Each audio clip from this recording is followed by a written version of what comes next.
Test, test, test. Hello, everybody. I can't believe we have 90 stream streaks. Jesus, it doesn't feel like 90, but I guess it has been a lot of streams, huh? 90 seems like such a huge number, and this number is only gonna get bigger and bigger.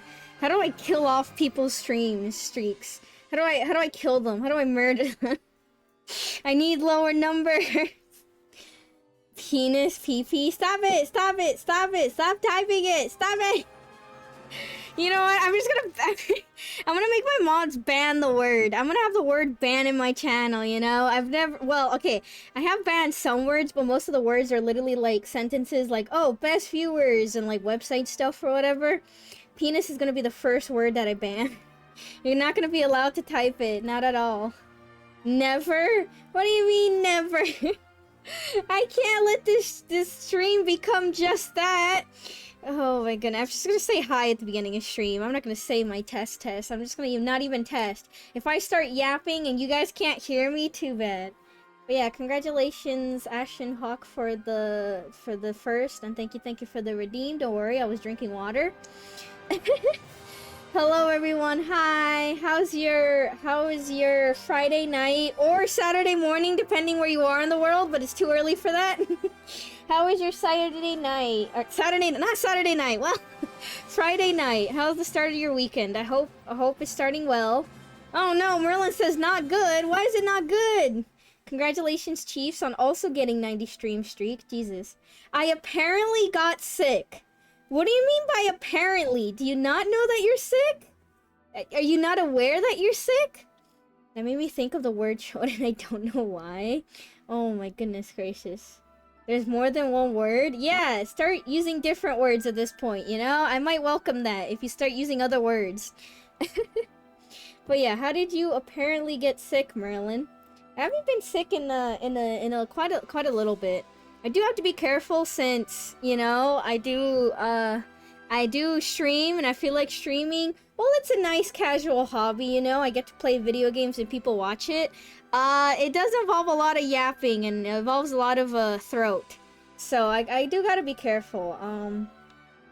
I feel like earlier in the week, I never mentioned it because it wasn't actually that bad, but earlier in the week I was feeling my throat be like slightly sore, like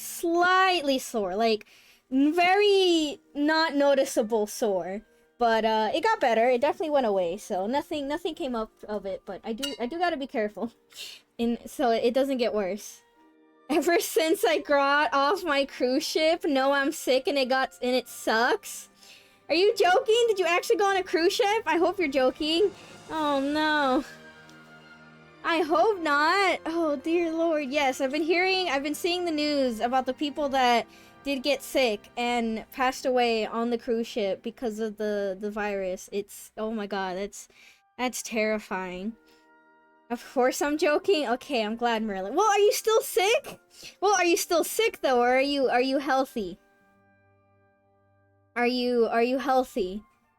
Or are you still sick? I'm definitely not. I don't want to go on any cruises anytime soon. Not that I ever was going to. I feel like cruises could be interesting, you know? Just, it's basically the same as like paying money just to like stay in a hotel.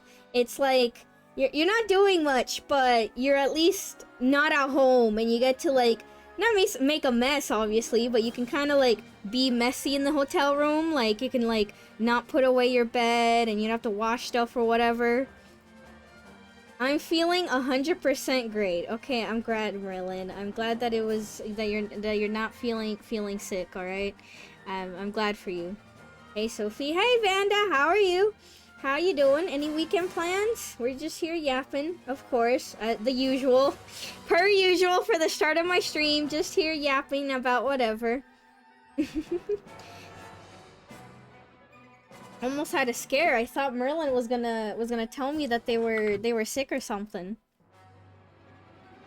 God, every time I think about like back in my day, you know, before the whole like COVID scares and stuff and other things. Back in the day when people cared less about germs and stuff. Yeah, I remember like always being sent to school even when I was very sick. I got a perfect attendance for it, but what the fuck did that matter? What the fuck did perfect attendance do for me? Nothing! It did nothing for me! But yeah, did not miss a single day of school, even when I was dying, feeling like throwing up, fucking sick. One of my vivid memories of being sick at school was just remembering that there was like me and a couple other students who were sick, right? But of course we were forced to go to school by our parents. And so I was sick, and I just remember the three of us just crowding around the small little, like, you know those small little tiny black trash cans? Like little tiny containers? I just remember the three of us huddled around this trash can, all blowing our nose really loudly and and near the like near the door of the classroom. We were all there just like almost like a ritual, just blowing our nose. Meanwhile, the rest of the class were just sitting down and watching us, probably. I mean, that's just what we did. Like, there wasn't no like, oh shit, the student is sick, you know? Gotta send them back. Gotta send them back home or anything. The teachers didn't care. I mean, what are they gonna do, right? There was no rule. Nobody cared about getting others sick. They probably were like, hell yeah, I'm sick. Time to spend time at home, you know? No one cared about spreading diseases or whatever. This was just a very casual thing. Yo, that's so sick. Stop it, Merlin. Why do you want to know my plans? 'Cause I'm nosy. Because I live vicariously through other people and I want to know other people's plans. Thanks. Must summon Snot Satan. Ew, gross. Not Snot Satan. Ew, nasty. But yeah, I don't know. It's such a weird memory to like remember so vividly. But I think it's just because we were just we were just all suffering together. We were just all standing, suffering all together, you know? It's a snot or be snot world. Ew. Ew. I mean, speaking of snot then, I think I have told you guys this before, but it might be a while. Not me. Again, want to know how gross my siblings are?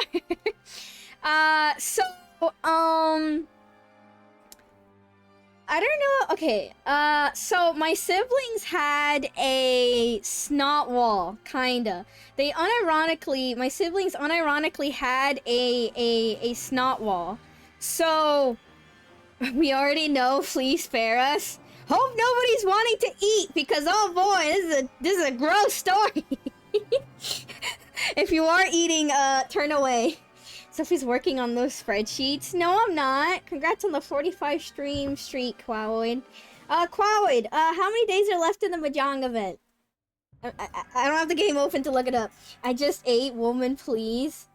Too bad. I need a rant. This is technically trauma dumping. This technically counts as trauma dumping. Anyways, I'm gonna draw my family bathroom in MS Paint. I'm already ate a sandwich before this, so I'm saved.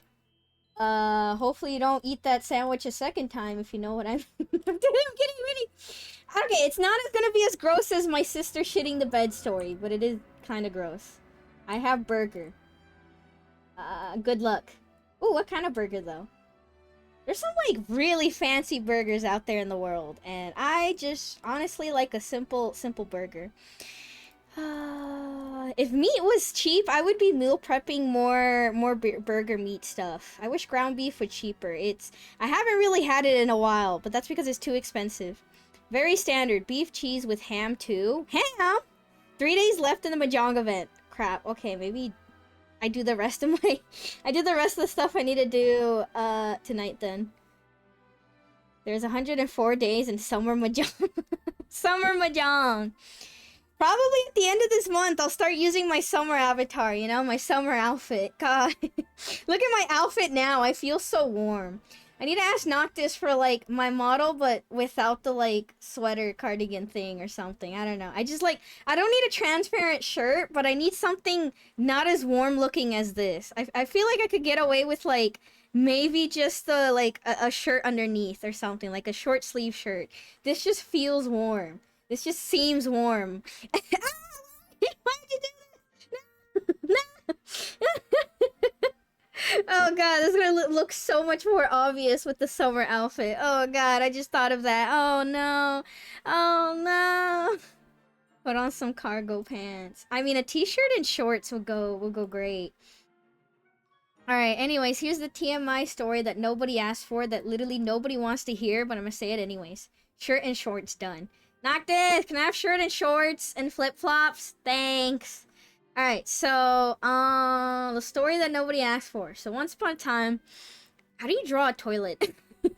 How do toilets look like again? Yeah, good enough. There you go. So yeah, this is my family bathroom. So this is the toilet. The shower is on like this side or whatever. And then right next to it is like the counter. So like right next to the toilet is the counter thing. And then, what the fuck is this perspective? What am I drawing? This is the weirdest perspective ever. So yeah, here's the door, and then, counter. I mean, yeah, counter. The sink goes right here. Yeah, that's definitely a faucet. So yeah, this is the sink. This is the sink. This is the little cupboard thingy, and then, yeah.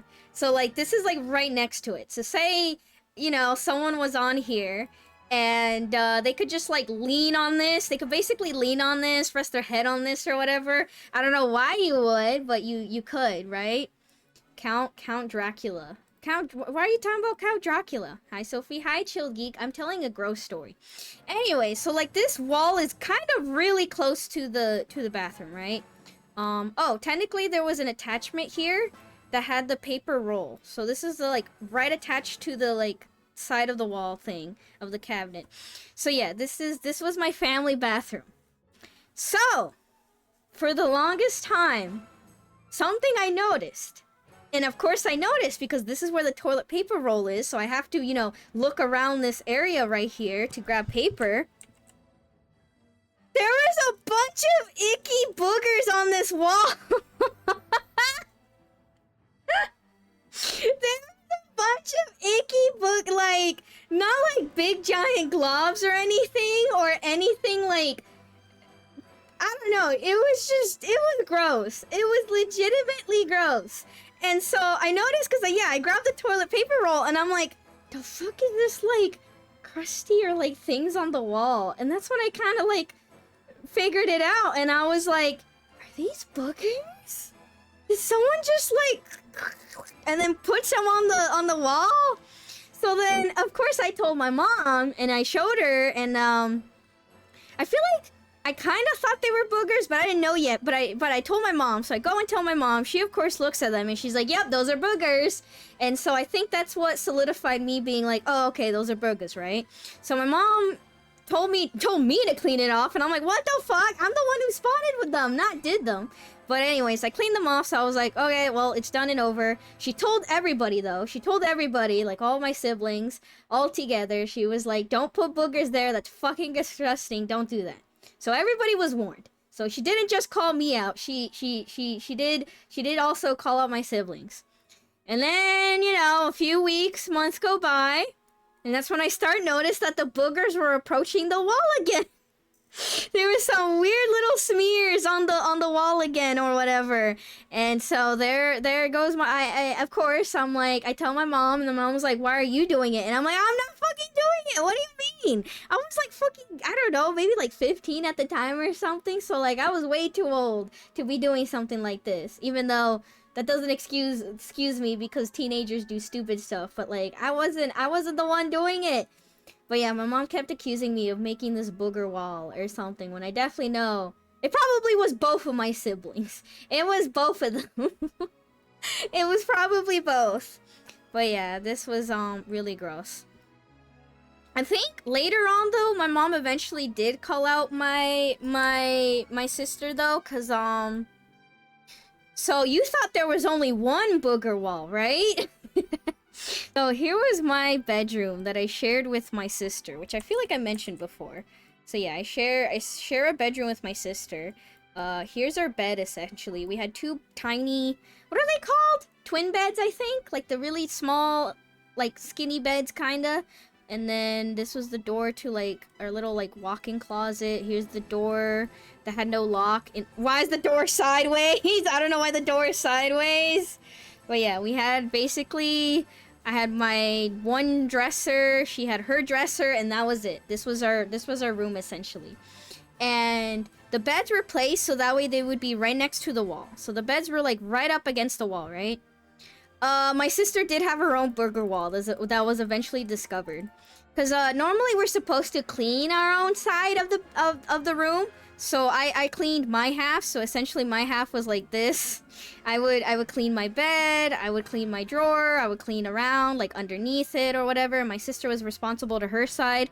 And of course her side was a fucking mess. She had a bunch of clothes and everything. She never cleaned up. But my mom didn't care until one day my mom decided to do the cleaning herself. And cleaned under the bed, cleaned whatever, discovered a bunch of random shit. And yeah, when she was starting to clean like the walls, she moved the bed away, she discovered that my sister had her own booger wall. Right there, just a bunch of like crusty little things on the wall.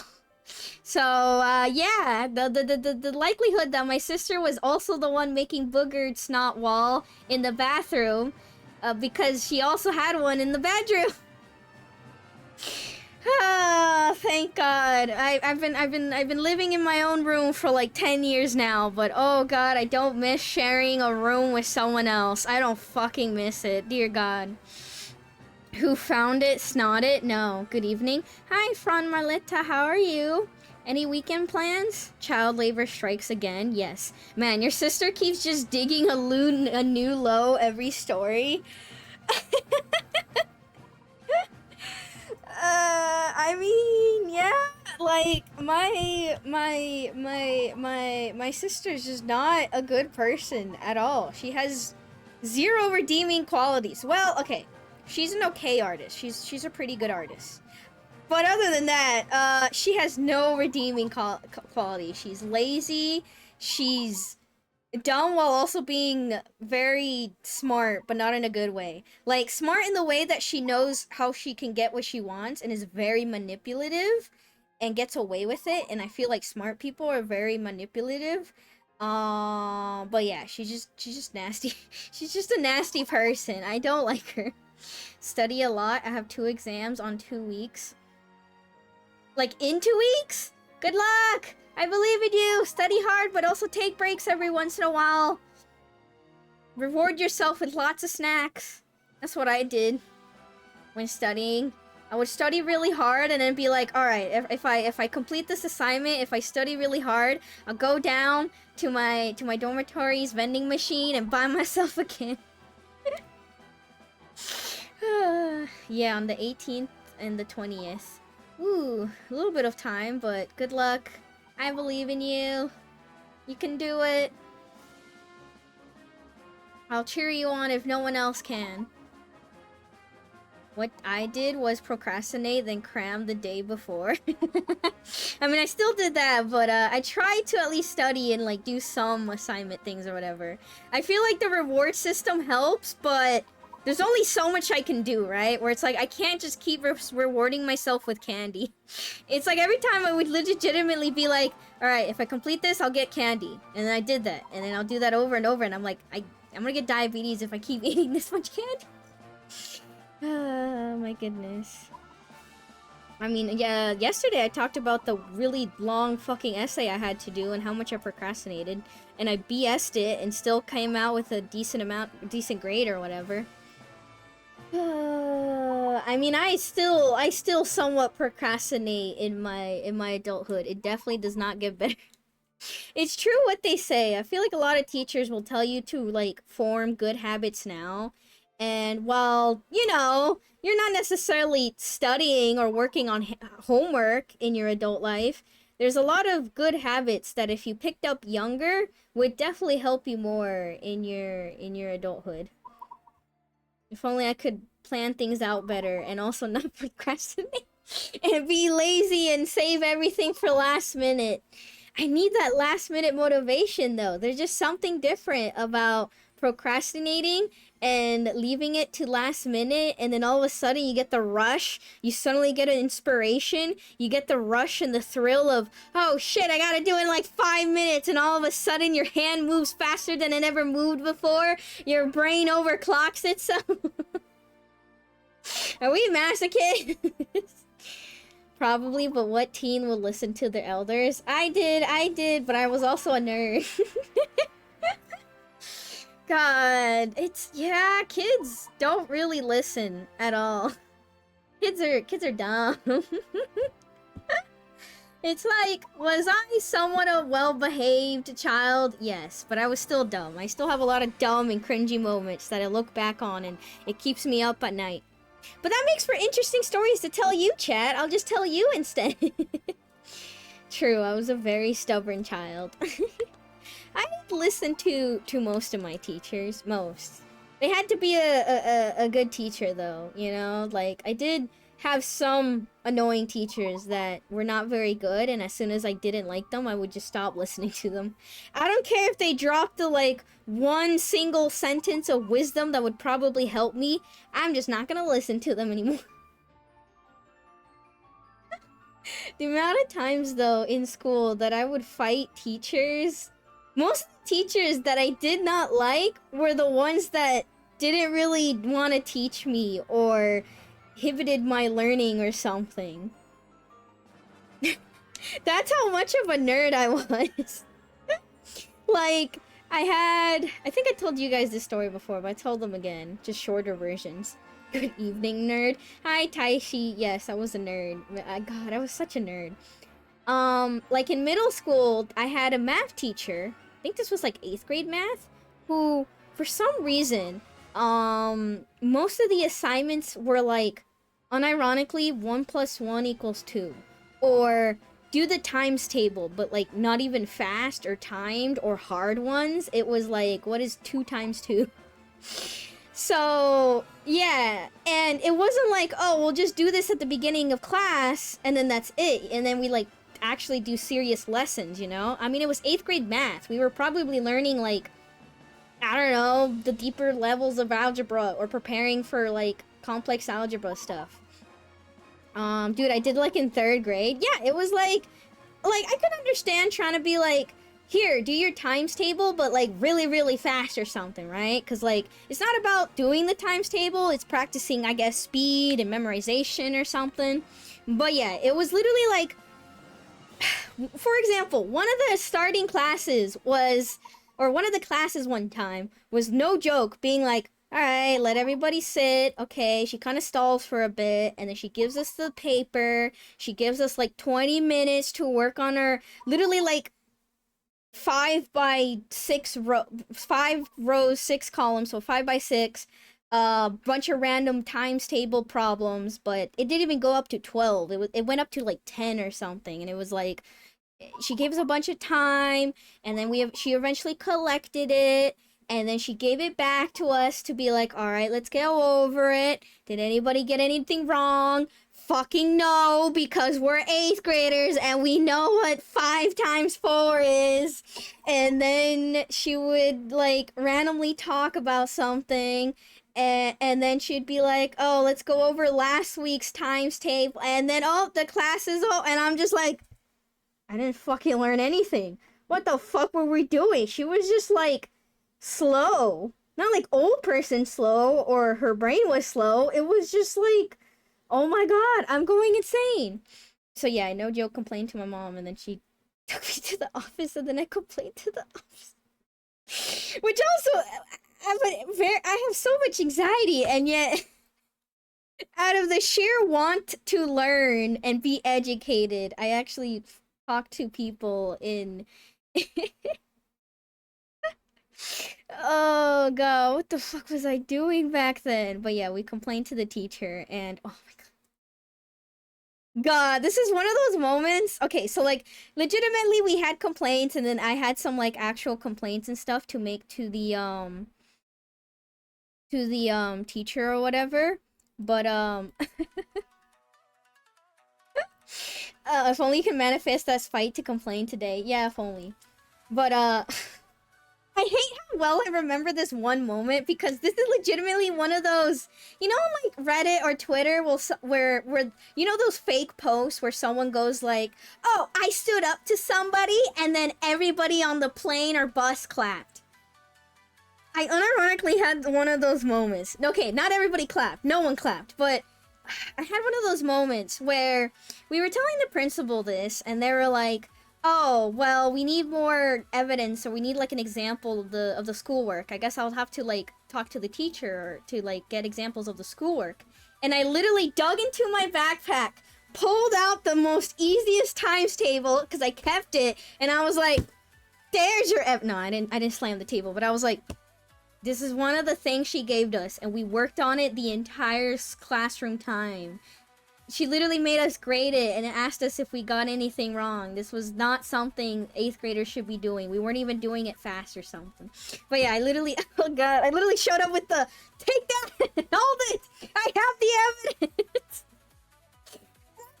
So proud of myself in that moment. Like, I remember my teenage self being so proud, being so like egotistical of like, "Yeah, I showed them. I brought the physical evidence. Hell yeah." I'm like, oh, I remember how I felt so much back then.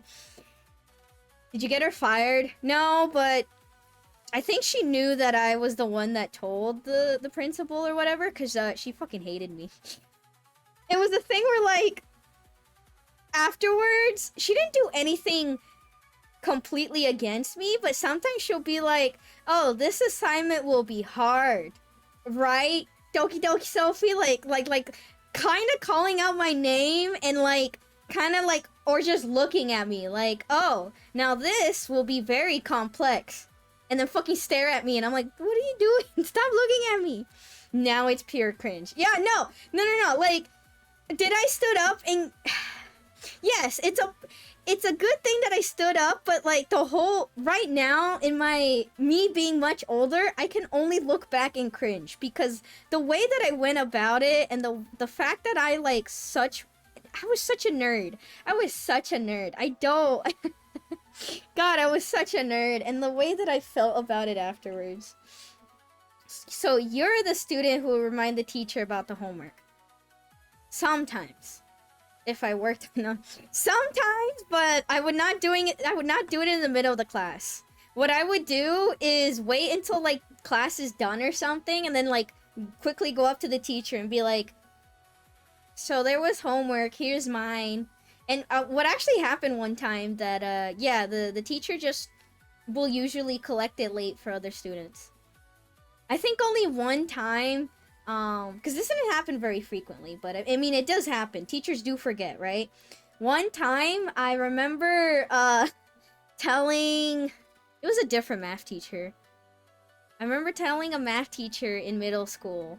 Maybe my 7th grade math? 6th grade? I don't remember. It was at the end of the class, and I went up to them, and I was like, "Hi, I have the homework from yesterday. Here's the homework." And the teacher was like, "Oh my god, I forgot! Wait!" And then started yelling at the students, who already were leaving, by the way. I feel like most of them have already left. But he started to go by the door and was like, "Wait, come back! All of you, come back!" And I'm like, oh, I fucked up. Oh, I fucked. So, I just tried to, like, turn it in and try to, like... I mean, I don't know if people knew it was me because they were too busy panicking and being like, "Oh, fuck, I didn't do it," or "Oh, fuck, I gotta..." Like, why is the teacher yelling at me? So, no one looked at me angrily. I don't think too many people noticed, but yes, I... Thank you for reminding me. I haven't thought about this memory in quite a bit, but yeah, it was so... Looking back on it, it was really funny. But no, back then I was definitely in, like, sheer panic of, like, "Oh god, I made the teacher do something. Oh god, students are gonna be mad at me. Oh god, what is happening? Oh no." But yeah, most of the other times that I vaguely remember is I do it at the end of class, and then the teacher's like, "Oh, thank you," and then is like, "I'll just collect the others tomorrow," or something. Like, I think maybe one of the times someone gave me like an extra credit point or something. One of the teachers gave me like an extra credit point just for quote unquote turning it on time or early, but most of the time they're like, oh, I'll just remind students next week or tomorrow. They didn't really care too much, other than the one teacher who ran. Oh god. I was racing my friend. I always got second. Dang. If only you can manifest that spite to complain today. Yes. What happened to that teacher? Did you get her fired? Oh, one more thing about that teacher. So, if you live in the good old US of A, you have probably had to do the Pledge of Allegiance, right? Maybe you had to do it at the beginning of class or whatever. I had to do it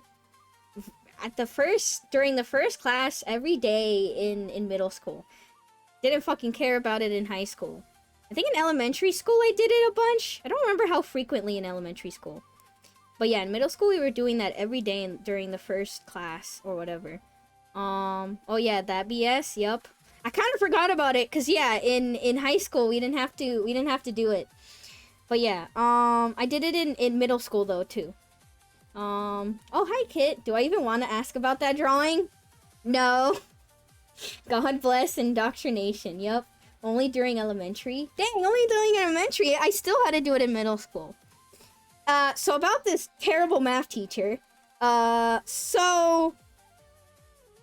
speaking about indoctrination, I had this teacher at the end of the, school day, I think.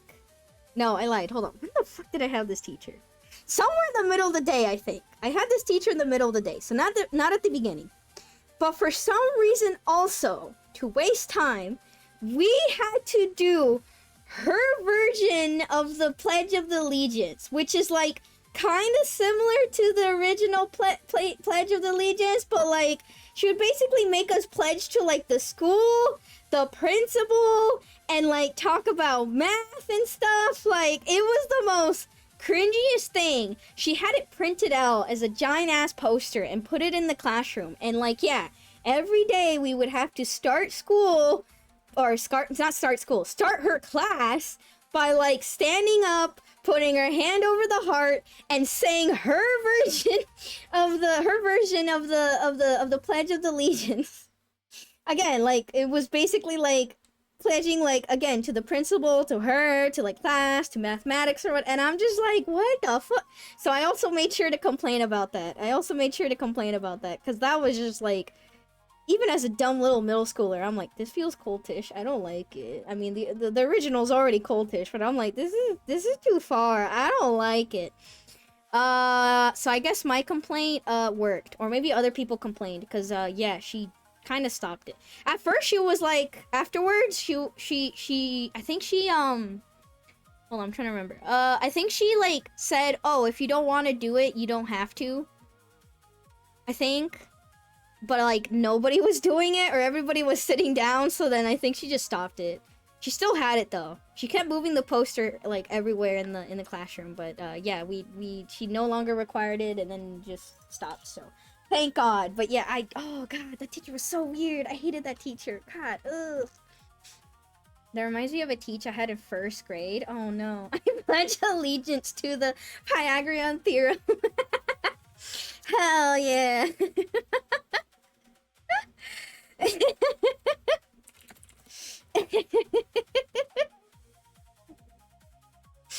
Oh no, kinda. But yeah, I don't know. It was just weird. She was weird.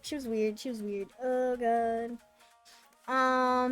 But yeah, I was just a cringy nerd who complained about a teacher. Also, hi Nix, how are you? Why am I sharing so many school memories? That's because I have no memories of my adulthood. I have not done anything interesting in my adulthood. How did this start again? Oh, listening to elders. Yeah, so when it came with teachers like that, where they make me mad or just be annoying or something, I won't listen to them. I will stop listening to them. I'll stop listening to them. Good. How are you doing? I'm doing alright. It's funny. Let me put away this MS Paint drawing. Alright, Kit, to explain it, even though you didn't ask for it, here is a recreation of my childhood bedroom. Just ignore the red and brown colors. I mean, the red side is mine, the brown colors is my sister's side, and I was clearly explaining that my sister made a booger wall. Alright, cool. I'm glad you got I'm glad everything's explained to you now, and then we're just gonna put it away. Full of blood, poop, and snot. I didn't mean to use those colors. I didn't mean to use those colors, but unironically, maybe. I did bleed a lot, and my sister did shit a bed, and also made a booger wall. So you know what? Close. You know what? Yeah. What about any professors? Alright, professors. And ironically, a lot of them were, like, online. My chemistry professor was kind of interesting. I think he liked me just because I was, like, the good student, where I was very smart.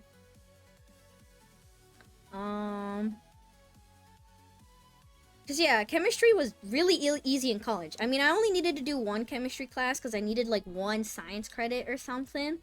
And, I took, like, advanced chemistry in high school, so...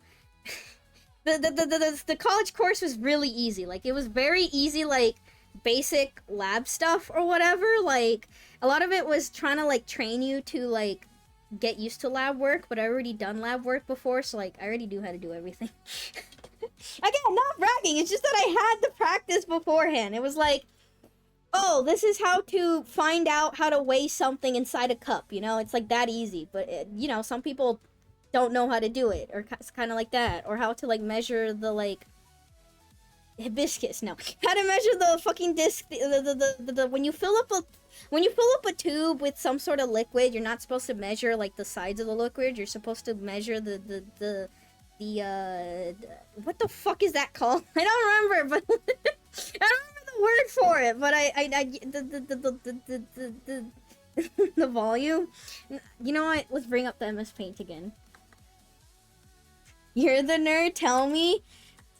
English is not my strong suit. I forget word. I'm not a word person. I'm a numbers person. I love numbers, not words. Ignore the shit-filled room. Okay, here's the measuring thingy. Here's the lines. And then let's pretend this is the liquid. So this is the liquid. Right here. This is what liquids tend to do. And so a lot of people will try to, like, look at the side, kinda, and be like, oh, where does this side line up to the wall or whatever? But no, you're supposed to, like, look, like, right here around this area, and not the, like, displacement of the liquid, because the liquid can get displaced, and depending on what kind of liquid it is, for example water, they tend to cling to stuff like walls and stuff. There's a word for this, I just don't remember. I don't remember the word for this.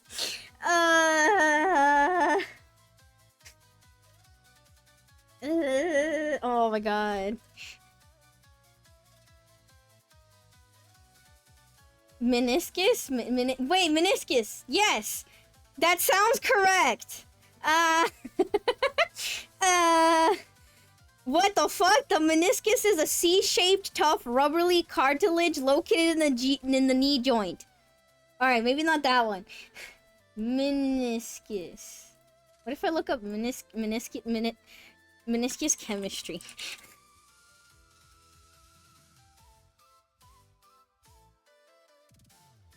Oh, it's spelled the same. It's just for some reason looking it up, it brings me the joint first. No, you did spell it correct. It's the first one. It's just I have to type. Yeah. A meniscus is the curved upper surface of a liquid in a container caused by the surface tension and intermolecular forces.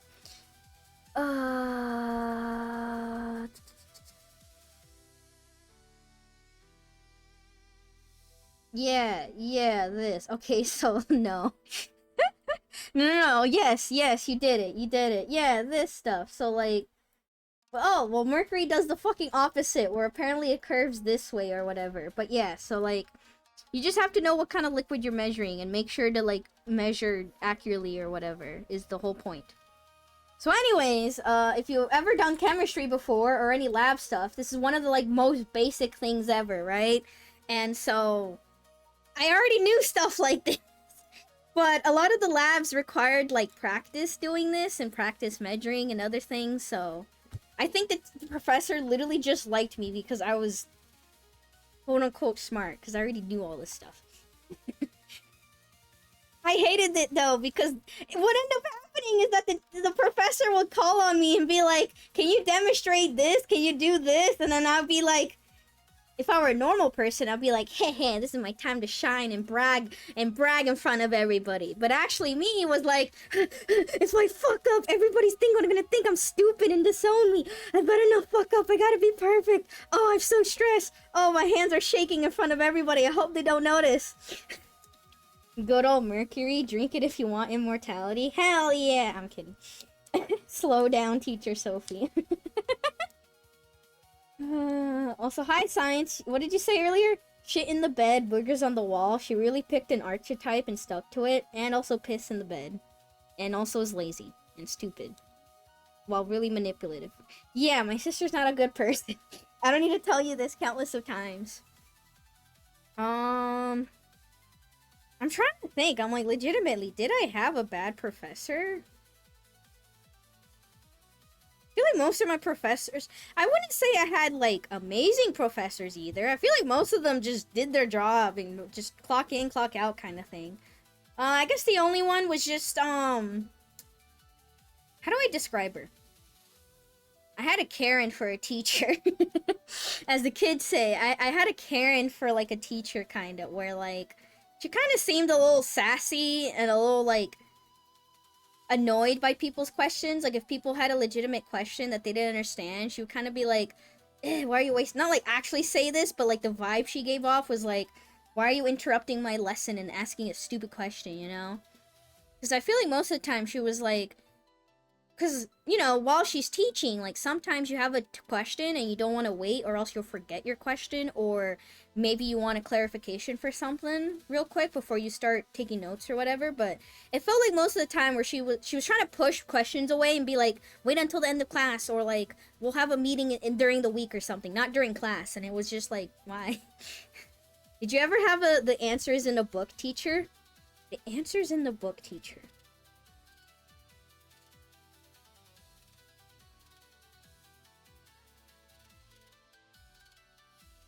I don't know if the teacher's whole personality was that, but I did have a few instances where I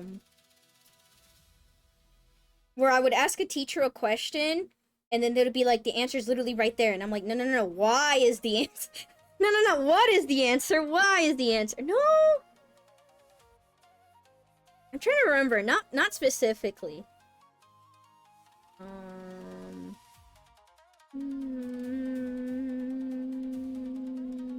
Wait, no, wait, I did, kinda, I did. First year of high school, my first year English teacher, this does not happen too often, which is why I couldn't remember right away, but sometimes, not just towards me, but towards other students too, somebody would ask something, and she would go like, read the question again, or just read it again. And then the student still wouldn't understand. She would literally like, I think she walked up to somebody one time and like pointed at it, and they were like, that's not what I'm asking. Yeah, she would pretty much be like, read the text again, or read it, it's there, reread it, it's literally in front of you. I remember she would yell at, well, not yell, but like sternly tell us or whatever. That's the best I can answer your question. Where yeah, kinda had a teacher like that. If they don't know the answer, they should just admit it. I feel like it's a thing where like, if the student is really confused or like really lost, it would be easier and less time wasted to just say it versus like, there you go, it's right in front of you. But yeah, I didn't have too many teachers like that. That's the only one I kind of remember. I had some instances like I did get told to like reread something or whatever. But yeah, I had a teacher that was an extreme smoker, and I'm 90% sure I saw him take drugs once while they were on break. Oh no! Oh my goodness. Did they smell like it? Well, as long as they weren't smoking and actually in front of the students, still on break is crazy. Still trying to think of like bad professors. Nope, other than that one. By the way, this professor was my discrete math, so no wonder I sucked ass at discrete math. Like, imagine having a sassy Karen who was like, had a lot of attitude teaching the class, and then also made it really rough to ask questions during the time. I don't know. She just did not have a good personality to teach. What the fuck is discrete math? A new language. It is exactly how you type it. It is discrete math. It's where you think it's math, but they're hiding it very hiddenly. Is it whispering to someone what is 2 plus 2? It's like you whisper someone what is 2 plus 2 and show me the proof of it, but you ask them in a lost language that no one has ever heard of before. That is discrete math. It is... I hate it. I hate discrete math. People say it's just proofs and logic and like theories and algorithms, but like, it's a different language. I can't read it. I legitimately cannot read discrete math. It's like the way they write it is so weird. There's just so many words and like symbols that you have to memorize and learn and know, and I'm like, this is too much. I'm learning, what the fuck? I didn't sign up to learn Japanese kanji. What is this? Sounds like something some buffalo made up just to seem important. Discrete math was fun. God, maybe I just needed a different assignment. Maybe I just needed to experience it a different way, because that class I took was legitimately the worst class I ever been. The dark arts. Yeah, essentially the dark arts. Yeah,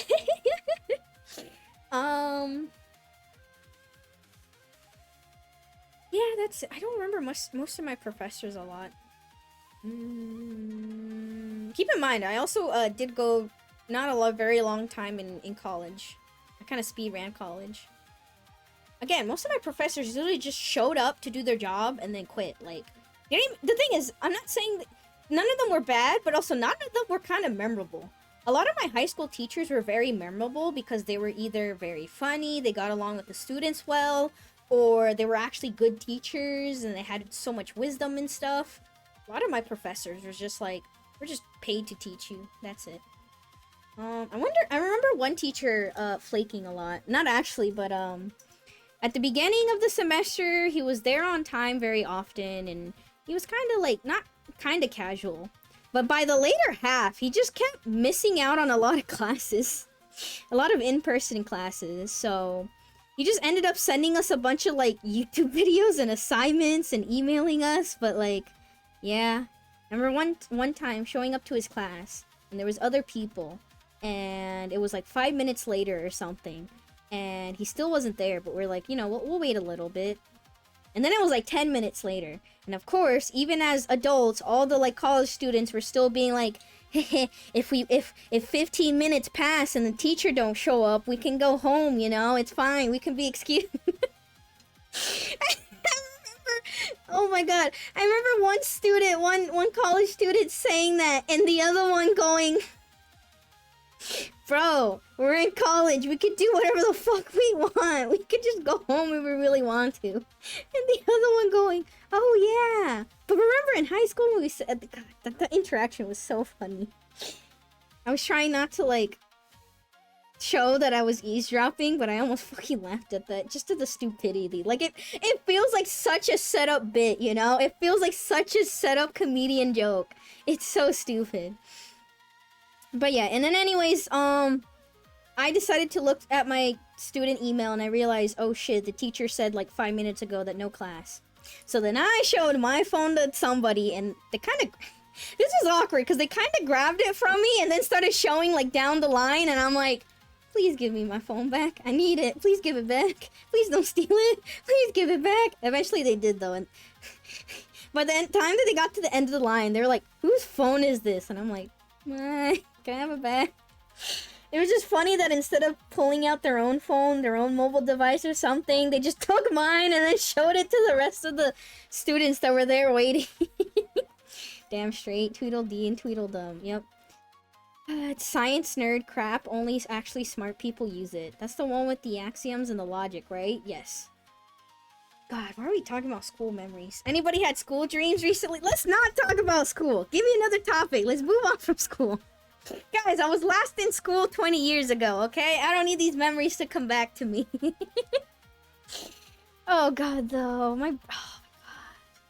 My brother is graduating. At the end of this month, he's graduating. He's gonna be an adult. He's gonna be an adult. adult and graduate. No more members of my family are in school. They're all old as fuck now. I'm kidding. Oh my goodness gracious. I cannot believe this. Student of the month goes to Miss Sophie. Please no. No, only ever dream about work. True. I mean, I still had quite a lot of school dreams, but they're slowly but surely fading. Like, slowly and surely. The only one recently that I had in a while was the one that I kind of told you guys about, where, like, I was apparently in a hard class. I don't remember what the, like, actual subject is. Like, I don't remember any of the problems. But I just remember being in a hard class, and slowly but surely, all the students kept dropping until I was one-on-one with the teacher, and the teacher was trying really hard to get me to, like, complete the class or something. That was it. There was probably, like, other weird stuff happening, and because it's, like, a dream, you know, but I don't remember much about it. I just remember it was a school dream.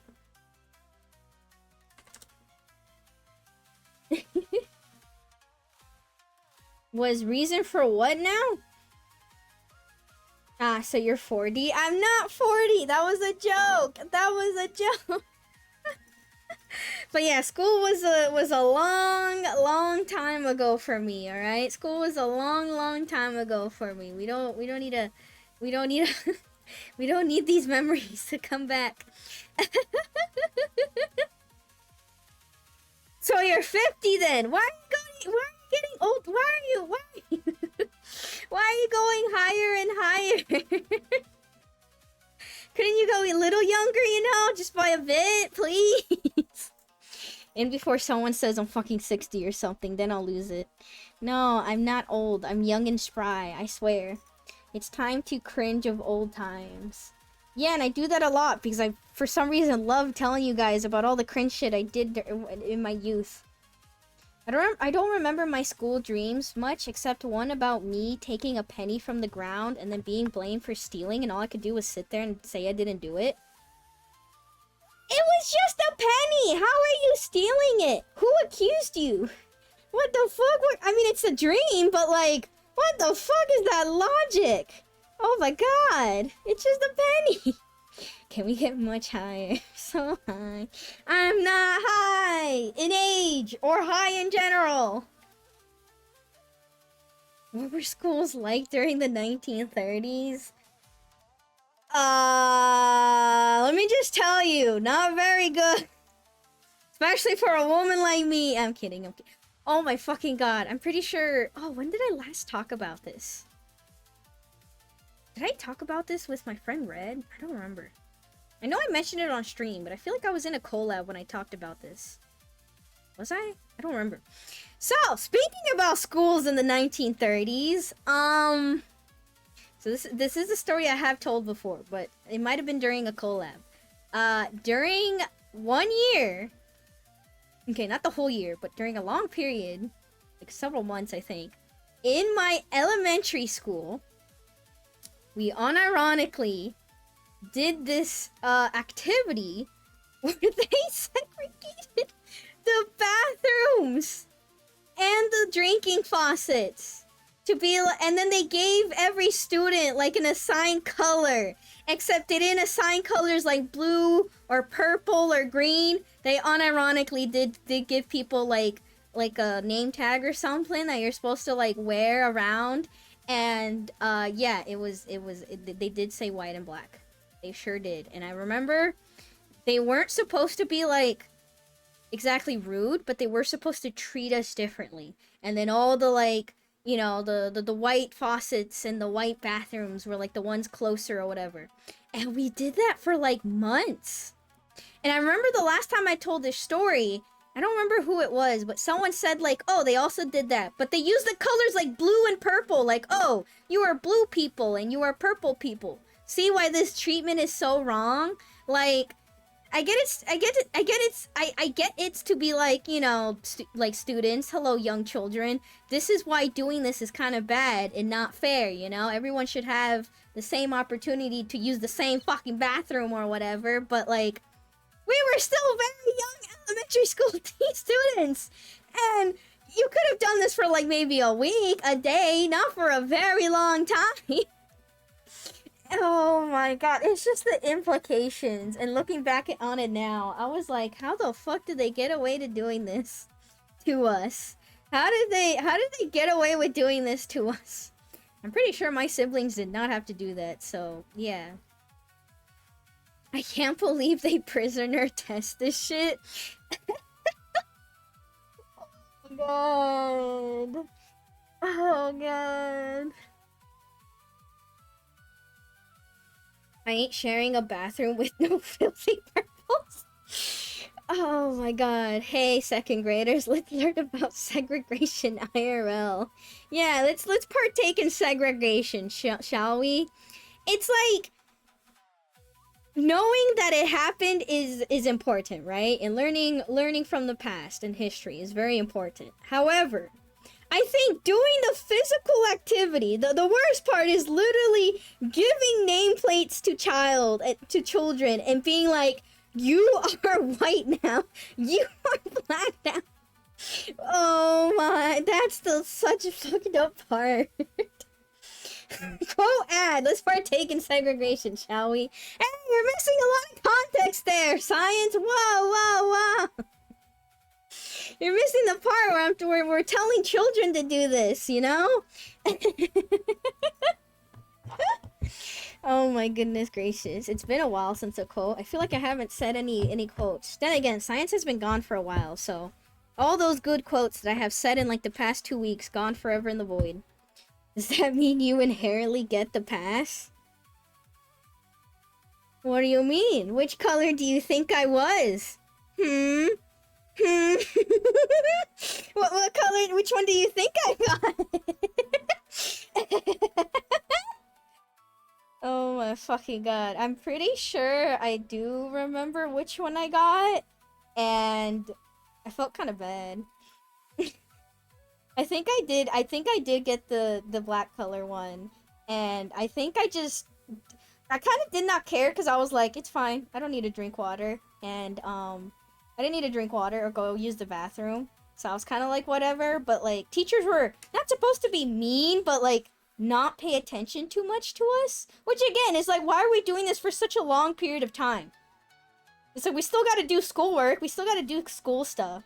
They were just supposed to be, like, slightly less nicer. I just remember them being, like, more stern or just giving the other people more compliments and stuff. And I was kind of like, this feels not fun. I just remember as a kid being like, this feels not fun. Wah. Oh god, why the fuck did they do this to us? God. Probably the most craziest activity my school maybe done. Maybe. I don't know. During most of my school years, we all did, they all did something weird.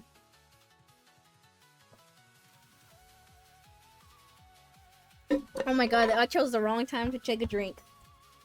I saved myself. I could have died right there, science. You could have killed me. Did any of the teachers say that you were one of the good ones? Hopefully not. No. Hopefully not. I don't remember exactly what they said, but I'd like to hope they did it. That would be terrible. Oh no. No, I don't think they said that.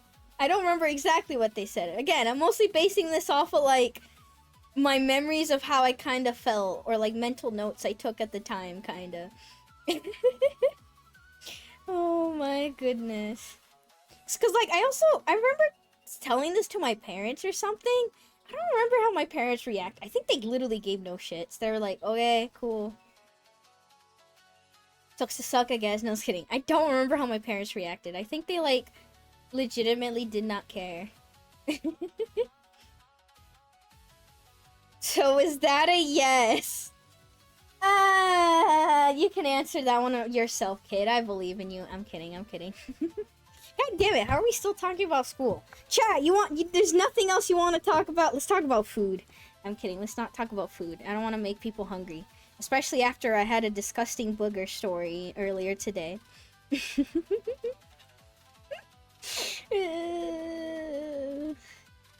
I don't know why my siblings are just so gross. want mom. I don't want to be fun. Sophie, age 8. Maybe I did have that sentiment. Maybe I did think that.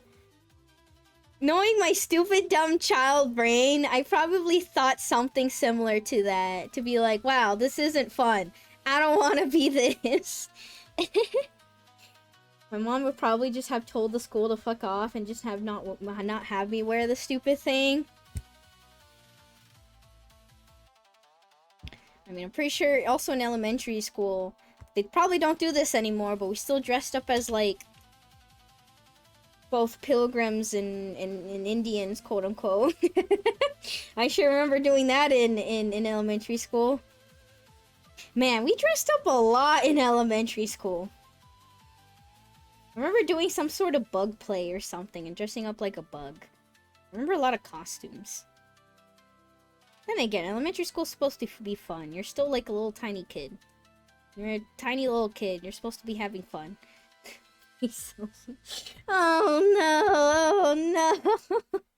no, bug play. We were doing a play about bugs. A play about bugs. A bug play, if you would call it. I'm kidding. I don't remember most about it. It was like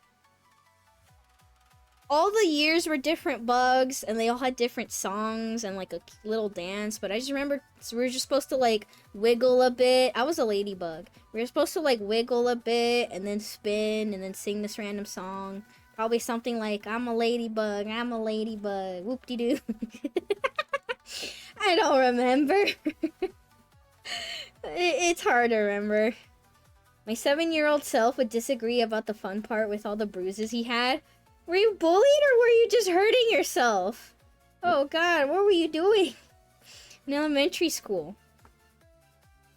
See, I don't have any, well, see, it's a blessing for me. I don't have too many injury stories, because, I mean, I haven't broken a bone yet. I haven't really had too terrible bruises and stuff. I feel like most of my bruises came from home. Because either I tripped, I fought my siblings, or my parents beat me or something. So that's where most of my injuries came from, so. My elementary school was shit. I got into a lot of fights. Ah, rough. You were a kid. You were just a kid back then. A kid, little tiny 7-year-old, and you're out here getting into fights? Terrible. Don't think I had many injuries in my elementary school. Like, I'm trying to remember being injured in elementary school, and I legitimately can't. Not even, like, tripping or anything. Oh, wait, I remember one. I think I told you guys before. It's the story where I was wearing a very pink, very fluffy jacket. I wonder if I can find an example on it online.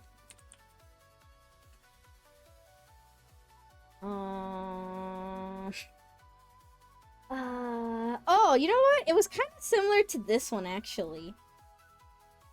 It was, like, surprisingly kind of familiar to this one. Sorry, child, I'm borrowing your sweater. Yeah, it was, like, one, like, you know, like, plush material, kinda? It was one of these. I think my aunt got it for me for, like, Christmas or something.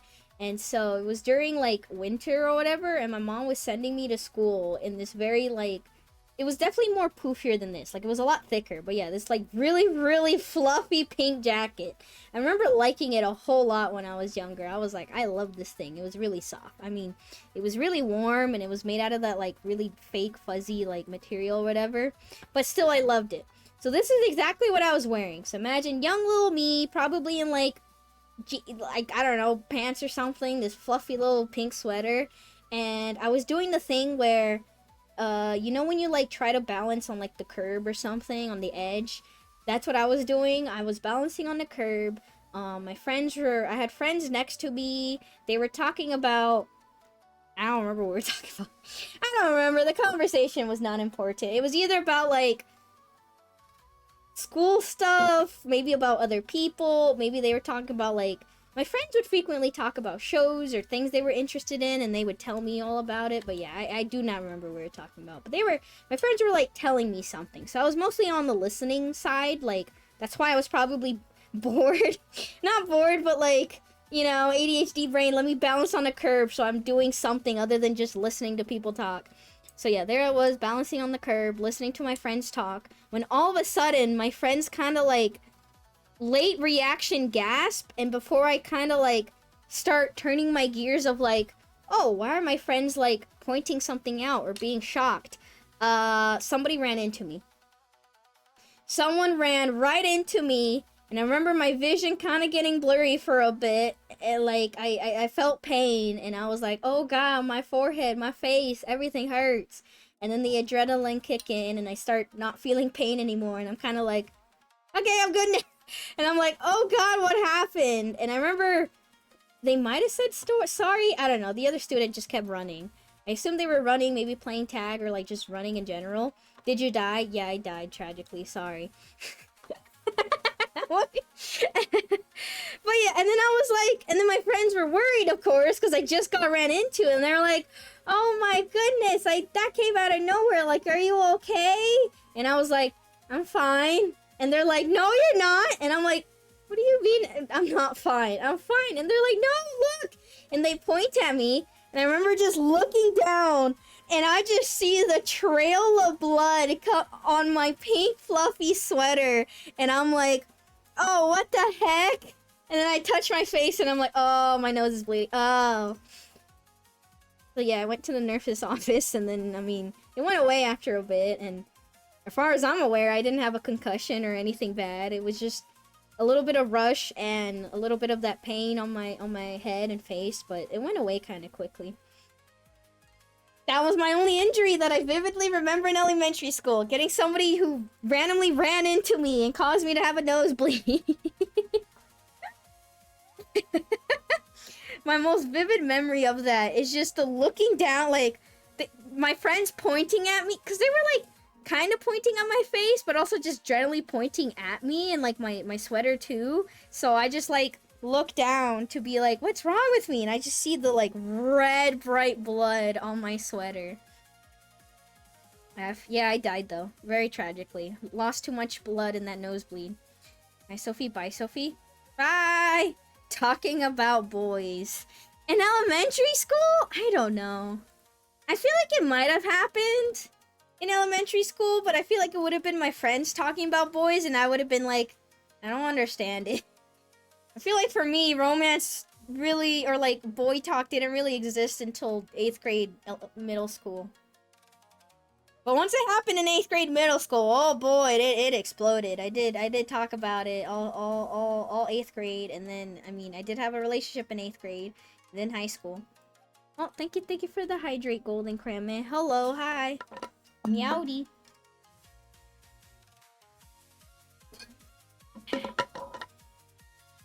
I always picked fights in kindergarten and would always lose and cry. How would your parents respond to that, Chilled Geek? It seems that getting bullied runs in the family. My mother and grandfather both got into a tons of fight when they were younger. Did they teach you how to fight? Did they warn you? But also, is your entire family bloodline like a bunch of like nerdy guys with glasses or something who are very weak and skinny and get picked on? Why were you all getting picked on? What is it about you guys? It exploded, and by it, and by it, what? I mean, back when my mom was more in a better mindset, she did tell me to. She was one of those parents who would encourage me to fight back and be like, the school's not going to do anything to help you, so protect yourself and fight back, because bullies don't like picking on people that fight back. We're all naturally skinny, yes. Dang, it's all the people jealous of you. Victim blaming, shaking my head. Victim blaming? I'm just curious. I'm like, what if there's something in the bloodline that makes it so everybody in the family is bullying them, you know? It's like, sorry, we have a new child in the family. They're gonna be bullied. Vanda, if you have any kids, you're gonna get bullied in school. Be careful. Be aware of your child's situation in school. Yeah, my mother was like, aim for the face, the eyes, bite down if you gotta beat them up, so never fight you again. Is it time to tell my yearly story of how my mom threatened a child for me? Is it that time of the year to repeat story? I already been repeating a lot of stories. Sure. All right. So here's a good positive memory of my mother. You know, I talk a lot of shit about my mother, how she's not a good person or whatever. But I'd like to think this is a happy memory. Don't ruin it for me. I'm kidding. So, once upon a time, I guess in elementary school, I guess this would count as an injury because I was pushed around. But like, I don't remember actually being that scraped up. So yeah, in elementary school, there was this big girl. This was like first grade, I'm gonna say. This was like really young. There was this girl who was big and pushing people around. She was just a bully. And she was kind of nasty against me and my group of friends. So not just like singling me out. There was also some of my friends that were being bullied. But even as a small, dumb little child, I was kind of protective of my friends, right? Trying to be like, no, don't hurt my friends, but not really. Like, I wasn't actually like, oh, hit me, not my friends, but I was kind of like, leave my friends alone, right? So, she kind of then started focusing on me a little bit more. But yeah, she would bully, like, me and most of my friends. Stuff like stealing our stuff, pushing us, you know,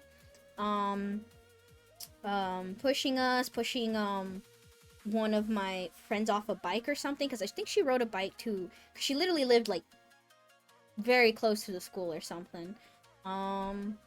So like even as a first grader, she was still riding like some bike or something, but she was like down the street. She pushed my friend off the bike. Just I don't know, just being nasty, kinda, just being nasty, pushing us, doing whatever. And so we would complain to the teachers. We would go home and complain to, you know, our parents and stuff, right? I would go home and be like, Mom, this girl pushed me, or this girl said something mean to me, right? So then my mom was like, tell the teacher, and that didn't work. So she was like, well, then stand up for yourself or whatever, right? And eventually my mom, I guess, called the school and told them about my complaints. And so they did have like a meeting. And in this meeting, I remember like, you know, my mom basically telling them exactly what I said or whatever. I remember not having to speak too much. And the principal was like, oh, okay, well, we have the child here, you know, let's let the girl explain herself or whatever. And the girl was like, wait, do anything. I just wanted to be friends. Wait, me too. Wait, I'm so shy, you know, I'll never do it again. So then the principal was like, well, she's crying, you know. She obviously won't do it again. She feels bad. What? I guess what happened? Yes, yeah, she kept doing it. Yeah, she fucking lied. She's just like my sister, manipulative. She pretended not to. She was pretending to feel bad, but then she went right back to pushing us and calling us mean names and stuff and stealing our shit. So obviously, you know, it didn't work. We kept complaining to our parents and the school, and they were like, well, she feels bad, she won't do it again. And it's like, no. Eventually, things started escalating, you know? Because most of the, like, I mean, the pushing was kind of physical, but, like, stealing shit, the, like, name-calling, that's kind of whatever. Eventually, it did get kind of bad. This was around the time where she started targeting me a lot more, aggressively. She brought scissors. She brought scissors to school. Not kitty little scissors, adult scissors, you know, normal scissors. She brought scissors to the school and started threatening me with it. Now, she didn't say she was gonna, like, cut me or anything, but she kept being like, I'm gonna cut your hair. You have long hair. You should cut it. I'm gonna do it for you, you know? I'm gonna cut your hair. I'm gonna get you and cut your hair. Which is terrifying, and I have very long hair, so I felt very threatened. I was like, please don't cut my hair. So, of course, I told my mom this, and I'm like, the kid is, like, bringing scissors or whatever, right? So then the mom called the school and was like, hey, this child has scissors or whatever, but I don't remember what they did. I think they, like, did nothing or checked, and she didn't find anything. I don't remember, but they ended up not doing anything much with that, right? So, my mom decided, alright, we complained to the school, we showed up, you keep complaining to me, you pushed her back or what, you try to push back, but nothing's happening, she's showing up with a weapon, alright, I'm doing something. So then my mom was like, I'm gonna come pick you up point this girl to me, alright? I'm gonna show up early, like, right before everybody's leaving, and immediately point this girl to me. So, the next day, I ran immediately to where my mom would be waiting, and I'm like, alright, let's go find the girl. So we found the girl. I think her mom wasn't there yet or something, and my mom pulled out her own scissors. Yeah, my mom pulled out her own scissors, and she basically said something close to she just threatened this child. She just went like, leave my daughter alone and her friends, or else I'm going to be the one to cup you up. You want to mess with scissors? I got scissors. And another thing similar to that, you know, she was basically just threatening this child and trying to scare her, like, I'm gonna fucking cut you or something. So yeah, the child, the bully did get very terrified. Pretty sure she was very scared, ran away, and my mom was like, all right, hopefully that stops it or whatever. And yeah, I think my mom or something did get in trouble, or like, I think I remember the teacher, I vaguely remember the teacher being like, don't let your mom do that again, or telling me off. And I'm like, oh, now you're telling me off, but you didn't tell off the bully? Never, me and my friends were fine after that. Me and my friends were fine after that. We were no longer bullied. So yeah, that's the story of my mom ironically threatening a child with scissors. But I mean, hey, if it works, it works. That's not a knife, this is the knife. Yeah, kind of similar. So yeah, it's like, was my mom reasonable? No, and a little crazy, but I mean, it was nice that she thought of me, I guess, or wanted to help me out in a very violent manner. But I mean, she kind of defended me.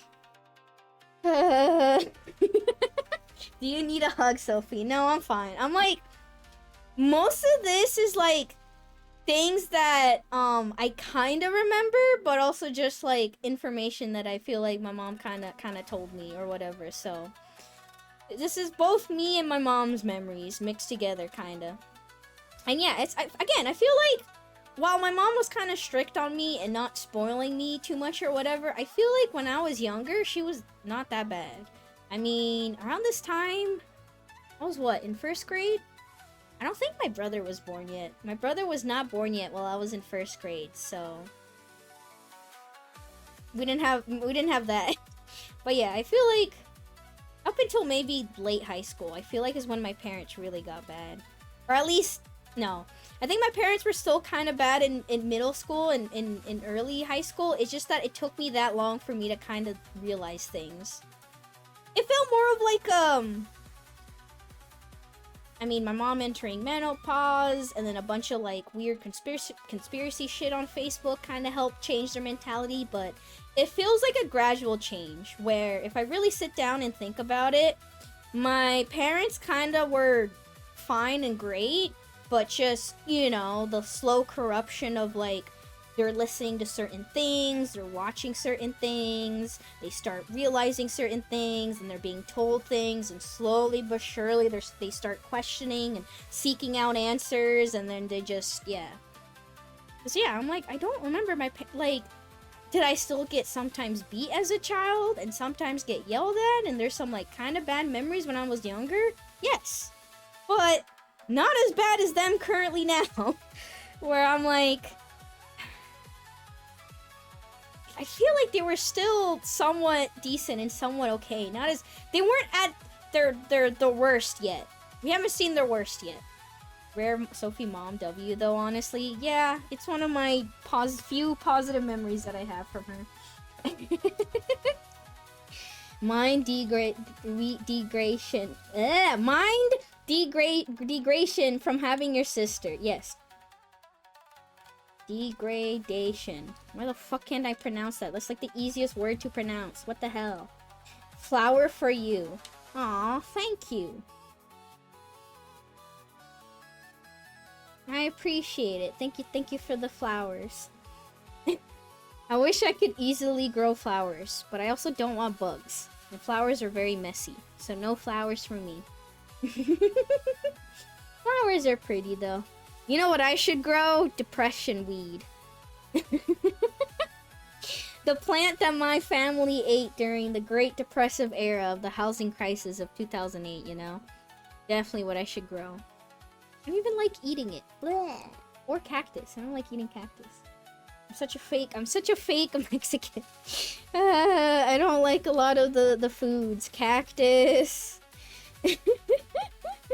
What a leap in logic. Sure, go ahead. Maybe I'm just hungry. Maybe I'm just thinking about food. I don't know why.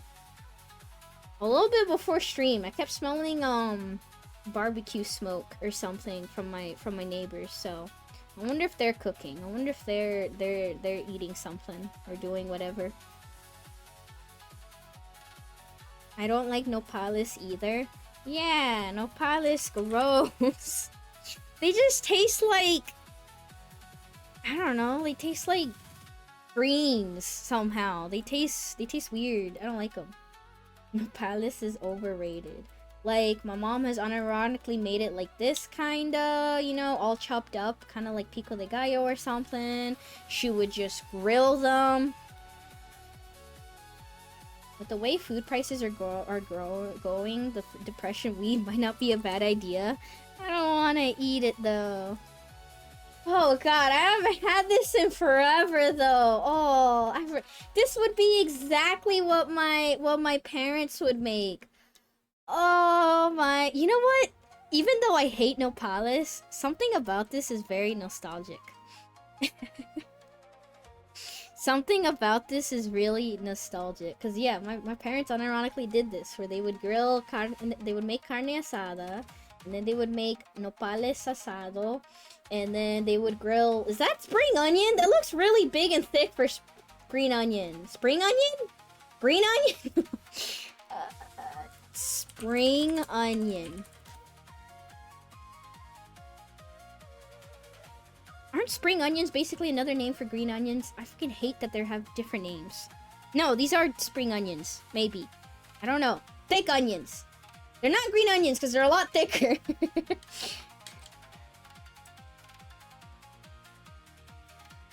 Alright, I'm just gonna take a screenshot of every image result ever because I'm like, what the fuck, why?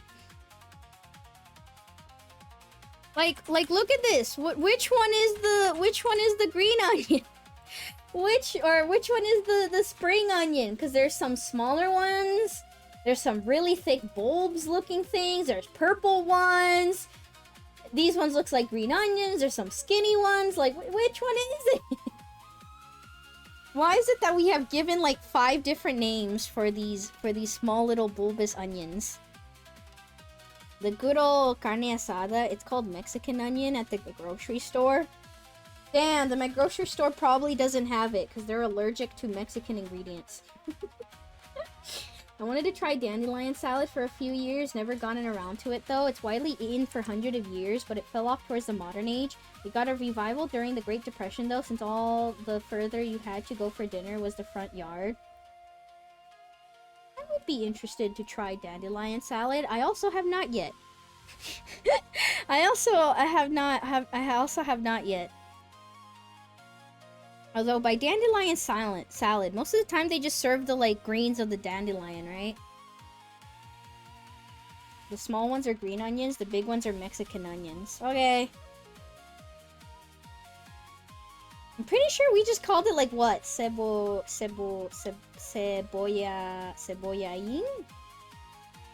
Something like that? I don't remember. So I wouldn't know the English name for it. Cebollín? Something like that? I don't know. The only onion that I know similar to this is green onion. I love green onions. I love green onions too much. I never had these, so I have no fucking idea. Oh, you haven't? Okay. Cebolla?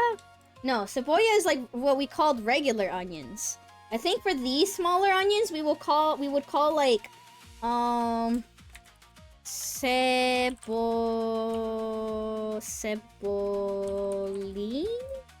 Cebollina, It sounds like we're trying to make it miniature, I'm pretty sure. Cebollitas is what I call them. Maybe cebollitas, that sounds correct. That's what my family called it, so it's probably like something else. Cause yeah, cebolla we called like actual like probably the yellow onion, white onion, whatever. Pretty sure my mom called purple onion cebolla too. They're all cebolla to her. But I forget what we call these smaller ones. I mean, I'm looking up cebollín and cebollitas and I'm still not getting it. Wait, I found something! Cebollitas asadas. Grilled Cambrai onions! Who's Cambrai? And why does he have onions? Cambrai onions are small, white-bulbed spring onions, commonly used in Mexican cuisine. Cambrai? Who's Cambrai? Cambrai onion is a spring onion. They're all spring onions! What the fuck is this name? Okay, well, I've never heard of this name before. Cambrai onions. What? The cactus pad looks good too. Spring onions are with a light sprinkle of salt, or as the kids say, busting. Free PowerPoints. Congrats, use them well. Okay, there you go. You do have to realize there are literally 1,000 plus kinds of onions. And why can't they give them better names other than Cambrai's onions? Who's Cambrai? Onion lover r/onion lovers. Well, if they love onions, they should know. Mexican grilling onions, spring onions, cebollitas asadas. But don't call it scallions or green onions. Okay, yeah, they're not scallions or green onions. How are you spelling that? Cambrai. Cambray. No, my music is gone. Play electro swing jazz Toho. Slap American on it and call it something else. American Cambrai onion. No.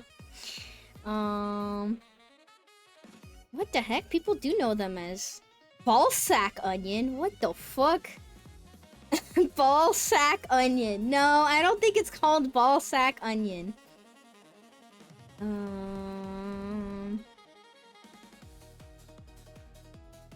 You know, I'm curious. What if I look up ballsack onion? What do you think I'm gonna get, chat? What do you think I'm gonna get? I don't think I'm gonna get an actual onion. Based on search results, this term refers to a different concepts ranging from culinary creations to health benefits. Most commonly, it describes a deep-fried onion ball recipe. Thank you, AI overview. Wait, what? Testosterone in males as enhanced by onion. There is evidence that onions enhances testosterone level in males. National Institutes of Health.gov. What? Crispy testicles with onion, pepper, and caper sauce. Okay, well, we're not clicking on that. Onion effects on sperm quality parameters and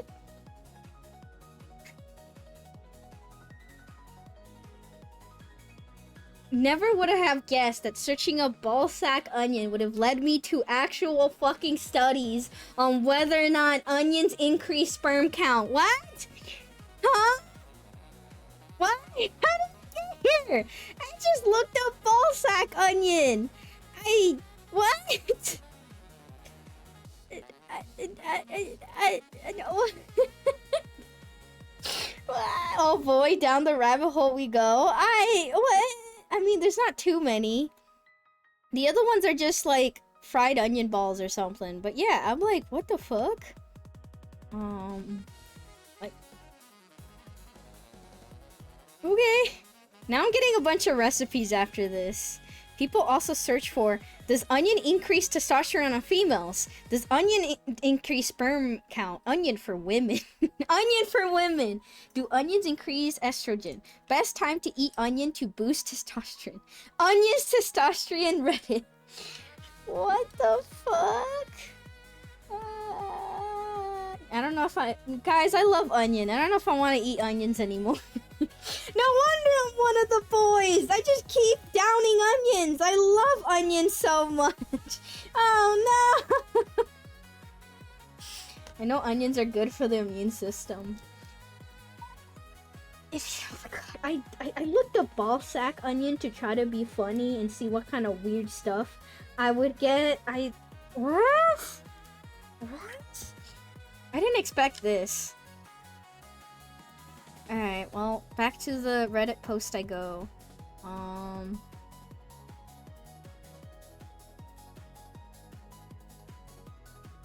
Chat, I don't know how to begin to describe to you what I just saw on the Reddit thread. I don't know to explain what I just saw. What the fuck?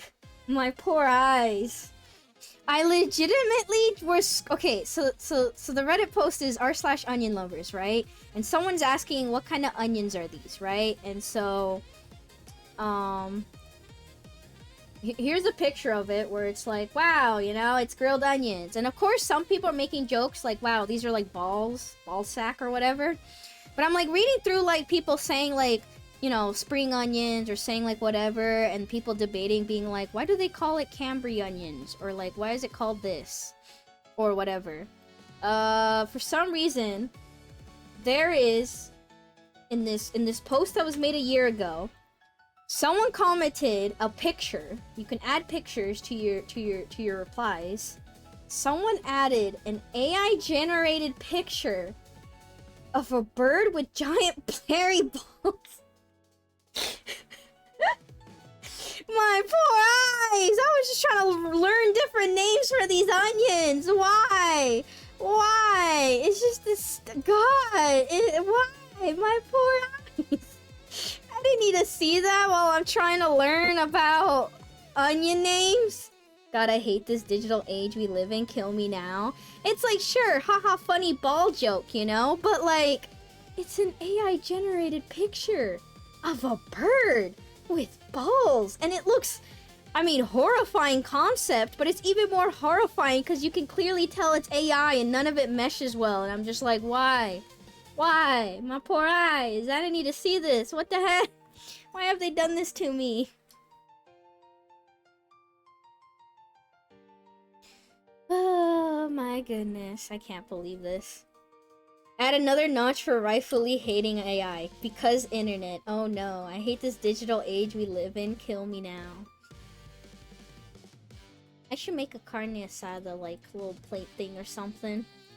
I don't know. I'm just feeling nostalgic for this plate. Even though I would eat... probably not cebollita or whatever. I would also not eat nopales. I would just eat this. I would just eat this. This carne asada looks really good. It's like... I've made some stuff similar, but I don't know. I don't have a grill, so I can't go out and grill it like my father used to, you know? It's Reddit, what do you expect? I don't know, not an AI-generated picture of a bird with giant balls. I was not aware what kind of things happen on r/onions lovers, you know? I'm usually on r/gentleman boners, not r/onion lovers. I'm not used to the scary world out there. Do you have an electric or gas oven? Electric. And it's a shitty electric one anyways. I have an oven. I have an electric stove. The oven kind of also sucks. It's the thing where, like, I'm pretty sure it's just old to where it has, like, hot spots. I mean, even newer ovens sometimes has this, but yeah, it has some, like, really weird, awkward hot spots, which most of the time, as long as you're, like, moving stuff around and rotating, it's kind of fine, but yeah. So no stovetop grilling. Nope, I wish I had an actual, like, gas stove. I mean, I also have, which is why I haven't used from Japan, I got this, like, tiny little pancake, pan thing with Kirby on it. I wonder if I can find it. Pancake pan Kirby. Yes. Oh my god, it's so simple. Alright. So I have this product, and I've been wanting to make stuff with it, because I can put Kirby's face on it. But yeah, I mean, it's a pan, and I feel like I can use pans very frequently. I could put Kirby's face on, I don't know, eggs, omelet, pancakes, whatever. But I haven't used it yet, because technically, as I literally open it up, a piece of paper comes out, and it tells me, don't use on electric stoves. And I'm like, what does this mean? Well, fuck. If only it told me outside the box. I mean, still test it maybe. Maybe I just gotta be careful or something. But yeah, I'm like, why can't you use this on a electric stove instead of a gas stove? I'm surprised you don't have a grill with all the stuff people dump in your apartment. Nope. Don't have one yet. Somehow. I feel like I've had some friends talk about, like, grilling and stuff, but they talk about it in the same way they talk about, like, camping and stuff, which, things I haven't done yet. It means the curved pan will absorb electric powers and you'll start zapping everything. I'm pretty sure, like, the apartments that are down the street or whatever, or near me, they have some, like, grilling section. They have some, like, I assume, like, activity section or something. Bark, bark, bark. They have some activity section where they're, like, there's, like, picnic tables and stuff, and then there's grill-looking things? They look like a weird brick tower thing, but it looks like there's, like, a grill. I wonder if I can go sneak in there and use it. New in the news. Sophie burns down house for Kirby pancakes. I'm somewhat careful in the kitchen, okay? I assume while I'm using this, I'm not gonna be like, damn, alright, well the pancake's heating up. Let me go and, I don't know, fucking use the bathroom for 30 minutes or something. Let me go take a shower. A lot of apartments do have an outside grill like you'd see at a park, yeah? Yeah. That's why, like, the apartments down, like, it's near me, but not that near me, do have, and I'm like, can I use it? Although, they probably have a lot of bugs and stuff, or, like, cobwebs, because I'm pretty sure no one fucking uses it. Wait. My other friends who also live in apartments has one, I'm pretty sure. Why don't they invite me? Wait, they talk about grilling and stuff, but they have! What the fuck? Why don't they just do it in their place? Alright, I'm gonna bring this up. Good, thank you, chat, for bringing this up. I'm gonna bring this up with one of my friends. What the heck? I'm pretty sure one of my friends does have access to one. And they talk about buying a grill thing, but, like, they live in an apartment. But they have one. They have one, community one. What the heck? Speaking of things you have not done yet, Easy Bake Oven stream when? December of this year, obviously. Didn't we plan that? Didn't we say December of this year? Like yesterday or something? Yep, definitely. Never, it's a lie. It's not a lie. Unless I die and I don't do it. If I tragically pass away over the weekend, then I did lie to you guys. December during the subathon. Yeah, during the subathon, that will definitely happen during December, yep. Hell no. But yeah, I have not tested it yet. Because I have to be prepared for the consequences in case I do ruin the, pan or something. It's like, I don't know, why can't I use this on an electric stove, but I can use it on a gas stove? I don't understand.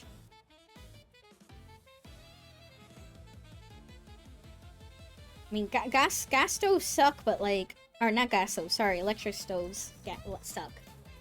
Have I told you this before? I think I have. Growing up, for the longest time, my family did not have a working stove. So, we did have a gas stove, and then eventually it kind of like, because, it used, you know, electricity for the, like, time or whatever, and to actually light the gas or whatever, and also for the oven part. It stopped working. So basically, it still, you know, had gas, but it had no actual power to it. It just kind of, I guess it blew out or whatever. So we had no oven for the longest time. So that's kind of why my mom kind of stopped baking for a little bit, because she just, if it wasn't easy to, like, steam whatever she was baking, she essentially didn't. So like she still made flans and stuff, because you can just steam it on the stovetop or whatever. But she stopped, making, like, cakes and stuff. And so, yeah, for the longest time, we had to use a lighter. We had to use a lighter turn on the gas stove, and then light the gas ourselves. And what I mean for a while, I mean like maybe... since I was like 12 years old, and then basically until I graduated is when my mom finally got a new stove. A new fancy one. And then she started cooking using the oven again. But yeah, we were stuck using that thing for the longest time. Because it was kind of like a thing where my parents were like, oh, we don't have money. They obviously did, but they just didn't want to buy it. It will happen within the next 5 years. Yeah, the Easy Bake Oven will happen within the next 5 years. Well, Sophia's gone. Time to party. What do you mean I'm gone? Huh? I'm gone? Why are you partying? Because I'm gone. Oh, you're talking about my parents? Yes, it's like... Jesus Christ, why... Why did my family do that? Where, I swear, the year that I was graduating and leaving to college is when they got a cat, they finally fixed the oven, they fixed, like, shower stuff or whatever, they got a bunch of new things, they got a bunch of toy stuff or whatever.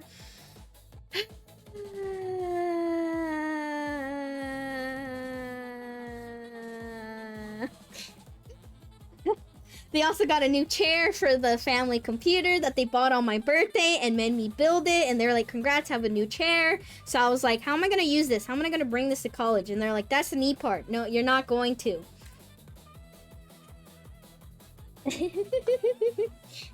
Pirate partying. Yep. Probably could have gotten it fixed for $500 or less. Maybe. Don't know. Oh well, that's my family for you. $50, not 500. Good lord. Oh, did I say 500 by accident? I mean, getting a new one probably would have been that price back then when when it first broke down or whatever. Nowadays, I don't like looking at the prices of stoves, even the ones at Costco. I no thank you. No thank you. I hate my electric stove, but I mean, if it works, it works. Why would I change it? Why would I change it? I would not get a new one. I don't want to buy a new I don't want to buy a new stove. Oh my goodness gracious. You know what? Costco stove. Show me the price, you coward! Sign in for details. I don't want to sign in! I don't want to sign in! Just show it to me! What if I'm a potential customer, you know? You're turning me away! Oh my goodness. Can I look at stoves? They're still not... Okay, I forgot I haven't added a certain detail. Let me see the price of the stove! Alright. We're gonna try this. Oh, hi, is it Twitch yet? Congrats on also having a 90 stream streak! Jesus, what are you guys doing? The number is so high. Let me peek through the window so I can not buy it. Yeah, let me peek through the window, please and thanks.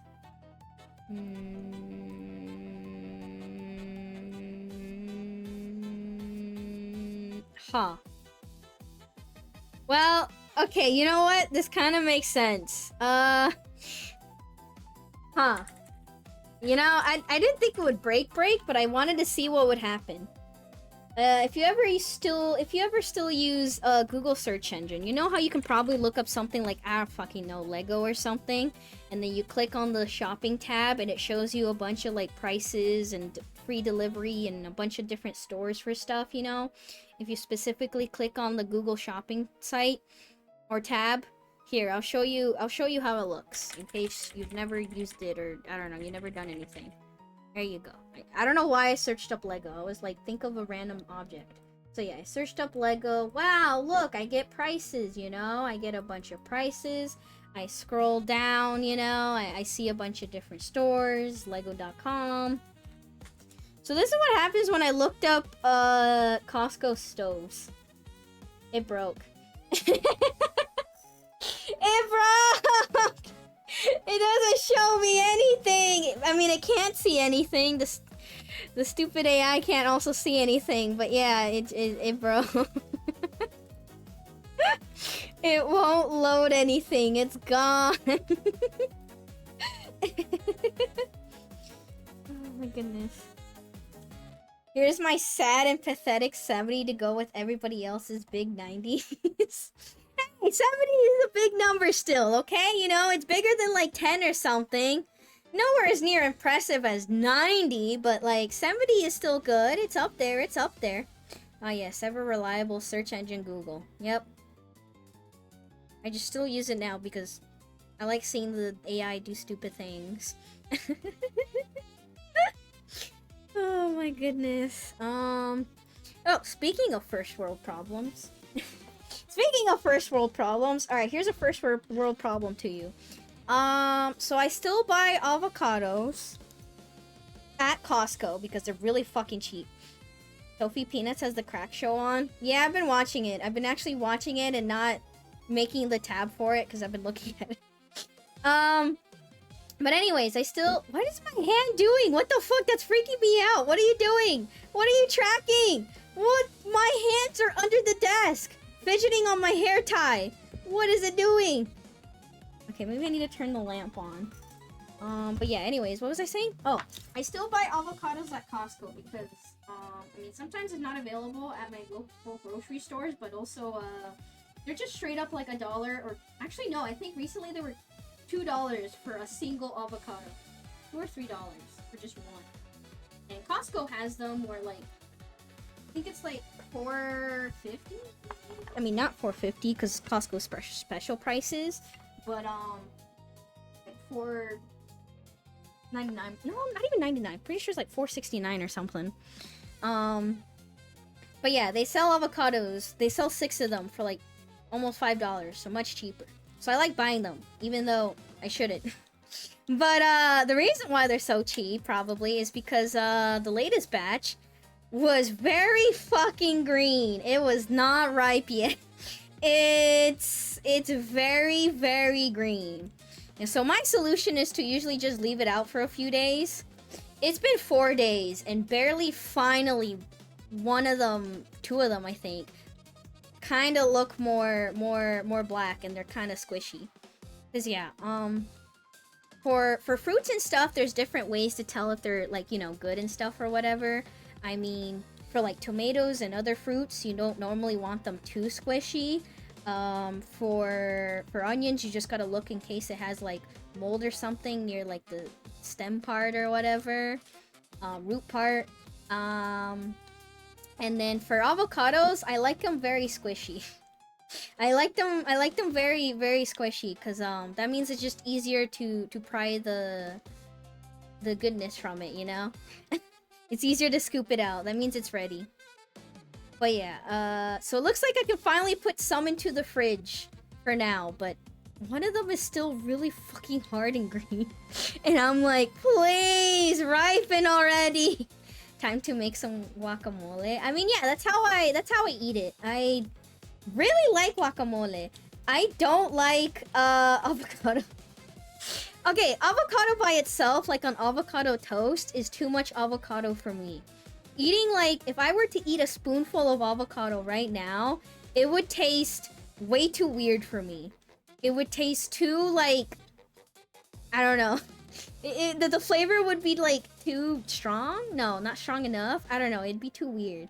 But I love guacamole so much. So yeah, what I basically do is make it into guacamole, to guac, as some people say. And then I just put it in everything, you know? I can make tacos or taquitos and make it and put it on top of that, flautas or whatever. I can make burritos, put it inside that. I could just eat it on the side with chips. I'll just eat it for a good while. It's good. It's a way to eat lots of vegetables, you know? Because I put a lot of vegetables in it. And tomatoes. Squishy like Donald. Yes, squishy like Donald. Hand is saying shush now. I mean, my hand stopped moving weirdly once I turned on my lamp, so hopefully that was it? I wonder what it is. I don't know. I think my tracking is just really bad when I'm sitting here in a dark room. When I'm sitting here with no light source in my dark room. The only light is my monitor. Chat, how much light do you have in your room right now? Or when you're on the computer, or laptop, or whatever you use, how much light do you usually have? I feel like I don't have lights on. It depends what I'm doing. I mean, if I'm cleaning or doing chores and stuff and like doing whatever throughout the rest of my house, obviously I have the lights on, right? But yeah, I mostly just have the lights off. If I'm on the computer, I have my lights off. Yeah, I don't even have like a lamp or anything. I just have the monitor lights, and then my PC doesn't have RGB lights or anything. I mean, it can have, but I set all my lights to white. That's why so it kind of lights up the inside of my PC more.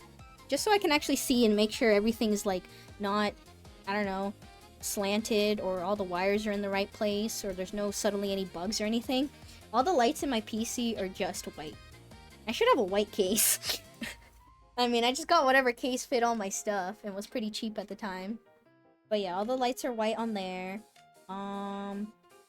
Technically I do have a Razer keyboard, so technically I could have lights on that, but currently it's just set to whatever fucking color it picks for some reason. I tried setting up patterns or pink and stuff, but it keeps changing by itself. The Razer program really fucking sucks. Like, I only got this keyboard because it was like $20 or something at Walmart, and I was like, sure. I like lights. I like clicky keys. I'm in the kitchen, so I have the kitchen light, but I never turn it on. A modest amount. I have a desk lamp that I can change the light brightness, temperature. Oh. I got a lava lamp on. You know, there's some, like, cute lava lamps. A pink one would be probably cute, but, I'm afraid of my cats attacking it. My cats don't really attack lamps and lights that often, but, I'm like, what if they see the lava lamp and they see the little, like, bubbles and stuff or whatever, and they're going up and down here and there, and then, like, oh no, what if my cats do try to attack it?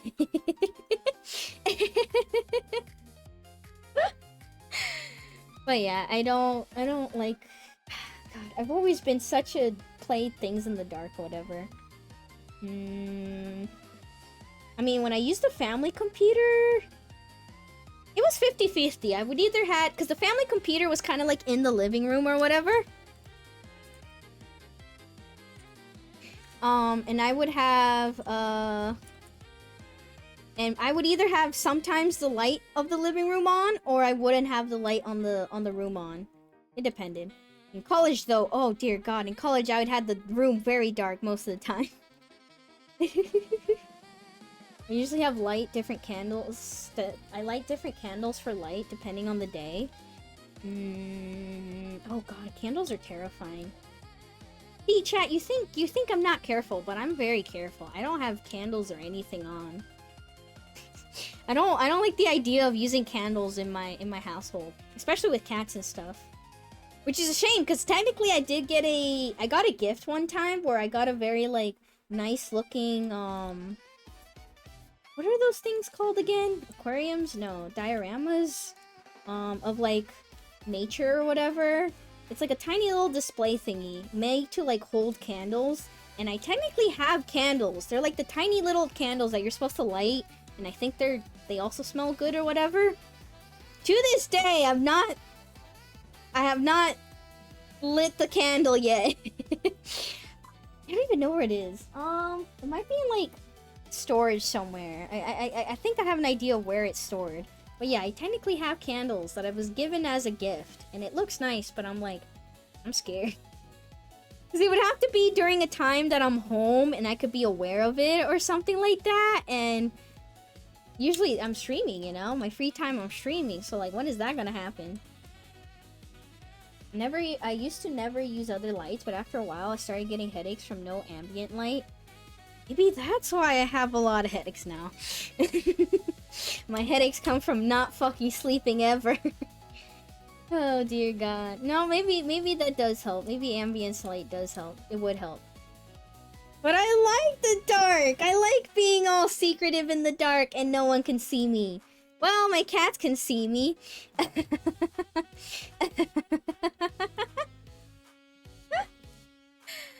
Oh my goodness. Alright, I'm turning on the TV, chat. I'm sorry. I need my TV. I do need the TV up.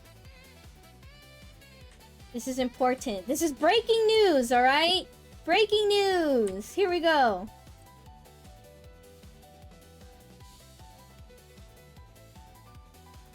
Tetris wants to live with me! Tetris wants to live with me!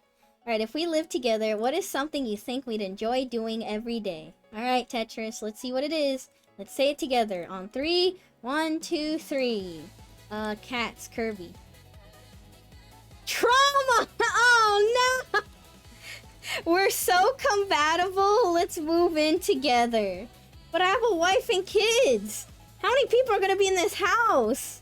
Dang, too real. Yeah. Yeah.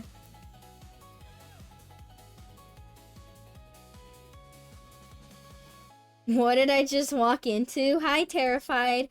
Tetris asked to live in with me, and we bonded over trauma together, just like real life. It's a big, happy, extended family, yep. Yeah, you better move into my home. I ain't leaving my wife and kid. I literally have a wife and kid. I can't leave them. I'm not that bad of a father. That tracks. I mean... oh my god, this is all the people that live in the house. Yeah, so there's me, there's my wife on the right, Kuro, and then there's our child. She shares our hair. God, her pink hair with the face paint is so weird. She has my eye collar, she has Kuro's pupils though.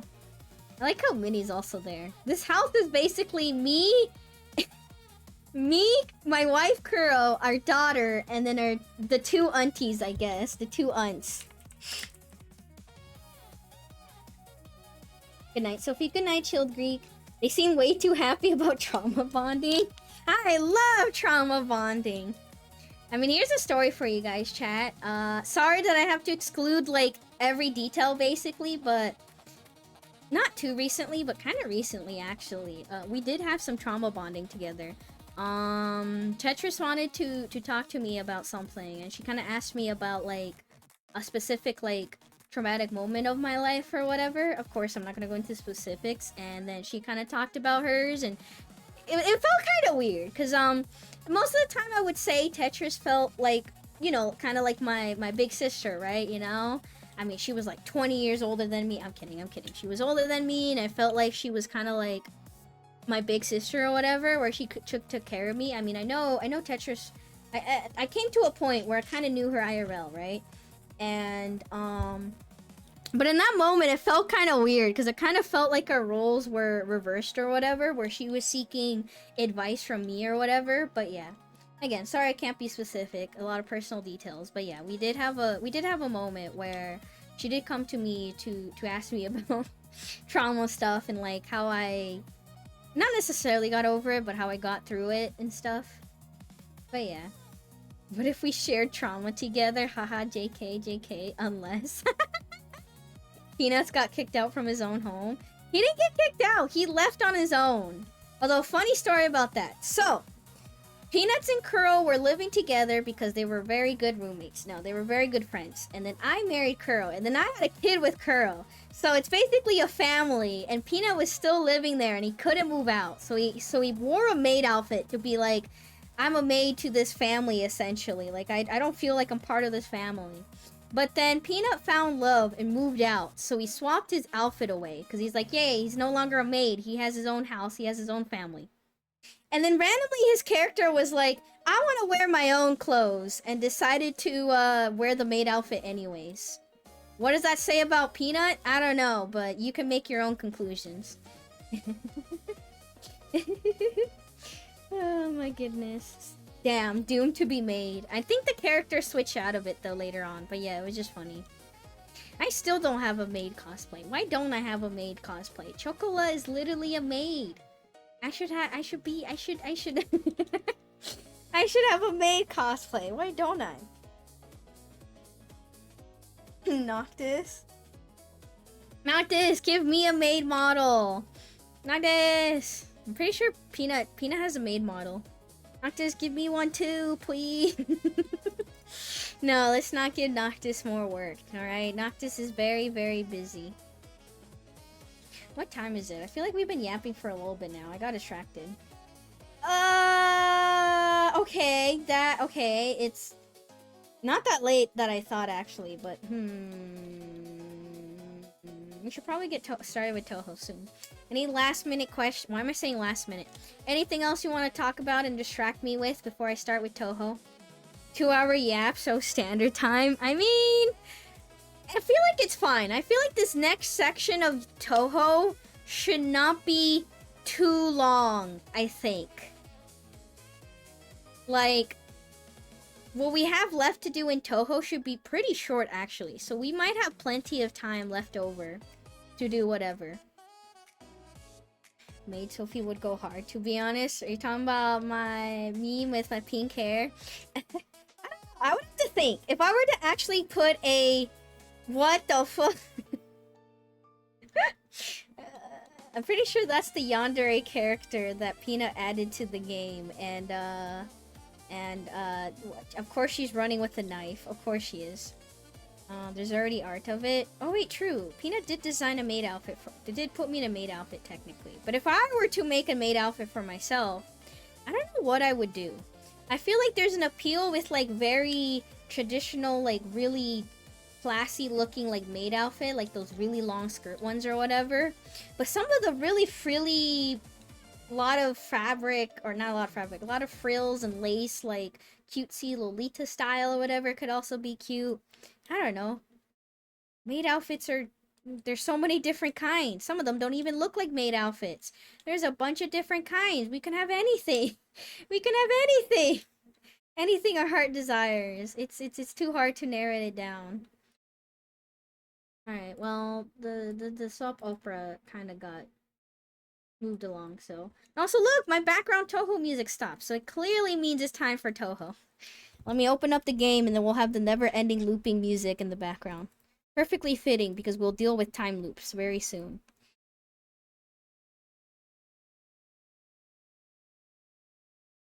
You know, something I actually haven't looked for this game yet? Achievements. View my achievements.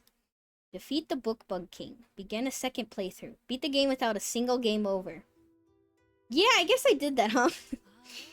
Complete the final chapter. Complete Night 4. Beat all the wagons at the circus. Get a 13 on the ultimate question.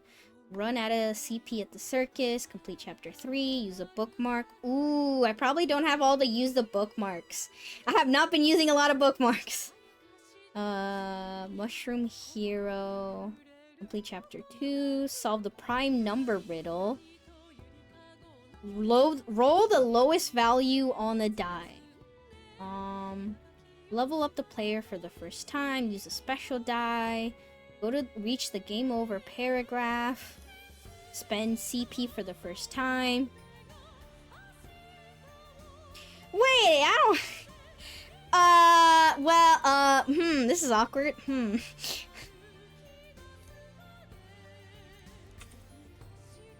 I guess most of the achievements are hidden, or at least the ones that I'm missing. So, apparently in my first and halfway through my second playthrough, I have not rolled the highest value on a die yet. What the heck does that mean? What? I haven't rolled the highest value on a die yet? I mean... I guess I've used a lot of special die, and maybe that doesn't count. How the fuck do I not have this achievement yet? How have I not rolled the highest number on a die? Probably means both dies? Dang, I guess I need to, like, use not special die. Lucklet. I mean, I definitely rolled the lowest number on a die before. What the heck? Unlock all achievements. 13 hidden ones! Can I kind of guess what I don't have yet? I'm pretty sure some of the hidden ones are use a bookmark. Because I have bookmark 2 for 1 for 3. I don't have it for 4. So I assume I need to save it 4 and 5. Peanut logic. Sophie would make her daughter a Kirby fan. Hell yeah. If a die only has one number, how does that work? Yeah, I'm like, if it's a special die that only has one number, like 555 or something, does that not count as rolling the highest number? Because I've done that multiple times. I've used die that had all the same number, all faces the same number. I guess,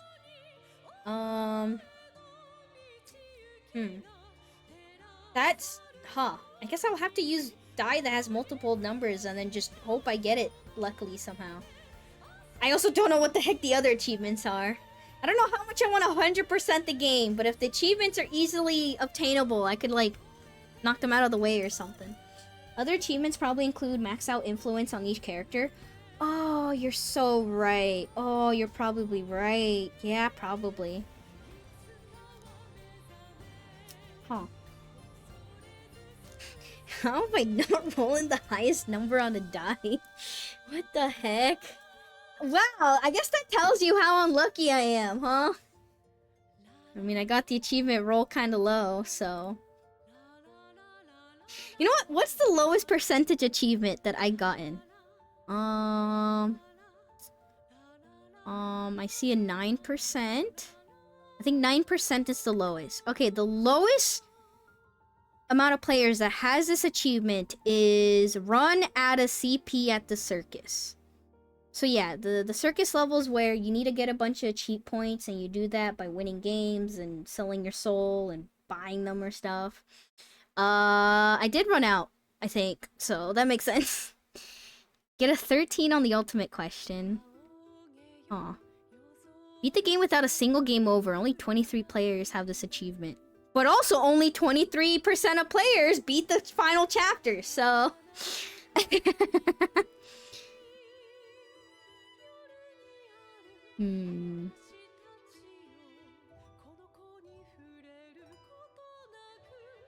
I'm just...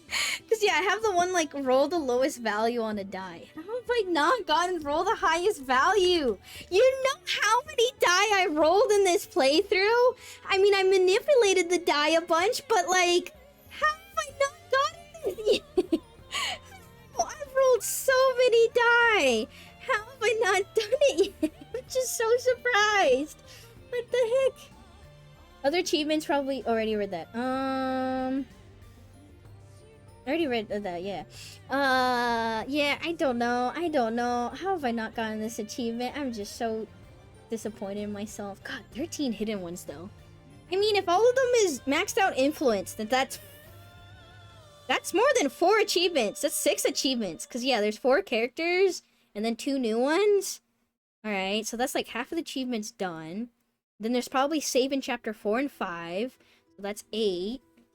Need 5 more achievements? Probably like special challenges or something.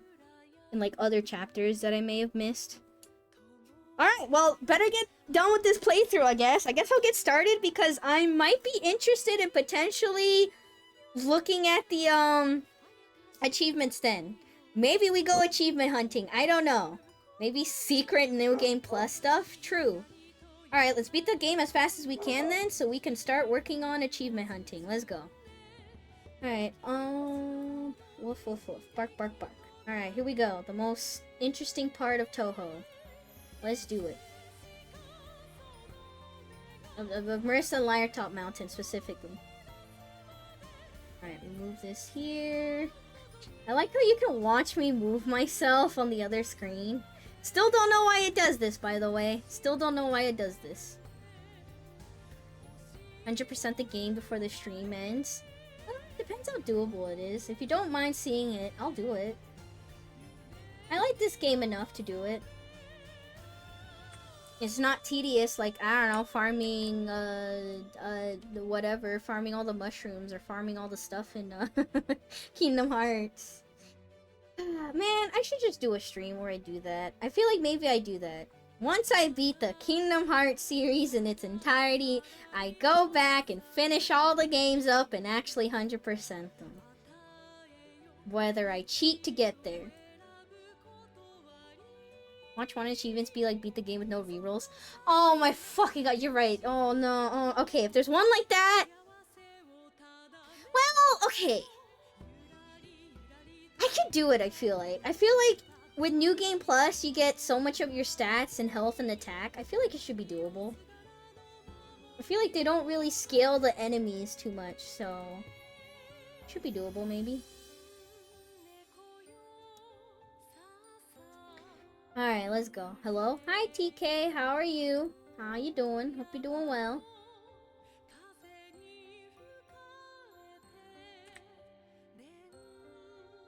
Alright, let's go, shall we?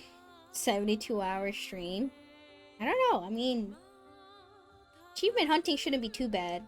Like, the only tedious thing about it, like, for example, if Vanda's correct and it's maxed out everybody, the only tedious thing would be just spamming through all the dialogue, but at that point, it just turns into a just chatting stream while I sit there and try to spam the text. Because, yeah, that's the one thing. I wish there was a way to make the text go faster or to, like, skip things. But I'm pretty sure there isn't. Like, you know how, like, in visual novel stuff, you can just hold control and it, like, skips everything kind of fast? Kind of wish that would happen. Alright, well, here we go! There's gonna be one thing that's either ridiculously hard or a stupidly long grind. I think there might be a no reroll one. That sounds harder than the no game overs.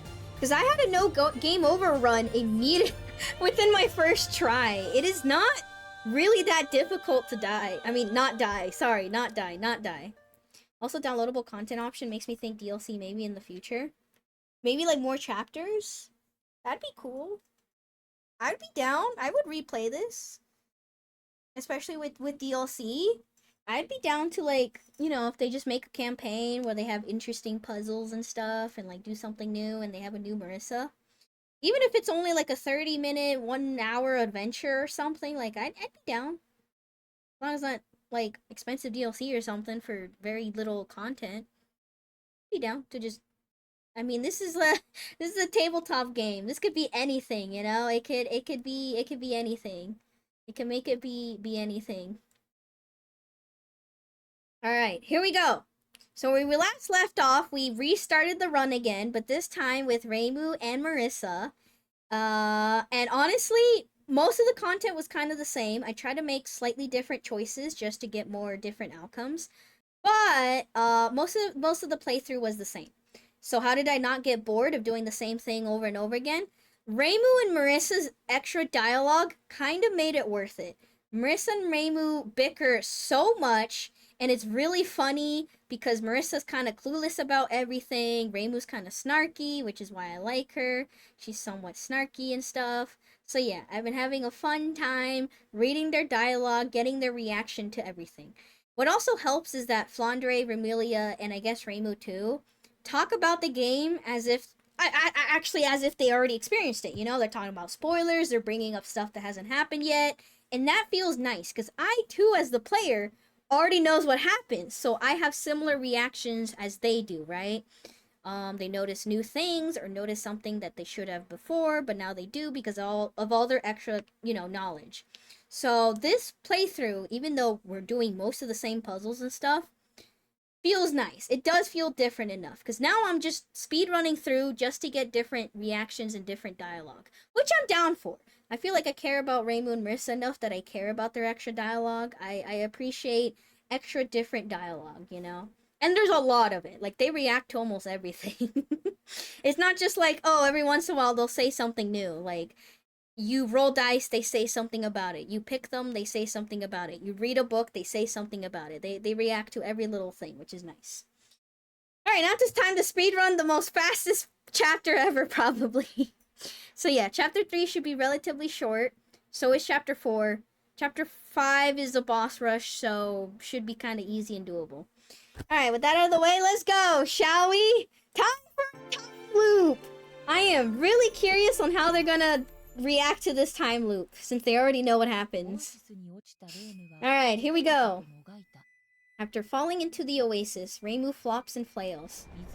The water is cold and deep. The more she struggles, the further she sinks. Reimu might really be in trouble. Her mind begins to blur. This was the single likeliest moment that my adventure could have ended. It was that bad? Glove, glove, glove, says the dialogue box. Glove, glove, glove. God, I really like how everything looks in this game. It's pretty. When she comes to, she finds herself lying on a shore. Gaze into the water. A little Marisa is reflected in the water's surface. Shocked, Reimu feels her face. Are you ready for it? Marisa! She's Marisa. Hey, it's Marisa. Wait, it's me! Yep, Reimu has now become Marisa. Now this is the part of the game that for some reason, Reimu, who's playing as Reimu, is now playing as Marisa. Got it? Reimu is playing as Reimu, who's currently Marisa. Who's trying to fight Marisa. Got it written it down? Good. Don't worry, it doesn't get more confusing. Even the clearest water, if deep enough, can drown. Whoa, that's deep, Vanda. That's so deep. Almost as deep as this water.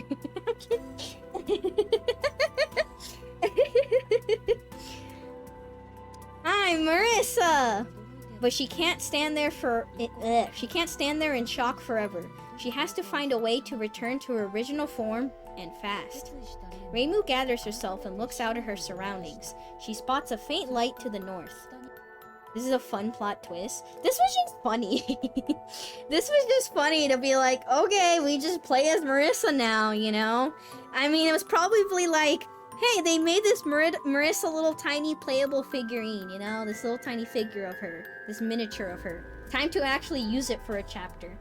If that was actually their reason, that's kind of funny. Did you turn into Reimu in this chapter, Marisa? No, I was just me. Wait, that's not fair. This is like an anime episode 13-14 bonus episode OVA. True, Joey, true. Go towards the light. No, Marisa, don't go towards the light. When Marisa comes to, she finds herself in a wild wolf's cabin. Marisa feels strange, as though she's not herself. She probably just hasn't woken up all the way yet. Get ready to hear that a million times, chat. The wild wolf turns around and asks, "Good morning. Oh, did you have a bad dream, Marisa?" Ultimately, this isn't actually a dream, right? Asks Remilia. It's a dream-like amusement park, but in places it's also a dream, I guess. It really makes you wonder what reality even is. Guys, calm down, calm down. Don't question reality too much. Now that I think about it, if this game could go on forever and make new stories, just different modules. Yeah, it's like they could... I mean, it would be really cool if they made it so you take all the previous chapters and like change them up a bit or something, or make it so you get a good ending or a bad ending more. Change different pathings. I mean, it's a tabletop RPG. Marisa and Reimu can have a new adventure in any sorts of ways, you know? They can go to an actual amusement park, you know? They could go to an actual shrine and do something. They could go underwater for some reason. Anything could happen. It does not matter. It's nothing. Marisa looks at the wall next to the bed. 1-1 is written on it. The wild wolf speaks to Marisa. Could you go on an adventure for me, Marisa? I need you to deliver this iron wind-up key to my little sister. And please be wary of any girls in riding hoods. Is this your dream job, Marisa? Carrying wind-up keys through forests? Where do you even come up with this stuff? Alright, at least this one is somewhat straightforward. As Marisa walks through the night forest on her adventure, she sees a girl wearing a riding hood further along the trail. Remembering how the wild wolf told her to be wary of girls wearing riding hoods, Marisa quickly hides. And Reimu says, when we're using the Marisa piece, I always want to choose death on purpose. Could you not? See? It's so worth it. God, these two are so funny. God, Reimu, you're so funny. Wonder if I should be scared. There is a Red Riding Hood. Her smile creeps Marisa out. Alright, last time I think I tried to fight them and I immediately lost because they just pull out a shotgun and shoot me. It's kind of funny how this doesn't count as a game over because it just loops me back into the bed. It's a never-ending time loop, and so you don't die, so you don't get a game over, I suppose. How do you get a game over then? I've been trying to make different choices here and there. I mean, not too drastically different. I also haven't let my HP run out. Other than dying, I wonder how you get a game over.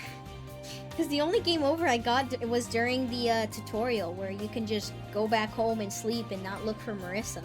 That's technically a game over, but it doesn't count, I guess, for the achievement, because it's during the tutorial. Alright, so last time I tried to attack them, and it didn't work. So this time, we're just gonna do same old. Marisa hides herself. The Red Riding Hood doesn't notice Marisa. She has her back to her. So we're gonna sneak past her. Marisa moves carefully, making sure her feet doesn't make a sound. Marisa continues down the path, unnoticed by the Red Riding Hood.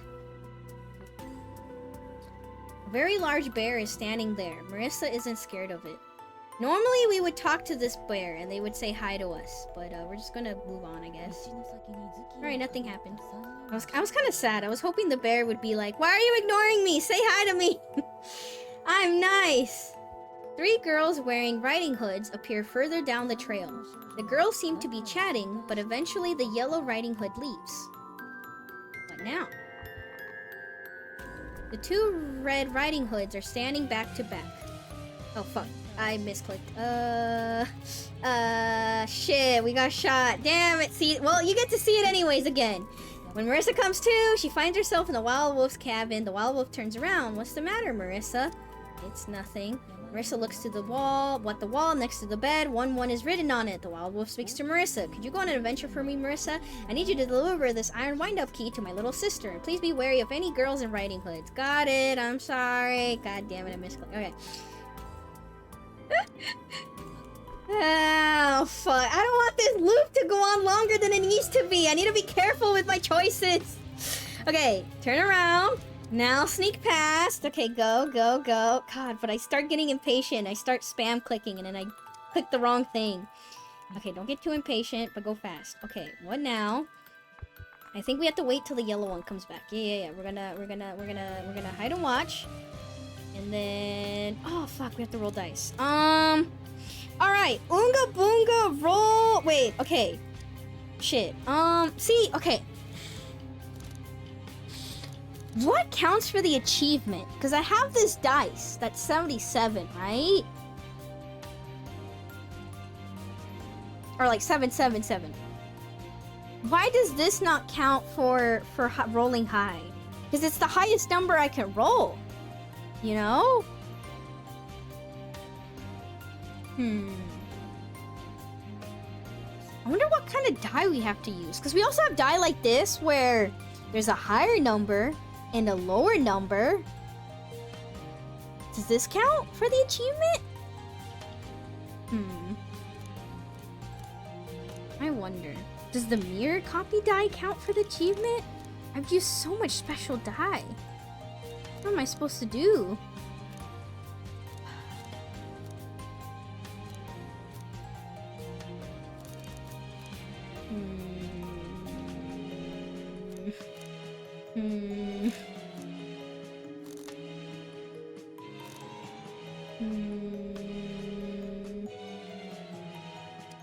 Alright, let's hope we roll a 5 and a 6, I guess. 5 and a 6. Dang, 5 and a 5. So close yet so far. No more TV. Wah, give me TV. Wah, I've only been on it for like 3 hours. Give me more TV. I promise my eyesight won't go bad because I'm staring right up close to the TV. Alright, let's keep hiding. Alright, there we go. The Red Riding Hood continues to keep watch, leaving her back pointed to Marisa. After a while, a Yellow Riding Hood appears. The Yellow Riding Hood takes up the watch, and the Red Riding Hoods go off somewhere else while they're changing the watch. The Yellow Riding Hood gives a big yawn and starts to keep watch. The Yellow Riding Hood has her back turned. She doesn't seem to notice Marisa, but Suddenly, Marissa wonders if that's really true. We're gonna wait till she falls asleep because she falls asleep. Now their chance, says Marissa. Marissa holds her breath and watches the Yellow Riding Hood. Eventually, the Yellow Riding Hood begins to doze off. So now we sneak past. Go to your room and play video games? I don't want to play video games. I want to watch TV. I'm kidding. Alright, let's go. As Marissa walks down the trail, she encounters a wild wolf. Holy shit, this section is so short. I'm pretty sure it took me like 20 minutes just to get through these like Riding Hoods the first time I played, because I'm like, I don't understand it. What am I supposed to do? They keep attacking me. Can I kill them? Can I kill them? No? Okay, I guess we gotta like stall and wait them out and wait till they fall asleep. Wow, this first 1-1 is really short, huh? The wonders of hindsight. Yeah, I'm like, I thought we'd go on a little further, but no, yeah, we literally just go like 3 rooms and we're done. Easy! Speedrun! She must be the younger sister of the one in the cabin. Upon receiving the wind-up key from Marissa, she compliments her. You were able to get here all by yourself? That's amazing. Oh god, I swallowed spit. This Marissa piece is really cocky, isn't she? Says Reimu. Wanna try killing her on purpose? Says Flandre. Hey, quit it! Complains Marissa. Puff out your chest in pride. After giving the wind-up key to the wild wolf, Marissa suddenly feels drowsy. She knows she shouldn't fall asleep in a place like this, but the drowsiness overcomes her. Good night. And then we have this weird dream sequence. ... In the dream, Reimu remembers that she is Reimu. In this world, it isn't clear where dreams end and reality begins, vice versa. Either way, it seems she will somehow need to wake up from the dream. Otherwise, she might be forced to go on adventures for all eternity. Choose quickly. Alright, last time I choose open your eyes. What if I sleep? In the dream, you realize that you started dreaming. Oh no, I'm dreaming in the dream! This is a dream within a dream! Oh god, how many levels deep are we now? You look up at a cuckoo perched on a branch. Everyone says that a silent cuckoo is a sign of good luck, but you would rather it sung. Oh, do I get like dice or something? Because if you pick the other one, I think you just get like health or something back. You just immediately wake up. Huh. I missed all these stories! Dang it! Oh, I do get a die. Will you wait until the cuckoo sings? Or will you kill the cuckoo? Wait till it sings. If it does not sing, kill it. I'm not murderous. Wait till it sings. You stand there and watch the cuckoo. Eventually it sings. Hoo, hoo. Sorry, it's supposed to be singing.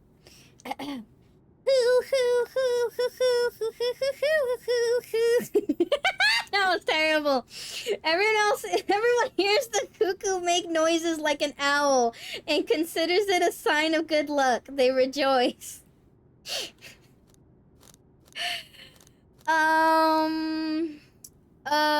do I want to replace it with? I have too many good die. This is Reimu die. I want it. Wait for the cuckoo to sing. I like to watch California owls. Noctis, did you just get here? Hello, Noctis. You missed TV.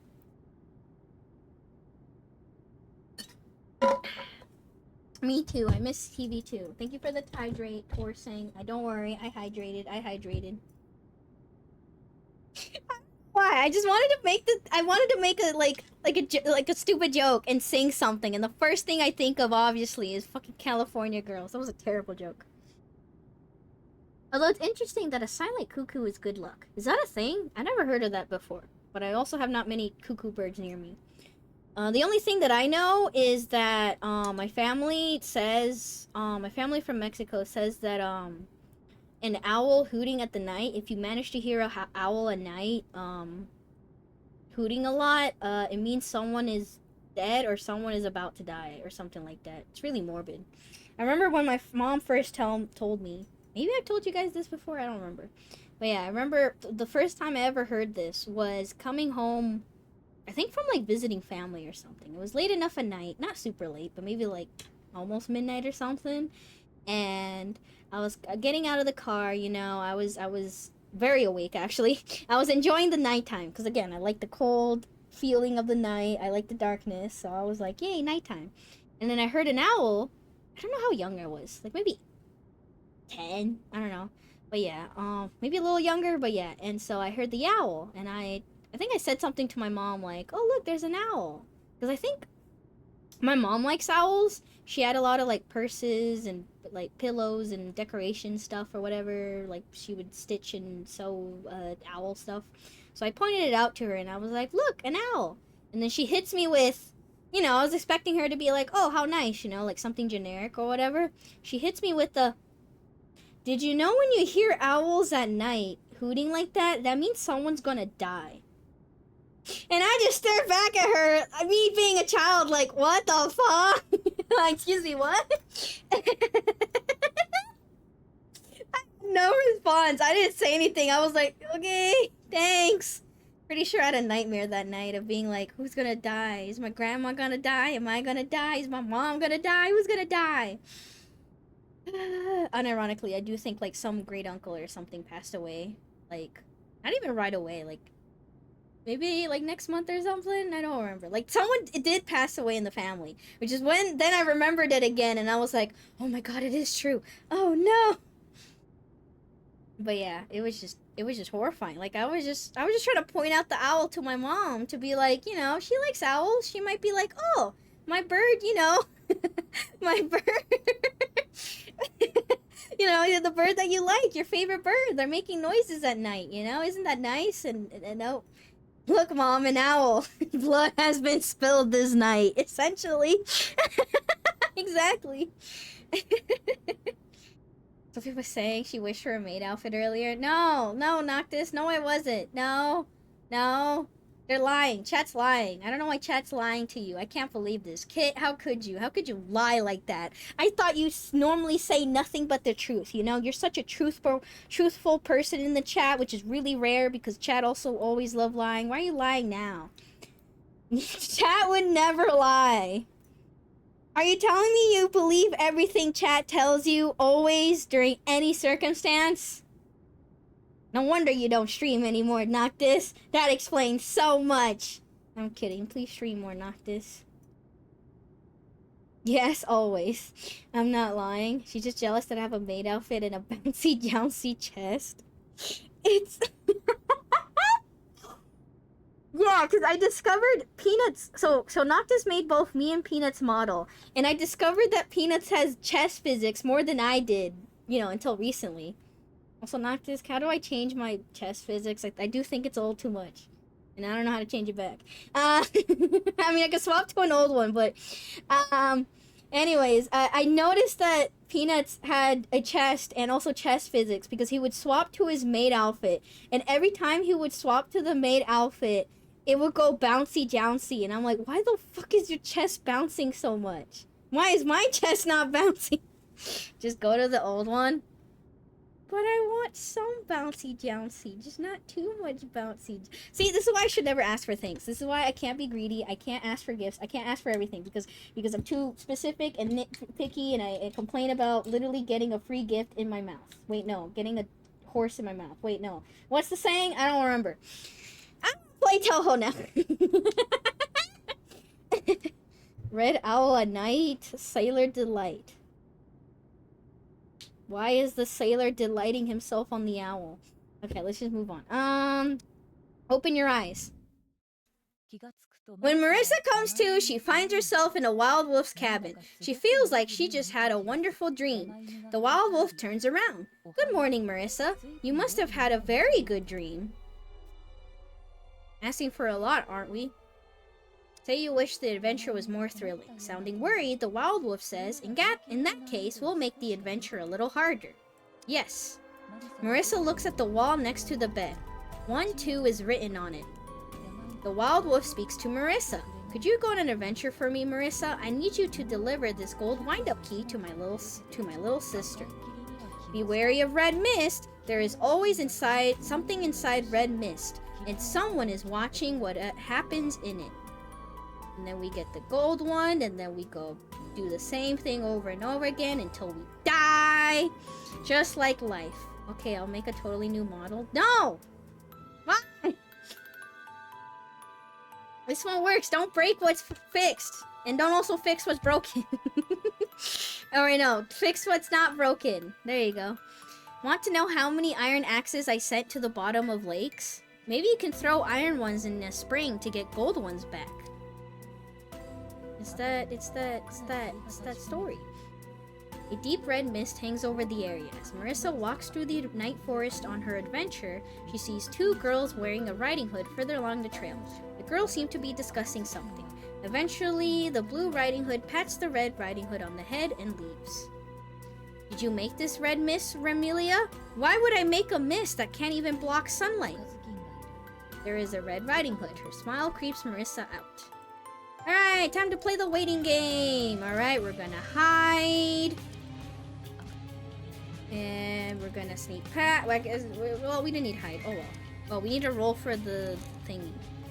Alright, let us roll on this die and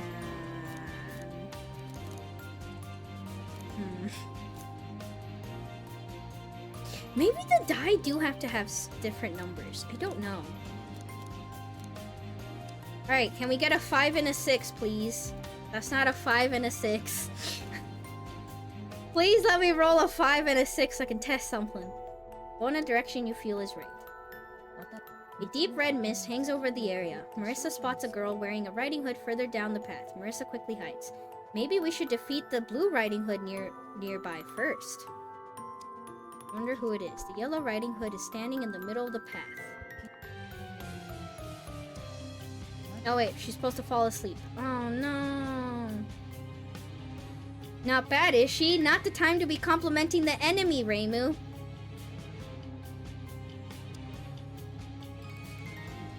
Sorry, I forgot to put her asleep. God damn it, I'm still throwing. I'm still throwing.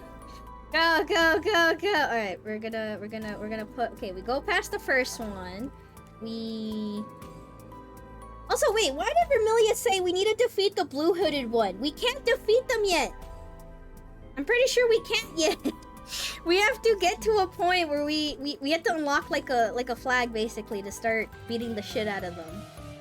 Yeah, I'm pretty sure we can't beat any of them up. I'm pretty sure we die. We die to the blue one. Alright, we sneak past you, and then we put the other one to sleep. Give me a, what was it again? Give me a 5 and a 6, please, again. You know, it's a free reroll. Technically, I could keep rerolling unless I get 2 high numbers, you know? The highest number on each die. Come on. Give me the highest number each die. This is a free reroll, okay? This is how we're farming achievements. We're farming achievements. Give me a 5 and a 6. 5 and a 6. But I need the blue one to be 6. Give me a 5 and a 6. Hey, chat, read any good books lately? Read any good books lately? How you guys been doing? Are you doing alright? How you guys been? What any weekend plans, you know? Give me a 5 and a 6. I swear to God. Wait, no, I can't even get a 5 and a 6 the incorrect way. Come on. No, stop it! Give me a 5 on the other die. And then a 6 on the other die. I play Yu-Gi-Oh, so I ain't got time for reading. Oh, okay. Fair enough. Oh my God, give me a 6 on this side. I got it. We'll keep rolling until the 1%, you know? We're gonna hit these odds. I believe. We got it. It's a free reroll, so might as well farm it now while I'm here. Might as well test the theory out. Fuck, no wonder I don't have this achievement. What the hell? I rolled this dice, and in the history of me playing this game, I've rolled so many dice before. Why is rolling high numbers so hard? Oh my God. Reimu, hear me out. We're gonna switch these dice for heavier ones. 5, 5 again. I get a 5, 5 again, but not a 5, 6. I haven't even seen a 6 recently. Oh, thank you. You gotta complain and receive. Oh my goodness, I believe. You're gonna get it and roll it by accident? I sure am. I'm spamming it too much. We're gonna get it. Okay, we got it. These are the highest numbers on both die. Did I get the achievement? Did I get the achievement? I didn't get the achievement. How the fuck do I get this achievement? How do I get this achievement? Do they have to be normal dice? Do they have to be my normal die and I roll a 1 and 1 through 6? Is that it? Can they not be special die? Do they have to be normal die? I think they might have to be normal die. I suspect it has to be a normal die. Well, I'm pretty sure the next time I have a chance to get a normal die is in chapter 4. Can I even get 2 normal die? I mean, I have a copy die, so maybe that could be it. Oh, that's gonna suck though. That's gonna suck because I'm gonna have to use up so many rerolls for that. Alright, Deep Mist hangs over. I wonder who it is. Let's put him to sleep. Hide and watch. Alright, and then we sneak past after they doze off. Keep going. Alright. Red Riding Hood leaves. These two seem to be good friends. There's a Blue Riding Hood. Marisa senses an indescribable creepiness coming from her. This Blue Riding Hood can place a powerful curse on us. Then we're gonna keep observing. And then the Riding Hood appears. The Red Riding Hood assumes the watch. The Blue Riding Hood passes the Red Riding Hood on the head, then goes off somewhere. We're changing the watch. And then we wait one more time. Oh, never mind. I think we sneak past. Do we get away? We do get away with it. Nice. We just can't attack them, or else we get killed by the Blue Hood. As Marisa walks down the trail, she encounters a wild wolf. She must be the younger sister of the one in the cabin. Upon receiving the wind-up key from Marisa, she compliments her. You were able to get here all by yourself? That's amazing! This Marisa piece needs to deflate her head a little. Perhaps a few deaths will teach her humility. Don't do that! Puff out your chest in pride. After giving the wind-up key to the wild wolf, Marisa suddenly feels drowsy. You know she shouldn't fall asleep in a place like this, but the drowsiness overcomes her. Good night!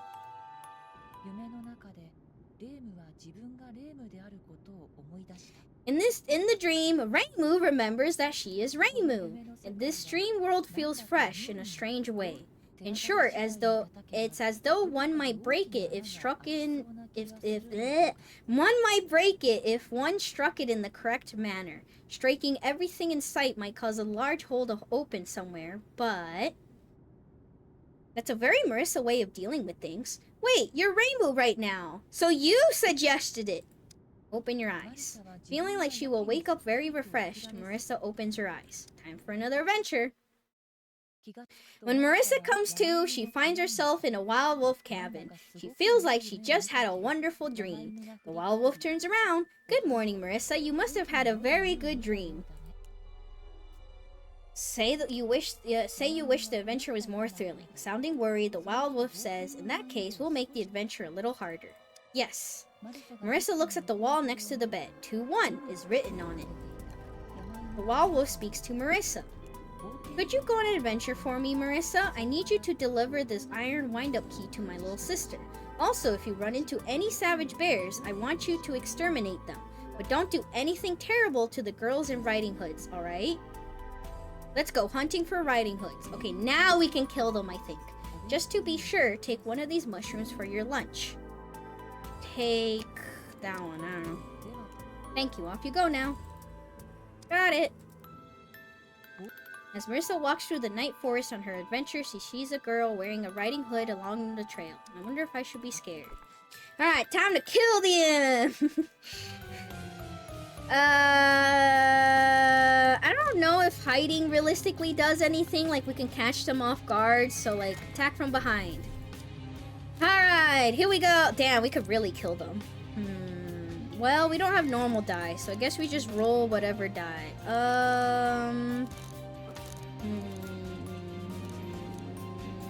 Let's do one of these. Wow, I got it, 100%. How does she do it? Marisa's savage attack knocks the Red Riding Hood to the ground.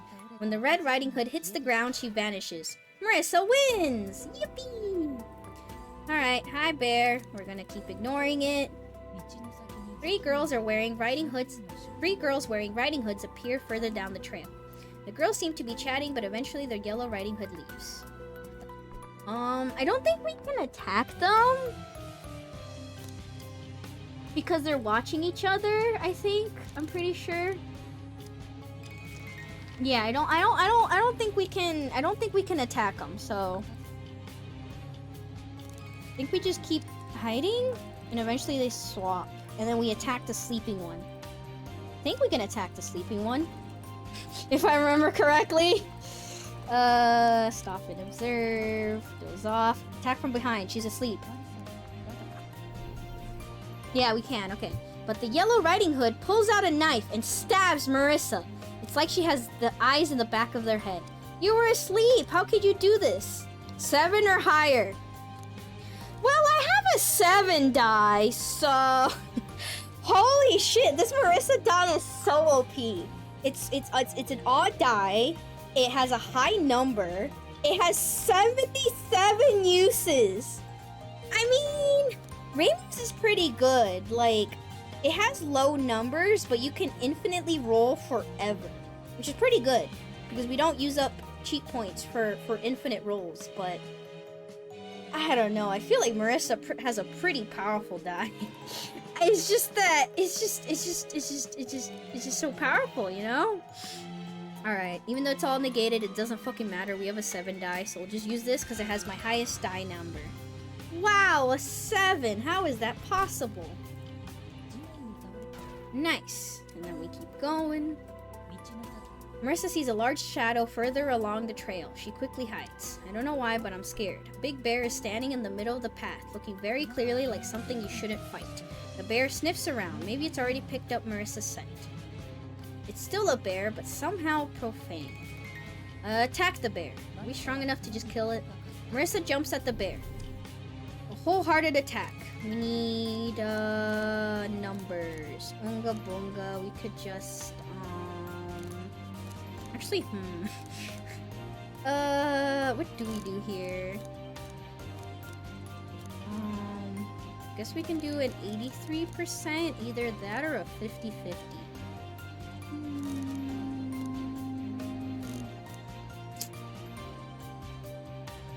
50-50! We don't lose these! We don't lose these! Nice! We don't lose these! Let's go! Damn, it's so nice, New Game Plus being overpowered and just one-shotting everything. Most of these I had to take like 2 or 3 tries to do them all or whatever, so... Alright, let's go. The bear falls. Marisa wins! After falling to the ground, the bear turns into a bunch of mushrooms. Marisa decides to take the mushrooms with her. Oh, and we leveled up. Nice. We haven't leveled up in a little bit.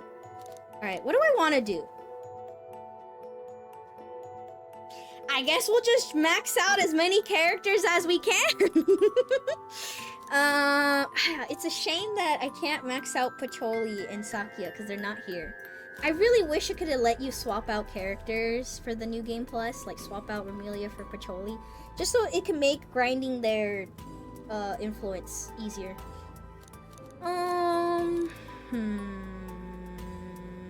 I guess we'll just go with Reimu this chapter. Try to max her out. Technically, we don't need a 0 die. We have 1. We have a times 0. I feel like this is fine. Only you could get stronger. If only you could get stronger just by sleeping. True. No need to go to the gym. No need to exercise. Just sleep. I mean, there's probably some infomercial that are like, hey, if you buy this device and put it on your stomach, when you wake up, you'll have a 6-pack. And if you call now in the next 20 minutes, we'll double your order and you can have 2 of them. For no reason at all. I mean, there was the stupid, I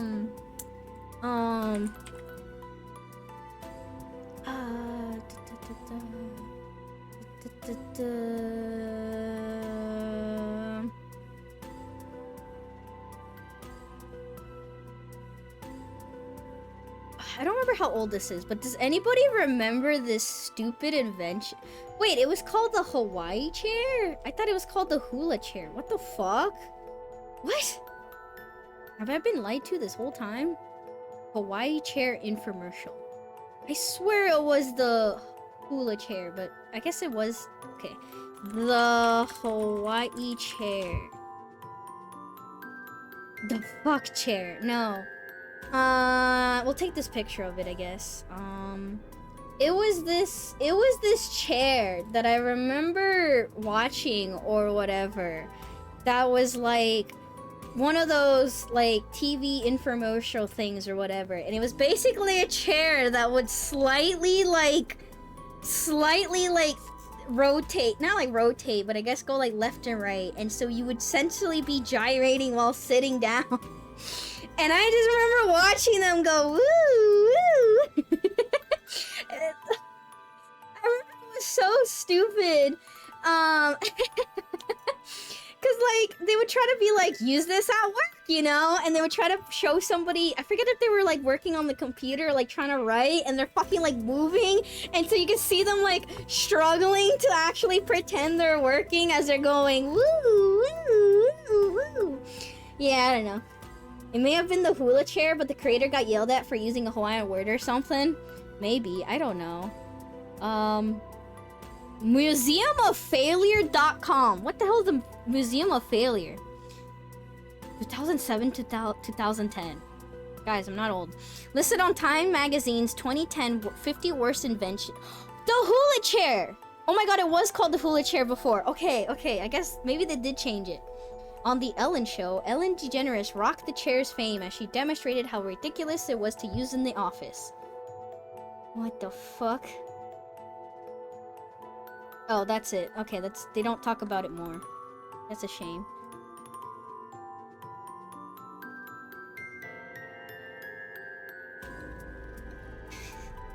This article is from 2012. Came to popularity in 2007 as a desk chair with a swiveling body.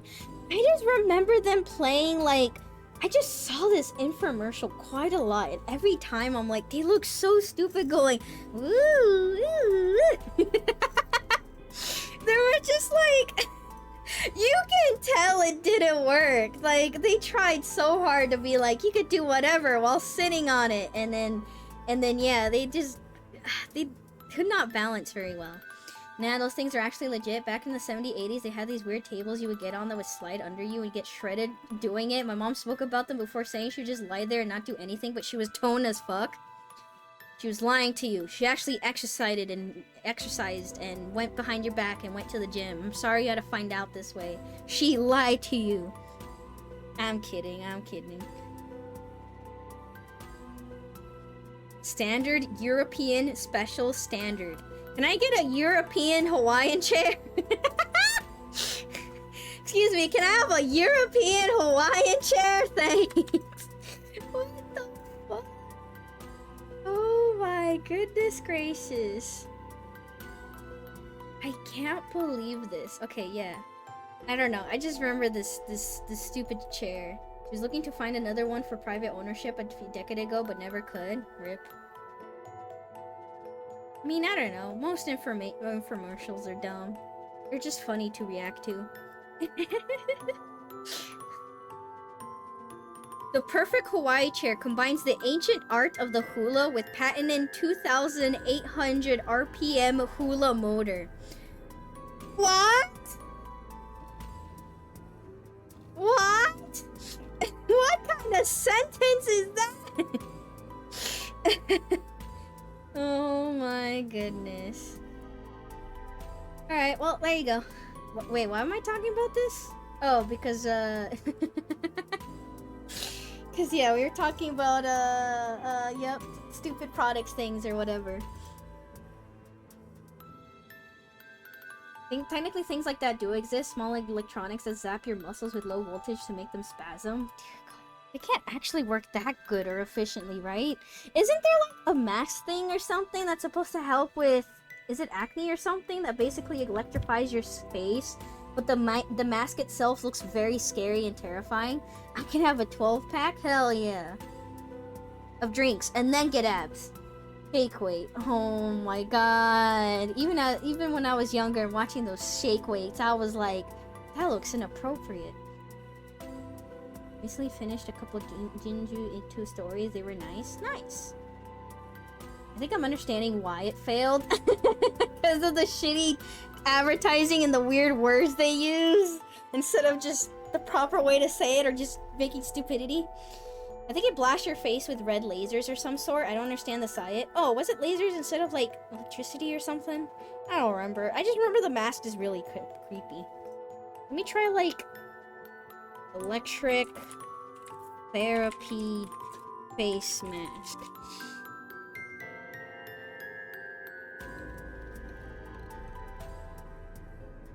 Like it's an older product. I don't think anybody's actually using it recently. LED light therapy. No, maybe it was lasers.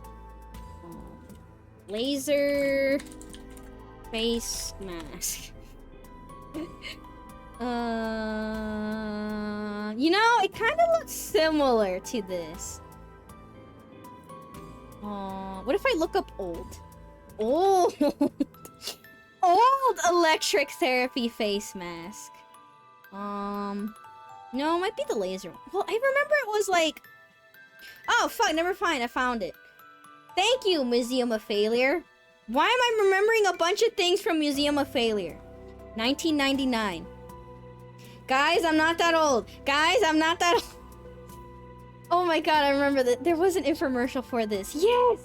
I remember this. Oh my god, I remember this infomercial. Sorry, I'm watching it. I didn't mean for any dialogue to play.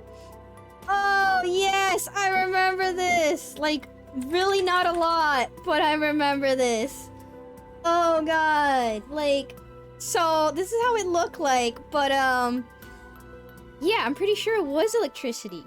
American Hollywood star Linda Evans, I don't know who that is, was a spokesperson for the Rejuvenate facial mask, a device that zaps your face with electric shots.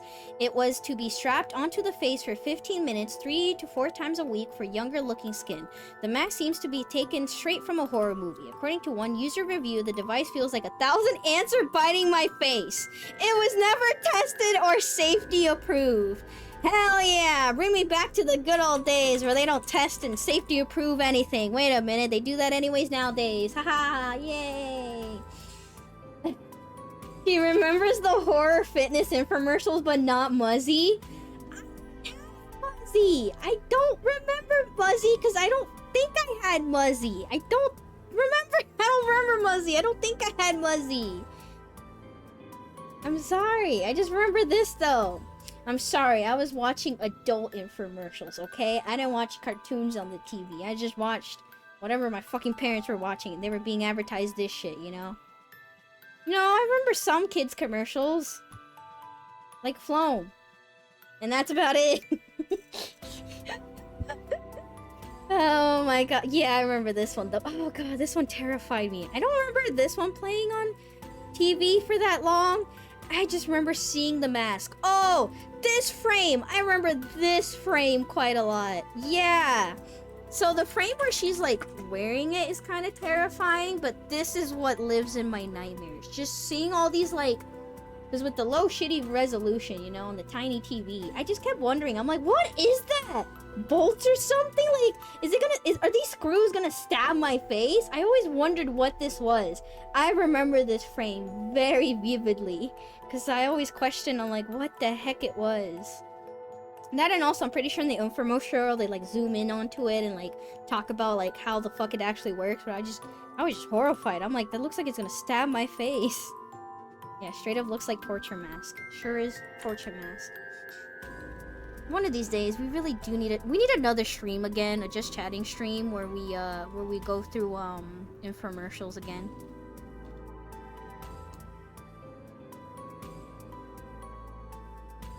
All right. Anyways, let's continue. This chapter's supposed to be really short, and we already wasted a bunch of time. Sorry. I got on a tangent. I'll take 5. No.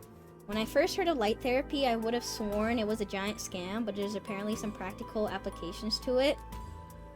I don't believe in light. The sun is a lie. Oonga boonga. I'm kidding.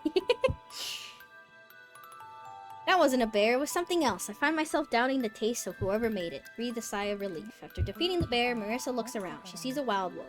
She must be the younger sister of the one in the cabin. After receiving the wind-up key from Marisa, she compliments her. You were able to get here by yourself? That's amazing. Oh, they're saying the same thing from last time. I won't read it.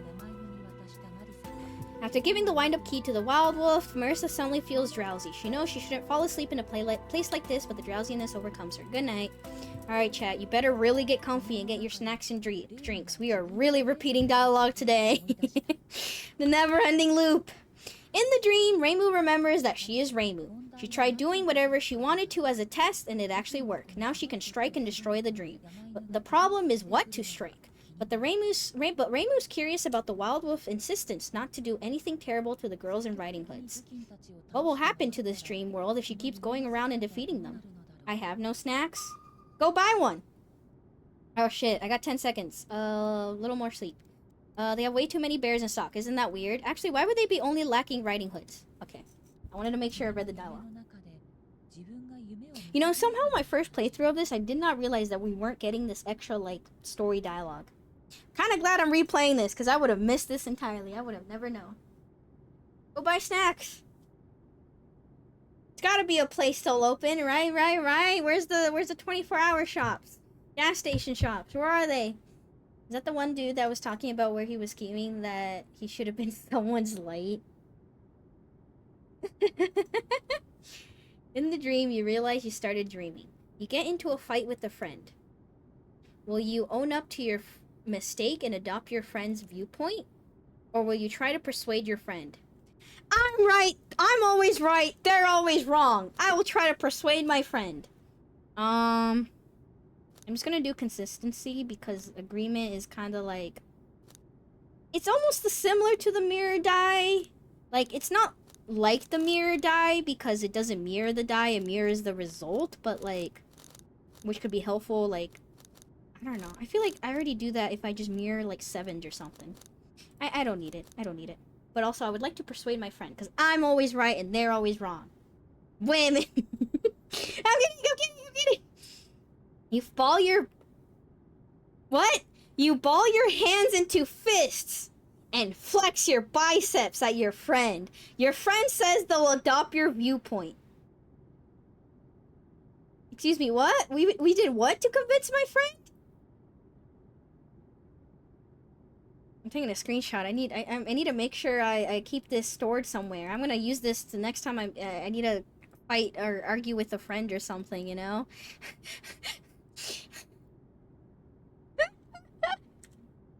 Imagine having like an argument and trying to tell your friend something and all of a sudden you just fucking flex your muscles and go, hell yeah. That's definitely a metaphor for politics. What muscles are they flexing? They ain't got no muscles. What the hell are they flexing out there in politics? How many crimes they can add to their list? That's it. What else are they flexing? Their enormous amount of wealth? They ain't got muscles. They're either too skinny or too fat to have muscles. I'm only talking about American politics. As an American. When you need to intimidate and all you have is strength points. You're right, we put everything in strength points. That seems like the male equal of the female strategy of just showing a guy their boobs to win an argument. Chat, if we have an argument and I show boobs, well, can I win the argument? Now I didn't say whose boobs I would show. Time to just Google boobs on, or just search boobs on Google and then show you the results. No, I get banned. Well, if I make it an educational stream, would I still be banned? What if I really wanted to teach my chat about breastfeeding or breast cancer or breasts in general, you know? It's just an educated stream.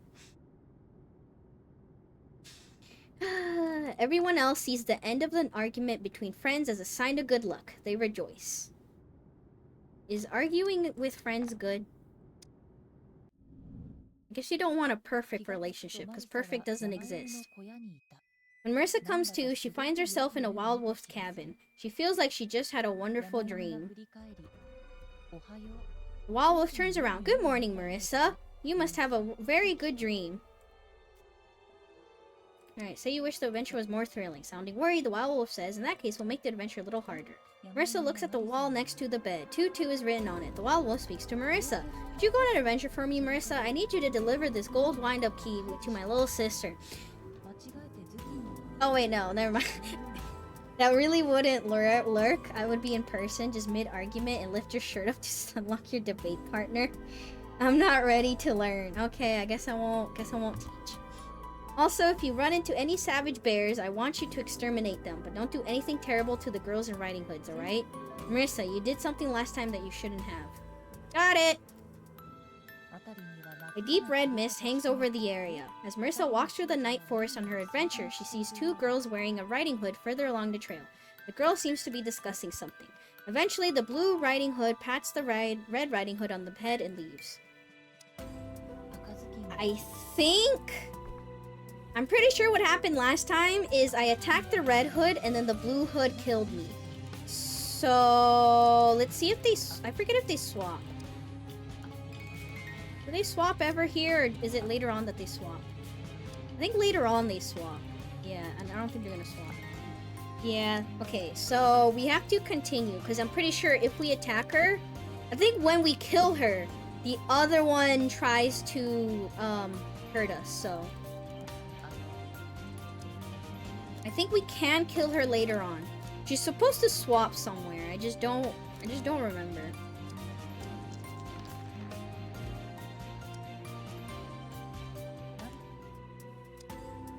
Let's see, is it here?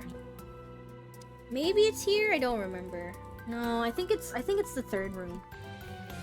Does the map help me? Yeah, it's the third room. It's the third room because you could see the blue hood in this picture on the map. So yeah, it's the next room that we can try to kill the blue one. So wait for her to doze off. We sneak past, and then we kill the one, kill this one. Alright, murder time! Let's go!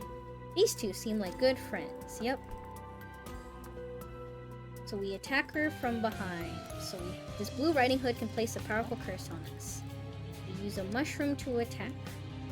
The one that dispels curses, I think. Which one is that? White one. White mushrooms. Okay, as Marissa attacks the blue riding hood takes out a needle and a doll without batting an eyelid. I'm faster.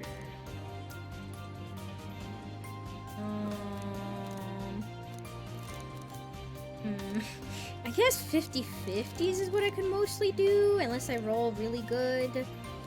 Fuck it, we don't lose these, I believe. We don't lose these! An entire playthrough without re-rolling would be easy, guys! Alright. The blue riding hood was defeated. They cost 3 times as much as a red riding hood. Alright, and then we have a bear. And then we fight the bear. Attack the bear. It's still a bear, but somehow profane. Roll dice. Here we go.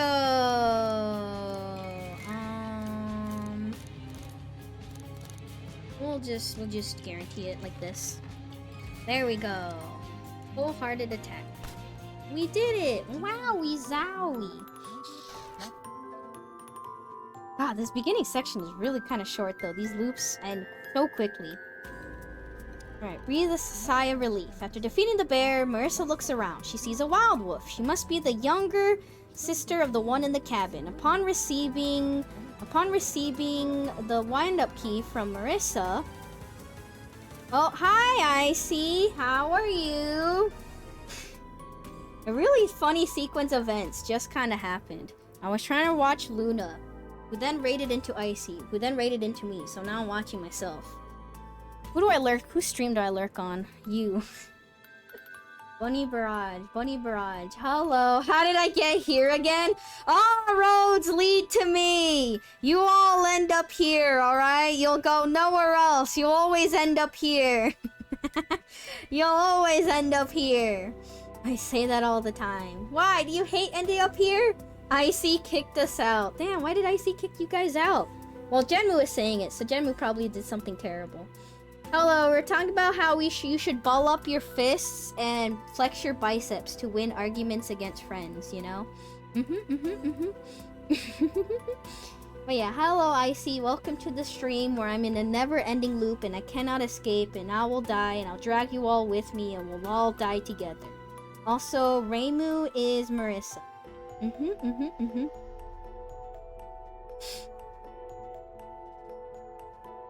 How was... Oh, Final Fantasy 14. I know you play that very often. How was Final Fantasy 14? Get him, Sophie? He was calling me Stink Tarte. Genmu, you're probably stinky. When was the last time you showered? You ain't got no goals, no nothing, no girl, no bitches, no nothing. Do you even have motivation to shower? You're probably super stinky. Leave Icy alone, okay? Weekend time. It is weekend time. Do you have any weekend plans? We love Sophie. Who's we? Oh yeah, I sent a thing in the group chat that matches that statement. Ball up your hands. Flex your muscles. I have enough motivation to shower. Yeah? How frequently do you shower then? Don't lie to us. Don't lie. How often? We? I love the we.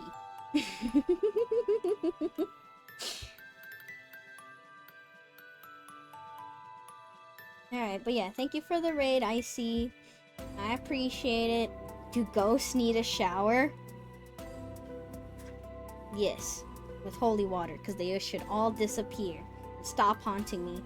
Yeah, sell some sealed cardboard and cash my check, and I need another shower today. Ooh, enjoy the shower, though. I've been taking cold showers. It's hot. And Final Fantasy 14 was fun. Nice, glad you had fun. And Mahjong? No way, did Icy play Mahjong in Final Fantasy 14? Alright, we gave back the wind-up key, we got experience, Marisa is cocky. Oh, after giving the wind-up key to the wild wolf, Marisa suddenly feels drowsy. She knows she shouldn't fall asleep in a place like this, but the drowsiness overcomes her. But yeah, we're playing a Toho fan game where we're playing a tabletop RPG game.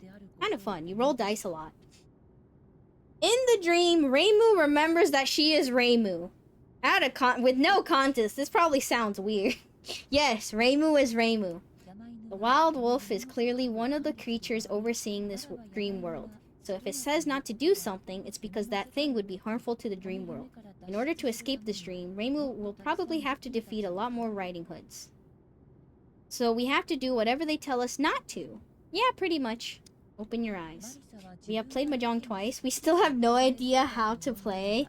I believe in you guys. And I, as someone who does play Mahjong, what I can do is absolutely nothing. Just point at, like, I don't know, science or videos. Do I even know how to play Mahjong? No, I'm still learning how to play Mahjong to this day. I feel like there's some, like, simple things here and there that's all you need to do. Just very, very simple things.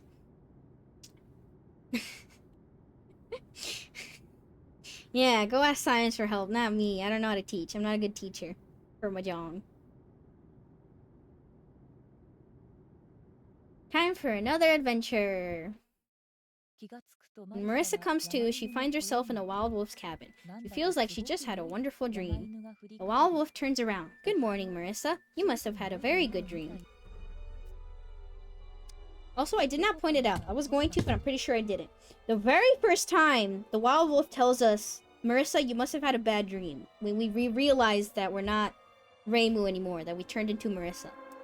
Every other time after that, she says good dream. I thought I was going to point it out, but I didn't. I sent the author fist in DM. Well, if you were watching stream and paying attention, you would know why, Genmu. If I ever decide to become a streamer, the first 3 things I'll do is make a lore video. Boo! Then make a beginner's guide to Mahjong. Boo! And then speedrun a fresh account to master. Boo! I'm just kidding.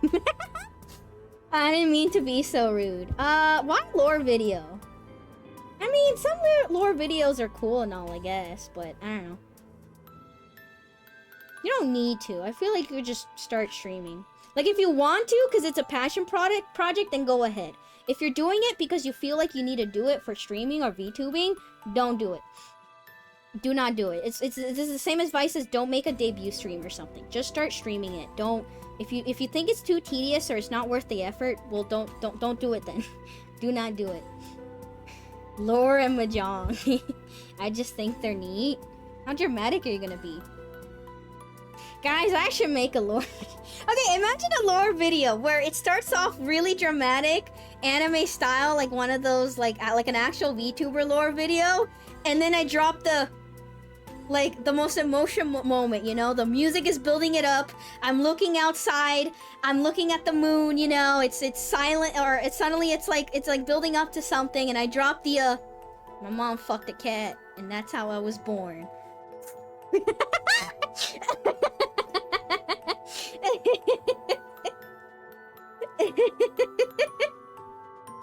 Oh, that sounds so fucking funny. Wait, that sounds actually really funny. Like, I could throw in some, like, actual lore about myself and, you know, like the traumas I had of my childhood, growing up, becoming who I am, you know, trying to make it emotional, make you feel a little bad about me. And then I dropped the, my mom fucked a cat, and that's how I became a cat girl. Then the mood completely shifts. Oh, that sounds so funny. Fuck, that sounds like a great idea. What about re-debut after not streaming 10 plus years? I mean, re-debuting or debuting like a new outfit or something, that's kind of fine. That's fine, because what that does is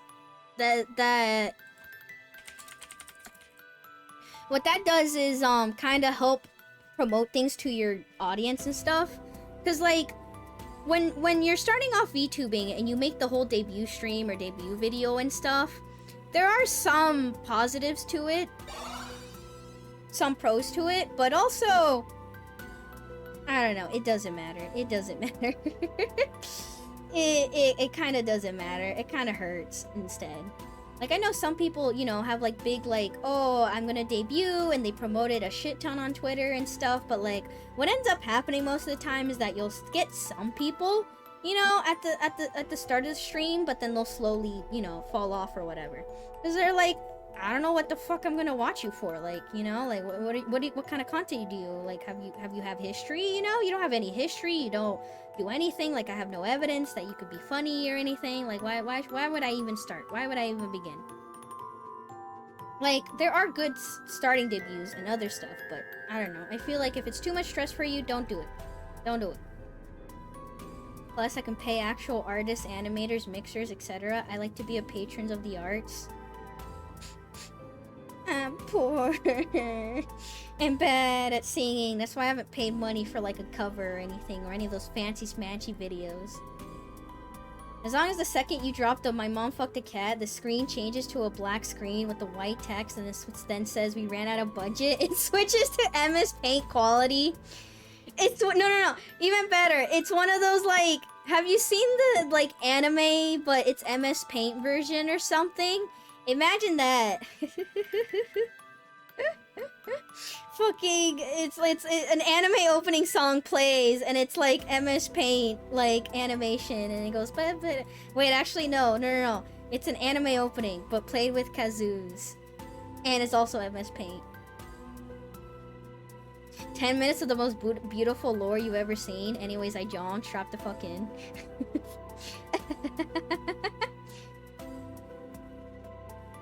Yeah, I didn't know how to start. I just randomly started using a model. That's why I don't stream. I'm boring. You're not boring, Noctis. You do great art. That's not boring. You're also funny. You don't know how long ago I lost your channel. I'm glad I found it again. Love your vibe. Hello. Anyways, back to boring Toho. Here we go. I'm kidding. Back to rolling dice and reading the same dialogue for the 100th time. I'm going insane. I'm going insane. I'm going insane. I'm going insane. I'm super boring. People fall asleep watching me. Good. So you can play 20 minutes of ads and farm their money, you know?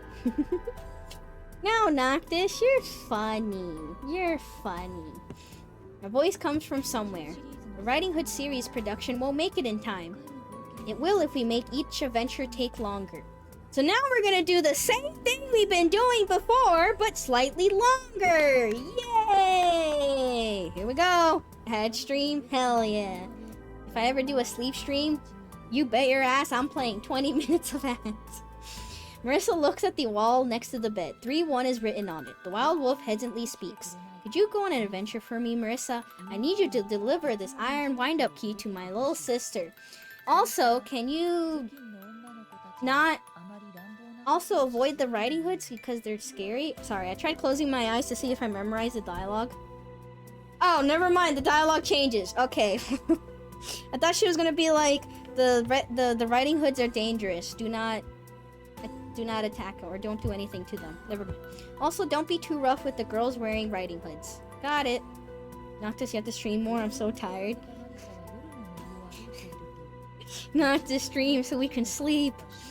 As Marisa walks through the night forest on her adventure, she sees a girl wearing a riding hood further along the trail. Marisa quickly hides. We're gonna fucking kill them. Murder. Murder. We're gonna hide and watch. She's gonna turn around, and then we kill! You say boring, I say relaxing and chill. Relaxing and being relaxed or chill is a good skill to have.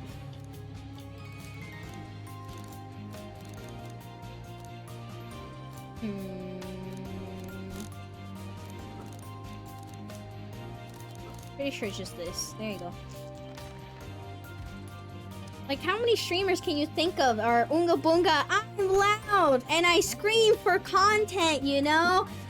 I'm loud and I scream for content and my voice goes ah, and I have to do non-stop yapping and go ah la la la la. And am I entertaining by being loud and saying cringy stuff out loud and saying penis loudly? I wish I could be calm and collected and chill. I want people to fall asleep to me. So yeah, something grass is greener on the other side. Too damn many, yep. Bye. I prefer loud women. Oh, so you're here. She does say penis a lot. No, I don't know anyone like that.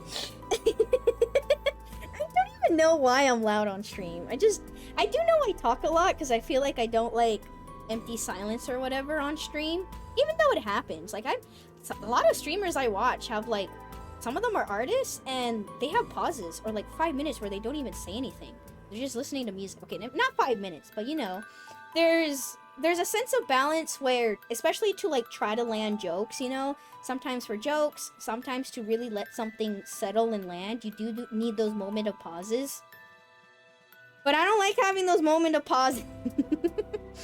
But yeah, I don't know. That's the one thing where I do yap a lot and I don't really like having like no dead, or I don't like having dead air or whatever. Unless I guess I'm playing a game and I'm very hard focused or something. But other than that, I don't know why I'm loud. It's just that normally outside of stream I'm not loud. To the point where like, I had an incident with my friends where my friends literally were like, oh, let's go on a trip. Wouldn't you like to go with us? And I literally said I did, and they didn't fucking hear me because they were deaf. They actually did not hear me. They were just deaf. I was too quiet. So like most of the time people ask me to repeat things because I talk too quietly, and yet on stream, I'm so full of energy that I'm yapping loudly.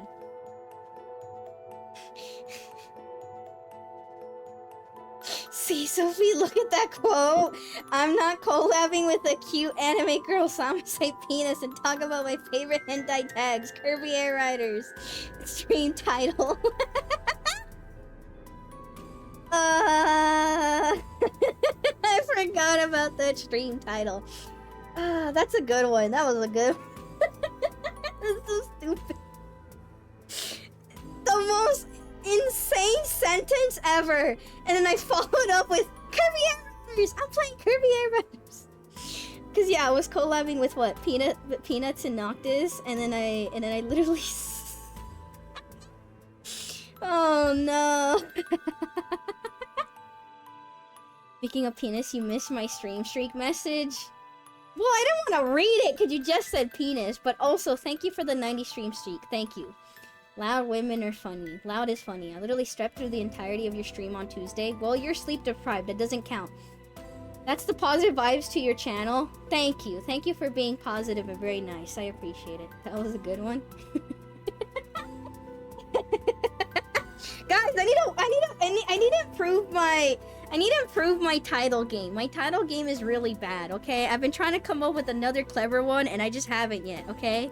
I mean, today I just did the same quote that I did last time, where it's like, if I'm Marissa and you're Marissa, then who's Reimu? That's it. I just wanted to repeat that joke again. It's a very dumb joke. I mean, it wasn't supposed to be anything clever or cool. I just wanted to say it again. Why do you think she lost custody of the kids? It's because of Uma Musume. As a quiet person, I prefer friends that are loud. Improve your dictionary. Thank you. Thank you. Why do I have 3 tabs of weird pink cat? All roads lead back to me!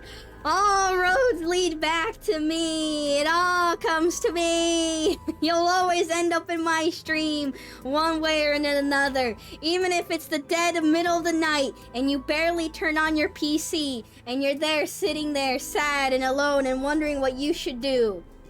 Suddenly my stream appears like malware and I start talking about PP or something loudly.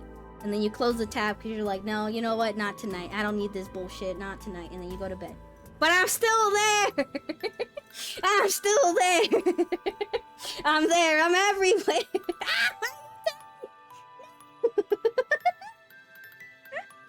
Oh my goodness gracious. I really need to tone down the chess physics. Noctis, help me tone down the chess physics. Well, that's half good, half bad. Thanks. Huh. It's actually set up so there's less of them after we beat some. You're kind of breaking my immersion, says Flandre, who has been saying nothing but spoilers this whole time. What now? Stream comes on like George Lopez at 3 a.m. I've heard that phrase before. What the heck is the George Lopez at 3 a.m.?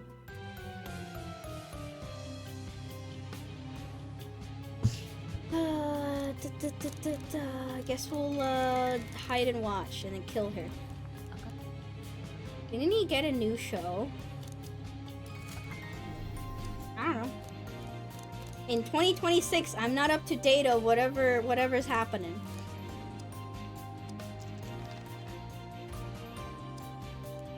Did he get canceled yet? Did they look up the past horrible history or something? Did he get canceled yet?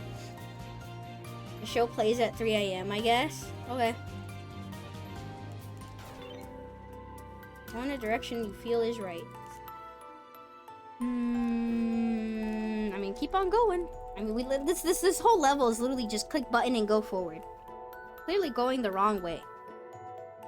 Moonlight illuminates the forest trail. I'm 100% sure it's this way. He did. It's called Lopus versus Lopus. Interesting. Many of the trees in this area are dead, and small branches lay scattered underfoot. With every step Marissa takes, a crackling comes beneath her. Marissa spots a girl wearing a riding hood further down the path. Marissa quickly hides. Maybe child Marissa is heavier than we thought. Wait, child Marissa? Are the little figurines childs? Child versions of themselves? Have they mentioned this before? Have they said that the little playable figurine thingies are the child versions of themselves? I don't remember them saying this detail. This is a weird detail. I just thought they were them, but I thought they were them, but just frozen as a figurine, right? Why are they specifically child? Huh. Okay. I think we just learned that. I don't think the game said it earlier. I seem to have missed lore. Why is Reimu here? Did you not see me complete my first playthrough? So when you complete the first playthrough, Reimu and Marissa are kind of freed from the book control, and I mean, Marissa's still Marissa's still playing as whatever, or as victim or whatever, but Reimu's making her own decisions now. And so, at the end of the game, they present you New Game Plus. And now, instead of having Pacholi and Sakya, which is kind of tragic, you now have Reimu and Marissa to be able to influence your actions. And they also commentate on everything. And on New Game Plus, they basically they do act like they already know everything, because they already did this once, and so they'll not break the fourth wall. They'll just spoil things or talk about things, before they even happen. They'll talk about how they reacted the first time. Reimu has some insight. Marissa's just surprised by everything, though. Or, yeah, Marissa's surprised by everything, though, and yeah. So we're playing New Game Plus, we're just looking at the characters' new reactions. I don't know if anything changes. Nothing seems to have changed so far, so I'm just playing this to get the characters' reactions, because I like seeing the characters' reaction. That's nice for replay value. Always love a New Game Plus. Yeah, it's just sad that there's probably achievements for maxing out all their influence, and we don't... New Game Plus does not allow me to do that for Patroli or Sakia, so... Alright, let's go. Oh wait, maybe Child Marissa is heavier than we thought. They're small branches. I think anyone would break them. Okay, and now we're gonna hide and murder. Hide and... oh crap. Exactly 7? No need to tell me twice. Whoa! How does she do it? Realistically, I think I could just attack her instead of attacking from behind, but I'm gonna attack from behind, because I like attacking from behind. No, there is no other implication with that sentence. I'm not trying to imply anything. I said what I said. Alright, then we kill her, and then we move on. Which is why, if I'm not reading something, it's because I already read it 100 times, and I'm not gonna read it again because I'm replaying. I mean, it doesn't help this chapter is literally looping. This chapter is all about loops, so... This chapter is all about loops, so it does not matter. I already saw this dialogue a bunch. So that's why I'm not reading certain things. Alrighty, no Noctis stream, so I'll fall asleep the old-fashioned way, but have fun, Sophie. You're going to sleep so early! Oh wait, I forgot. You work tomorrow. Alright, good night. Rest well. Good night. Just beg Noctis. Just threaten Noctis. Be like, Noctis, I won't sleep at all. Please stream. I need a dice tray. Unironically, been thinking about getting one for days, and now I just see the dice tray in this game. I wonder how a Toho-themed one would look like. The Jijizo standing next to the trail speaks to Marissa. You're lost, aren't you? Why is my hand on my chin when my hand is currently flat on the table? What the fuck? How is it tracking my hand? My camera shouldn't be seeing my hand. What the heck? Alright, pretend I'm being smart and putting my hand on my chin, guys. Just follow your fists and flex your bicep to convince him. True. Roll up your hand into a fist and flex your biceps to convince Noctis to stream. The ghost of Sophie passed. No, it is picking up my camera because I'm like flexing my hand and it is registering, but like it's on my table. Usually, because it's not tracking my underhand. My other hand is like, my other hand is by the, like, mouse or whatever. It's not reaching it. Huh. Oh, there you go. It sees none of my hands? Maybe sees both? What the fuck? What is my camera seeing? I don't understand. Alright, you know what? Let me put my hand down. I'm gonna put my hand under the desk. There we go. You're lost, aren't you? Man, that thing has scared me to death before, says Marissa. Really, I'll have to station a talking Jizzo in the Great Library then. Good one. I think I told him, yeah, I'm lost. Or in a broad sense, I'm lost. No, I'm not lost. Really? No, I'm not lost. I see. Wait, she's definitely lost. Duh! Well, this is how you usually act, Marissa. I'm pretty sure I told him that, in a sense, I am lost, I think. Definitely super duper this way. Bear alert! Bear alert! Don't know why, but I'm scared. A big bear is standing in the middle of the path. It's looking very clearly like something you shouldn't fight. Oh, so I guess if we don't tell him we get lost, we technically wander off. Okay, so we just wander off. Alright, so that's what happens. Because I'm pretty sure last time I did tell the statue that I was, lost, or somewhat lost. And then they told me, okay, go this way then. We'll just guarantee the 100%. This game looks awesome. Hi, Whammer! If you were planning to play this game yourself, maybe look away. I'm in some, like, New Game Plus category right now. I'm in, like, some, like, spoiler category right now.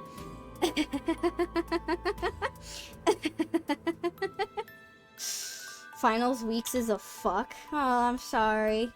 Good luck. Get through it, I believe, and then just rest. Reward yourself after with lots of rest. Alright, continue on feeling great. Alright, go in the direction you feel right. I'm almost done, I believe. But yeah, the game's fun. You roll dice. There's a bunch of different interactions here and there.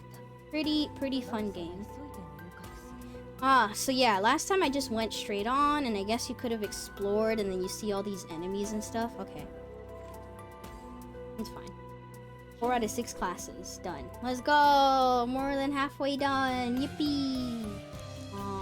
Item watch. Dice. Boonga boonga.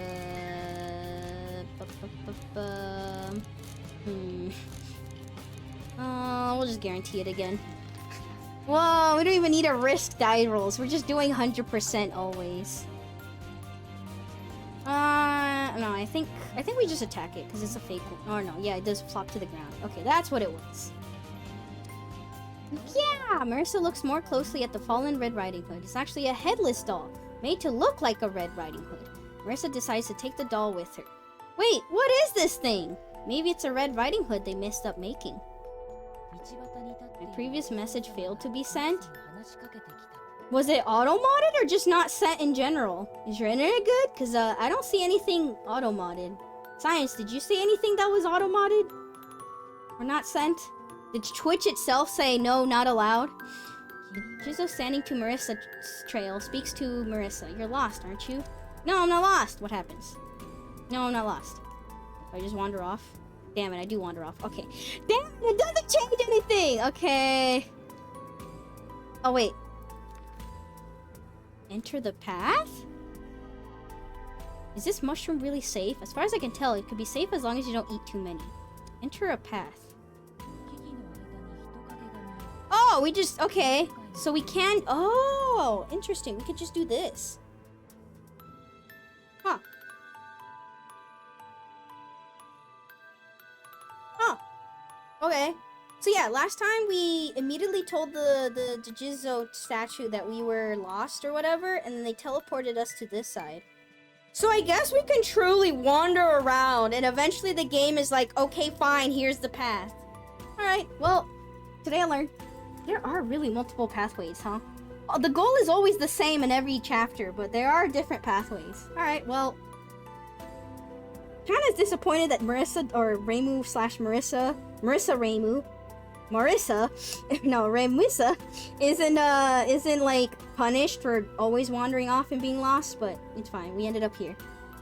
I'm also dealing with what I believe is a sinus infection, migraine or something. Oh god, Whammer, what are you doing watching my stream instead of resting? Oh, not a sinus infection. I'm sorry. I hope you feel better soon, especially during your exams week. Okay, what are you doing if you got sucked in the game? Rolling a lot of dice, but also going home and falling asleep probably. I'm not wandering in the book. I need distractions. Oonga boonga, be distracted. Woo, woo. Why am I saying oonga boonga a lot? I feel like that's the 3rd time I said it today. What the fuck did I watch that said it? Momentai. Anyways. I assume stay in one room and chat with the characters. Yeah, I'm a coward. I feel like if I did get sucked into a game, or any game in general, I'm a huge coward, so I feel like most of the time I would just try to not put myself in any danger. If I have healing magic or a way to protect myself, maybe. It's like, the easiest example might be like, oh, what would you do if you got teleported in the SAO world, you know? Or like, you suddenly get into the VR game and you're stuck. I would be one of those people trying to make do on the 1st floor and like fighting like small little monsters on the 1st floor. I would not be one of those heroes trying to go in like floor 90 and try to make it out or something, you know? I would be very much staying in safety towns and like maybe I'll try to like fight things every once in a while, but as soon as I get slightly hurt or a scratch, I'm going all the way back again. Yeah, I would do very minimal things. So he's becoming a shopkeeper? No, because that requires social interaction. Well, maybe. It depends. I would probably not own a shop, but probably work for a shop or something. I would probably be like, hey, can I work here, you know? I would probably like be a regular NPC, just trying to make do. I would be wearing a bunny suit and serving alcohol at the tavern. Oddly specific, I know, but just kidding. Just be a cook. Okay, would you be a mage in my party? If I were forced to be in a party, I would be either a healer type character, so like healer, priest, whatever type character, priestess, or yeah, maybe a mage. I don't know. I just want healing magic. I want healing magic. I want to be able to heal myself. I would be the type of healer who heals themselves before they heal anybody else. Again, we're talking about IRL situation, okay? If we were actually in danger and we all somehow got isekai too or something. So bunny outfit healer. No, the bunny outfit is for the tavern. They're two different roles. They're two different jobs, clearly. But Doki dream job as a librarian? Not necessarily. Would it be something I would be interested in doing? Potentially. I do like books. I do like random helping people or whatever. Yes and yes and. The pain keeps moving around, so I'm hoping this just means it's going away. You're dying! You have a bug inside you crawling around and it's hurting your entire body. I'm not helping distracting you. I'm the worst person to ask to distract you. Everywhere from my top half of my upper jaw to right to my eye. That sounds horrible. Oh god. Oh no. Would you not want to save the world? No, other people can save the world. I'm not brave enough. I'm sorry. That's why I'm not like a firefighter or something. That's why I have a boring like desk job or something. I'm not destined to save people or save the world. I'm a coward. I need to make food, but I'm getting distracted. Make food, not this. And then send me a picture of it. What are you gonna eat? What would you make? Third time, that was at least the 15th. No, I haven't said it 15 times, have I? Bunga bunga. No. Anyways, the figure is visible in the trees. It must be this world's healing monster. Marisa thinks to herself that if she had to name it, it would be Tree Marisa. Tree Marisa shouts, "Get out of my dream!" and attacks.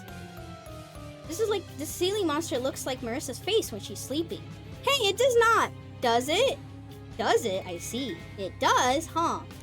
No choice but to fight. Alright, here we go. Exactly 7! No need to tell me twice. Thank you, Marisa, for your 7 die. You've been saying it a lot for the past few days. Oh, I meant just today, but yes, I have been saying it a lot. I don't know why. Why is this the new verbal tick that I have? Where did it come from? Alright guys, give me another verbal tick that I can use instead. Maybe I should just say momentai a lot. Momentai. We have my die! We have my die! Fuck, I need a... what do I replace it with though?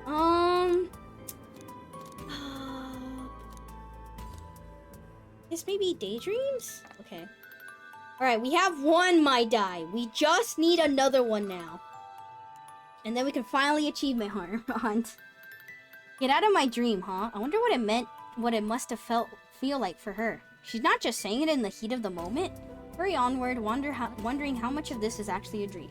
As Marisa walks down the trail, she hears voices arguing. The Riding Hood series production won't make it in time. Well, we still have bears in stock. Think to the ones who made too many to before. Bears can't stand in for the Riding Hood series. No, but at this rate, hurry onwards, wondering what this is all about. As Marisa walks down the trail, she encounters a wild wolf.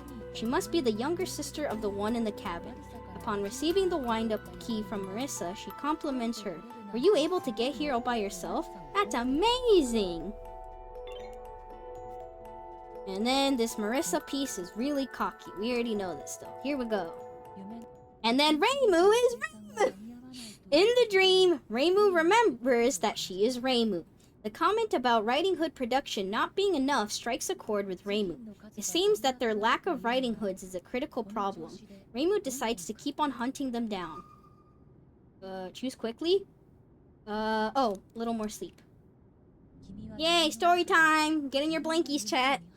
In the dream, you realize you started dreaming. You attend a festival with everyone. I like festivals. Do you experience boundless excitement at the festival? Or are you trapped by a strange sense of loneliness? We have a 7 die, and I don't think 6s come up that often. What the fuck would I use a 1 die for?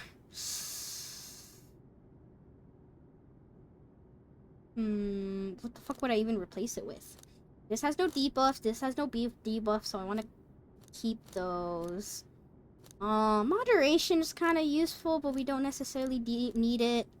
Nice. The 7 die is good. Passive resolution is also good. Anger die, I haven't been using that often. I feel like... I don't know what I get rid of. I feel like debuffs are really important to have. Get rid of one of the anger die. Loneliness. The morning after the festival, you feel an indescribable loneliness. The shrine grounds were so full of life yesterday, but they've been swept clean. Nobody is around. Everyone else sees the successful ending of the festival as a sign of good luck. They rejoice. Dang, it only has 5 uses, though.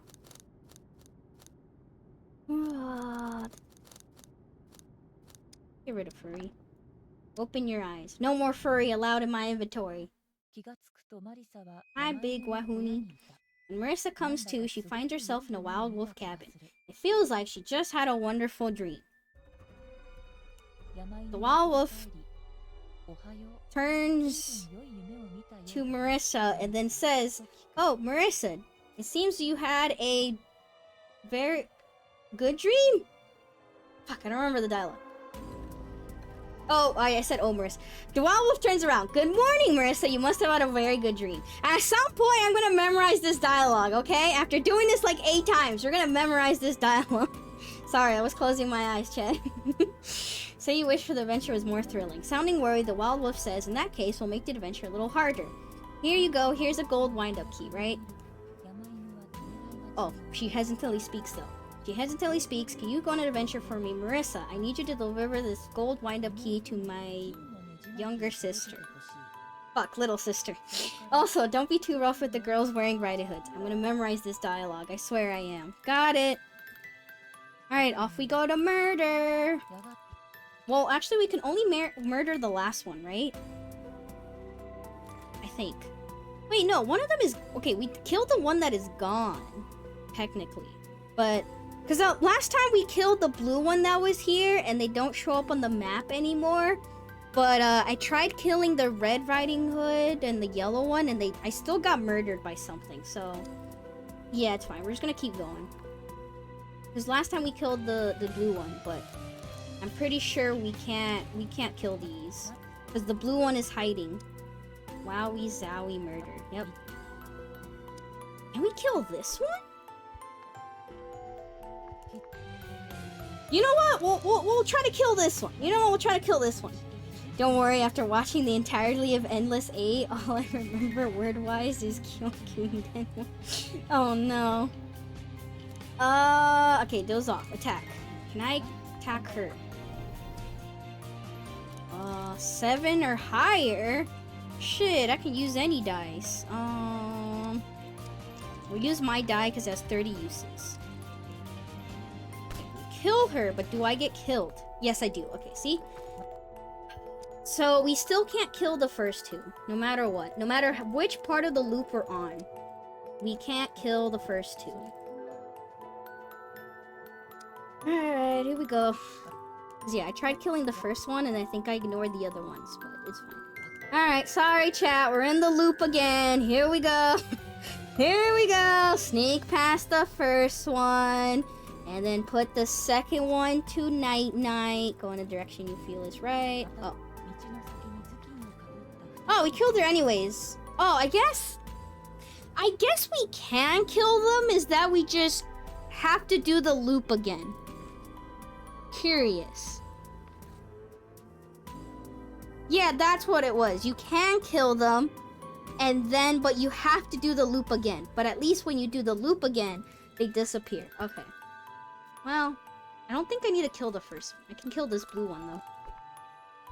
The event going on in Mahjong Soul is fun. I just beat 400. Yeah, it sure is. It's at least different for a Mahjong Soul event. We're gonna hide and watch. She's gonna turn around. And then we attack her from behind. And then she pulls out a needle and a doll. And... Oh, fuck. If we don't use a mushroom, we lose health. Crap. Kind of forgot about that.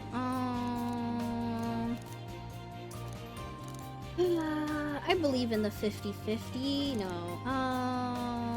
Yeah, we'll believe in the 50-50. Ah, we did it. I wonder if there's a max floor. Probably. No, we took health. Because, yeah, we're supposed to use the mushroom that prevents us from taking damage. Or taking, curses. Fairy tales are full of forks in the road, aren't they? I think last time we went through the darker trail? Approach the darker trail and listen carefully. Marisa can't hear a thing down the darker path. Either it's empty or there's something very, very quiet. And then we went to the light, because the lighter one has noises. Marisa hears the rumbling of a beast down the brighter path. Well, last time I chose the dark path, so this time I'll make a different decision. We'll go down the brighter path. Shit, I have to make a decision. Hold on. Oh, hi, Botshot. Hello. So angry as always. Hello. Angry singular raid. True, Botshot raid, guys. Botshot raid. Botshot is here to raid us. Hello. Lord and Savior Botshot. Do not call them Lord and Savior. That's gonna go to their head, probably.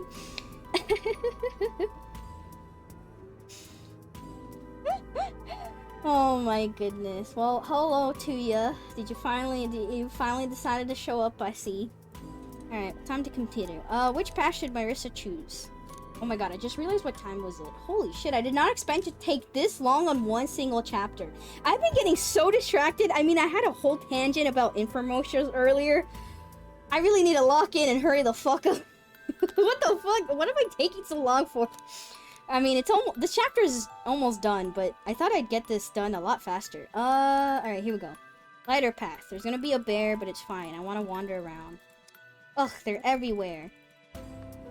The big bear is standing in the middle of the path, looking very clearly like something you shouldn't fight. The bear sniffs around, maybe already picked up Marissa's scent. We're gonna attack the bear. Here we go, and then let's roll a... You know what? You're kind of high up in numbers. Alright, we don't lose this 50-50s. Nice. See? Never lost a 50-50 before. Hell yeah. Alright, we defeat the bear, and then we continue... Oh no, enter the path? Maybe we just skip the segment?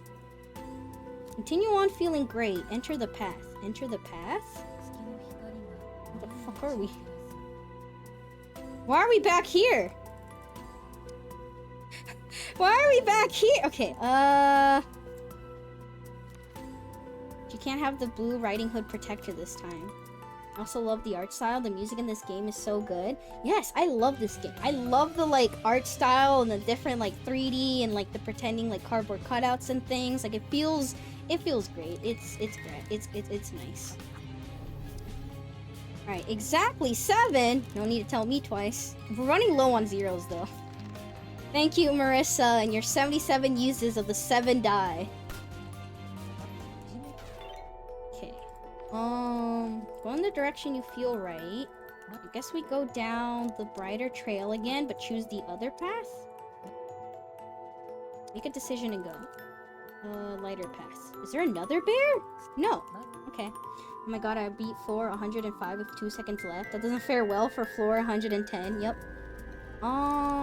Okay, so if we enter the path, we backtrack. As we find out, we're gonna choose the direction we feel is right. And keep going. These forest mushrooms are valuable, right? Do they sell for a lot? Well, they're unusual, but there's not really any demand for them. More bears than Marisa can count are sleeping. Their snores are creating quite the din. Looking at them disgusts me every time. It sure is awful.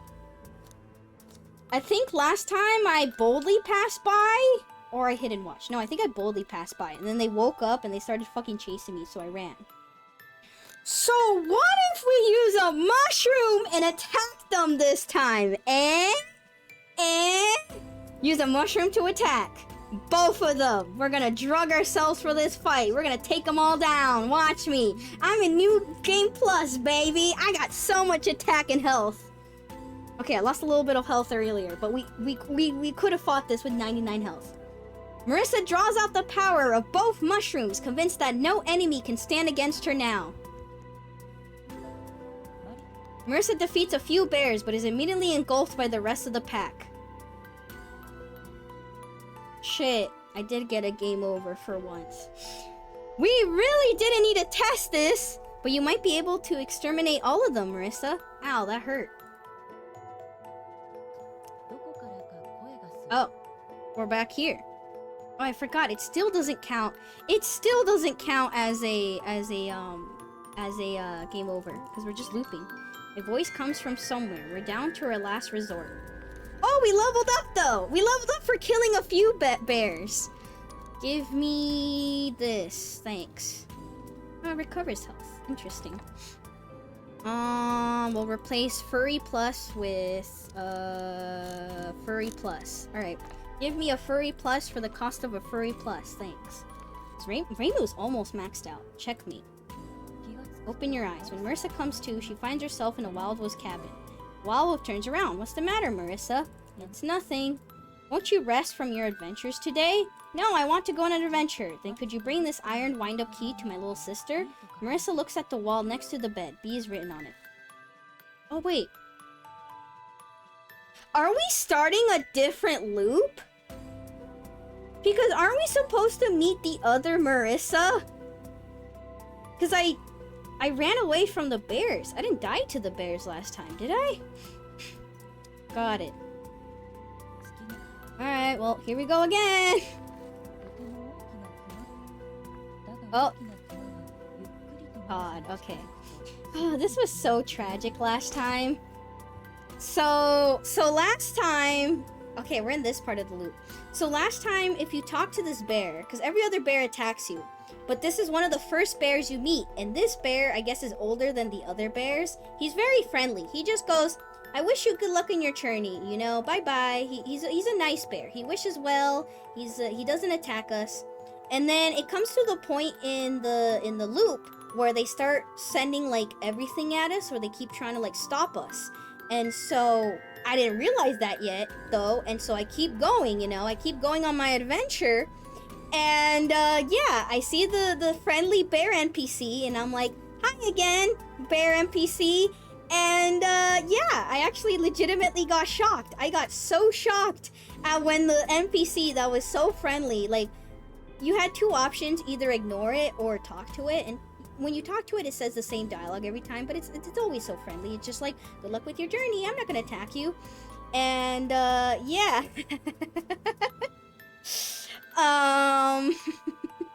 So yeah, this actually shocked me. This did catch me off guard. Good job, game. Hi, Sophie Doki. Hi, Sinful. How are you? Alright, but very large bear is standing there. Marisa isn't scared of it, because it's a friendly bear. But the big bear slowly approaches Marisa, then raises its sharp claws. Wait, why? And then here we go. When Marisa comes to, she finds herself in a wild wolf's cabin. The wild wolf turns around. What's the matter, Marisa? Nothing. The wild wolf heaves a sigh and speaks to Marisa. Won't you rest from your adventures today? Seems they're running out of riding hoods. No, I want to go on an adventure. Then could you bring this gold wind-up key to my little sister? Marisa looks at the wall next to the bed. B is written on it. Got it! A very large bear is standing there. Marisa isn't scared of it, but it attacks us. But the big bear slowly approaches Marisa and raises its sharp claws. Wait, what's with this bear? And the house is slowly but surely getting more and more destroyed, and we keep looping back and more and more and more. When Marisa comes to, she finds herself in a wild wolf's cabin. The wild wolf turns around. What's the matter, Marisa? This isn't an adventure! I wonder why the bears have mushrooms going on them. Because it was a mushroom to begin with, which turned into a bear. Wait, what if I say nothing? Last time I said this isn't an adventure. What if I say nothing? Do I keep looping? The wild wolf heaves a sigh and speaks to Marisa. Won't you rest from your adventures today? No, I want to go on an adventure. Oh, it just loops. I should have guessed it would loop. I should have guessed it would loop. No, I'm gonna get attacked again. Wait, why? Okay. thought maybe nothing would just lead to the same dialogue. Alright. Oh my god, we have to do all the sequence again. Oh, we have to do the entire sequence again. Oh my fucking god. Why did I do this? Why am I curious? Why did I try to choose something different? I should have chose what I chose last time. How did I make smart decisions last time? Am I smart? I'm kidding. No, I'm not. Alright. This is an adventure. Alright, back to where we were. The wild wolf heaves a sigh and speaks to Marisa. Marisa, you've been a little too naughty. No more adventures to you. Remelia says, shout, I'm not listening to you, and bursts out of the house. Flandre says, shout, I want to go on a fun adventure, and bursts out of the house. Reimu says, shout, you just want to eat me, and bursts out of the house. And then Marisa says, shout, I'll make my own memories, and bursts out of the house. Well, I want to raise Reimu's affection, influence, so we'll raise Reimu. We'll pick Reimu. Maybe we should collect some rocks to stuff into the wild wolf's stomach. Whoa, Reimu, whoa! Marisa opens the door to the wild wolf house and bursts out into the nighttime forest. The Jizzo standing next to the trail speaks to Marisa. You're lost, aren't you? Be careful of the bad wolves around here, Mr. Jizzo. What happens if I go here? I forgot what I picked last time. Just go straight from here, just be careful. Straight, but this trail splits. What if I go this way? What if I go somewhere else? We're safely out of that bear festival. What if we just keep wandering around, Mr. What? I said what I said. Whoa, did we hit the jackpot already? Marisa starts heading north, but a wild wolf appears. Marisa, you have been far too mischievous. Let's go home. There's a delicious cake waiting. Are they gonna make the joke again? For some reason, my instincts are telling me that cake is a lie. Don't go with strangers, even if they offer you sweets. Thank you, Reimu. Thank you for the advice. So yeah, last time when we got to this section, yeah, the wolf said, you know, there's a delicious cake. And then before I even clicked the dialogue box, before I even read it, I was like, guys, haha, get it? The cake is a lie. You know, the cake is probably a lie. Wow, aren't I so funny with my references? And then I clicked. And then Flandre out of nowhere says the same thing that I said. Then Flandre out of nowhere yells, the cake is a lie. That's it, nothing else. No one else reacted. She just yelled at... I got caught off guard so badly. I mean, it's the easiest joke to make or whatever, but yeah. She would say that. I love Flandre. Yep. Thank you for the jokes. The only way to stop this misbehaving child is by force. After saying that, the wild wolf suddenly vanishes. Alright, time to fight an invisible enemy. Here we go! Marisa can't see where the wild wolf went. Attack, hoping for good luck. I think last time we picked listen attentively. So let's just roll for good luck. Marisa closes her eyes and attacks in the direction she thought the wild wolf went in. Exactly 7? Can they stop giving me these so I can stop using my 0 die? Alright, exactly 7. Wow, how does she do it? An invisible enemy. Yeah, no enemy, yes. An enemy. While Marisa swings her fist, which coincidentally connects with the wild wolf's jaw. The wild wolf falls to the ground and disappears. We did it! I did it, says Marisa. Well, technically it was me, says Reimu. Uh-oh. A deep red mist hangs over the area. The wild wolves are shouting strange things. They haven't upscaled the production of the Riding Hood series yet? A bear ate the new version. Hey, I didn't know it led here. You've been here too, Marisa. Hide and watch? No, I think that's what I chose last time. Fuck. Marisa hides in the trees, but a wild wolf quickly spots her and calls out, hey, what are you doing here? The wild wolf looks Marisa up and down, then points at the headless doll she's holding. Oh, you're collecting the defective products? Go toss that in the back. I worked here before. I turned mushrooms into bears. Now the bear overproduction issue makes sense. Nod and head towards the back. Interesting. A deep red mist hangs over the area. An array of grandfather clocks is tick-tocking away. One of them begins to ring. Ding dong. What happens if I go further in? Because this is where the boss fight is. So So, this is where the boss fight happens. So, last time I did wait and watch. And you'll see them trying to produce it. And then I think you fight here? No, I think you watch it happen. I don't remember. Alright, we'll go further in though. Because that's not what I chose last time, I think. Pretty sure I watched it happen. A figure is visible in the trees. It's Tree Marisa. Tree Marisa is fast asleep. Watch and wait. Attack Tree Marisa. Returns when the sound of the clock sounds.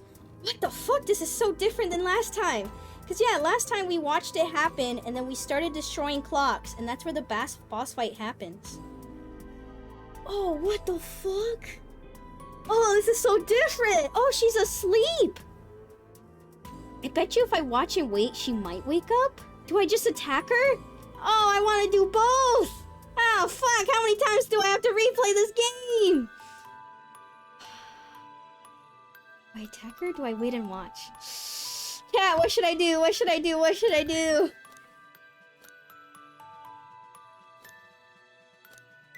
Wait and watch. Marisa continues to sleep. Upon closer inspection, this Tree Marisa seems rather translucent. I feel like this monster's main body exists outside of physical space. Wait and watch. Well, nothing happened, so thank God. Attack her. Is it a hallucination? Marisa punches Tree Marisa, but it's like punching a dream. She didn't feel anything. Ah, okay, so it's just a little extra tidbit. Okay. I thought we could legitimately try to attack her or something. Because yeah, last time we immediately just started breaking clocks. Alright, well, let's go back. That's interesting. I didn't know you can interact with her. Wait and watch. Alright, so Red Riding Hood comes out. Its head falls to the ground. The doll wearing a Red Riding Hood has turned into a headless doll and now lies on the floor. And now we start breaking clocks! Here we go! Boss time now! Alright, so we're near the end of the chapter. Here we go. God, I took so long with this chapter. I'm kind of surprised. I've done this before. Marisa continued. Oh, wait, no. Marisa kicks over a grandfather clock. It falls, cogs and springs splashing out of it. Marisa continues. She kicks over one grandfather clock after the next. Each time a clock breaks, it throws up a cloud of mushroom spores. Marisa breathes them in, certain she feels stronger now. Marissa's down to 4 grandfather clocks when something approaches, making crawling noises. Alright, here we go. Tree Marisa crawls out of the dark of the night. Upon closer inspection, this Tree Marisa seems rather translucent. We noticed that before. Stop, Tree Marisa shrieks. My dream, my world, don't break them. She attacks Marisa. Yeah, she's immune to physical attacks. That's so annoying. No choice but to fight. Pondre, spoiler. Alright, start breaking shit. Here we go. Marisa tries to kick the grandfather clock. Tree Marisa shouts stop and runs for her. The grandfather clock kicks up a cloud of spores from red mushrooms and white mushrooms. That really went boom. Tree Marisa shouts, stop, I need those in order to keep creating my dream. Well, I don't need them. Grandfather clock remains are littered about, and then we try to get away from her. Marisa runs at full speed to get away from Tree Marisa. And then we say, hey, leave me alone. They didn't comment on that? They didn't comment on the shitty pun? They did last time, what the hell? Okay, we try to break it, but we can't. And then we run away from her. No choice but to fight. Even at this range, she'll block us. Yes. We will... Hiding behind the grandfather clock does nothing, so I think we just want to dodge backwards. I think forwards and backwards is the same thing, maybe? I don't remember. Hiding behind the clock prevents us from taking damage, but it doesn't matter because we just want to get away from her really far away. 5 or lower. 1 Unga Boonga and this dice Unga Boonga, please. This arrangement is so good. Wow, how does she do it? Marisa perfectly avoids the spores Tree Marisa spewed from her mouth. Get out of my dream forever! And then... Wait, why is it not allowing me to run away? I dodge backwards. Wait, when do I run? When do I run the fuck away? Hold on. I guess let me wait a bit. Maybe we have to trigger. Maybe it's later in the sequence. Okay, there we go. Marisa perfectly dodges the slow sweeping attack. They kick up a cloud of dust. Where did you go? Comes a shout. Now is Marisa's chance. Run while you have the chance. There we go. That buys me a lot of time. So now we can keep breaking stuff. Because we're far enough away. Okay, so it's later in the sequence, I guess. She's serious now, but still. Grandfather clock remains are littered about. And we try to get away from her. Hey, leave me alone. We try to get away from her again. Hey, leave me alone. Take a shot every time I read that one. We try to break it, but we're not far away enough. Here we go. Okay, what if I do this thing? Ignores the grandfather clock and breeds a huge spore of mouse. Okay, well... Oh, okay, so she doesn't matter that the clock... I guess the clock doesn't matter because she's breathing spores instead of attacking. Shit, we still take damage anyways. Oh, no. I believe in a 44%. Nice. Let's go. Oh no, we'll lose a little bit of health. Okay. You know what? Let's just keep doing the dodge backwards. Let's just dodge backwards. Running kind of low on low number die.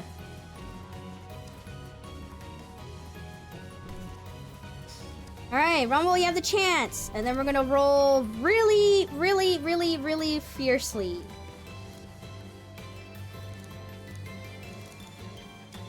Dash fiercely, 2 or higher, and they negate everything except 1. And look at that. Wowie zowie. I've done it.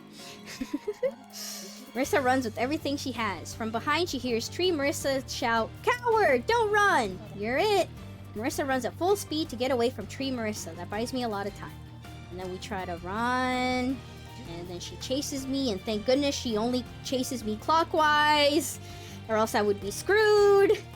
Alright, we run one more time. And then we break this clock. And then after this, one more clock. We break this clock. And then she's like, "Stop! Don't do it! How dare you! I need it to make a dream!" Oh no, but we're now coughing really violently. Whatever shall we do? I'm kind of running low on these dice though. You know what? I believe in a 44% chance. Let's fucking go. I haven't lost a single dice roll. I mean, I kind of have. Shh. Shh. Queen Marisa rattles her branches and trunk and shouts. Oh, this is where she starts saying stuff because she's almost lost. "The forest, hazy in the rain, the goddess of the shiny rainbow spring, the Red Riding Hood that ate snacks in the bed with me. All of them, they'll all disappear. You'll destroy them."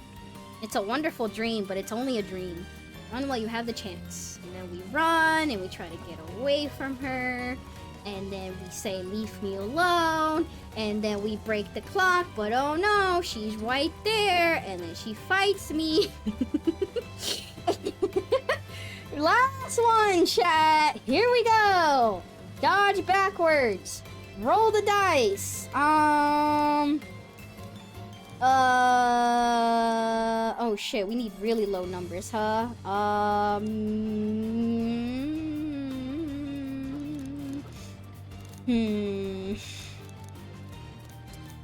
You know what? Let's use a ×0 with the 7 die. There we go. Wow, I rolled so low. How did I do it? ×0 as a die is so funny.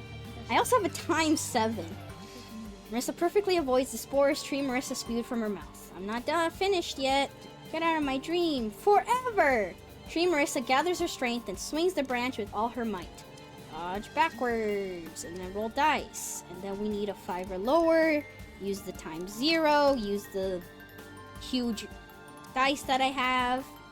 Wow, I perfectly dodge. How did I do that? Marisa perfectly dodges the slow sweeping attack. Despite all the dust, Tree Marisa's gaze remains fixed on Marisa. Run while you have the chance. Marisa finds a good moment to run away. And we're gonna use this. 1 + 1 = 2.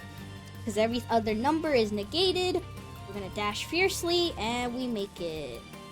And then she calls us a coward and we say, "You're it," because we pretend we're playing tag. And then we run once. Get away from Tree Marisa. We run away once. We say, leave me alone for the final time. We run one more wait, no, we say leave me alone for the final time. And then we do the last blow. We break the last clock. Unless I'm missing something. Tree Marisa shouts, stop! And runs for her. The grandfather clock kicks up a cloud of spores from red and white mushrooms. That really went boom, but when Marisa breathes in the spores, she begins to cough violently. She inhaled too many spores from the red and white mushrooms.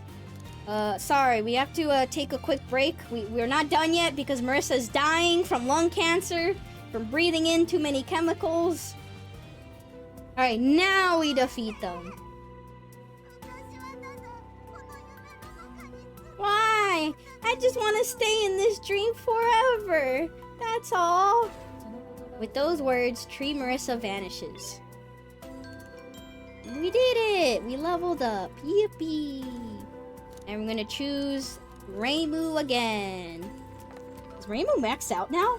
Holy shit, she's still not maxed out! So close, yet so far.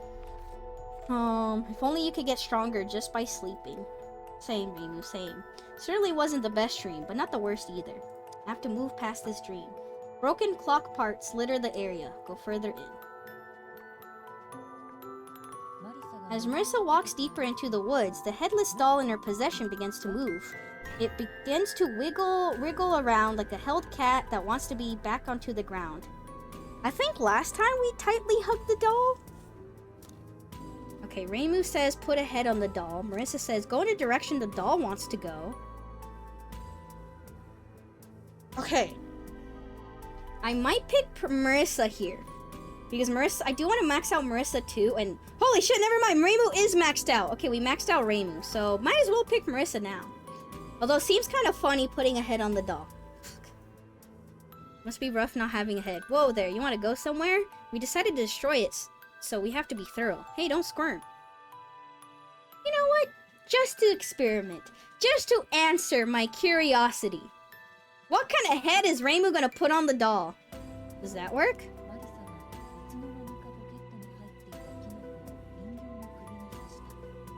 Oh no, I'm sorry, chat. I'm preemptively reading the dialogue. I'm preemptively reacting. Marisa suddenly finds a mushroom in her pocket. She fits it onto the headless doll's neck. It's a mushroom for her head. I think that's worse than anything else we could have done. Oh my goodness. Having gained a head, the doll crawls along the ground. Eventually, it picks something up. Marisa looks at the doll's hand and sees them trying to combine a gold wind-up key with a metal wind-up key. The doll has found pieces of the grandfather clock and has apparently begun fixing it. Average pocket mushroom moment. That's definitely not how her head looks like. Turn away from the doll and hurry onwards. And there we go, we did it! As Reimu walked through the dark forest, the eastern skies began to grow brighter. The vast and dark forest was so scary and so exciting at the same time. And yet, when she looks at it under the morning sun, it doesn't seem so vast and it doesn't seem so scary. Reimu closes her eyes and thinks about her adventures. The girls in riding hoods, the bears, the werewolves, the grandfather clocks.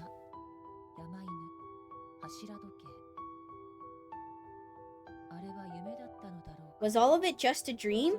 Or was it simply a dream-like reality?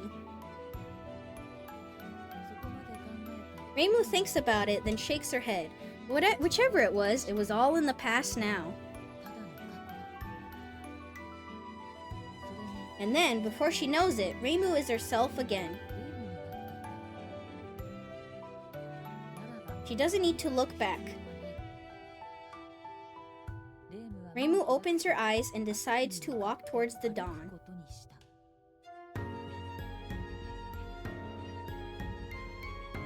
Yippee! We did it!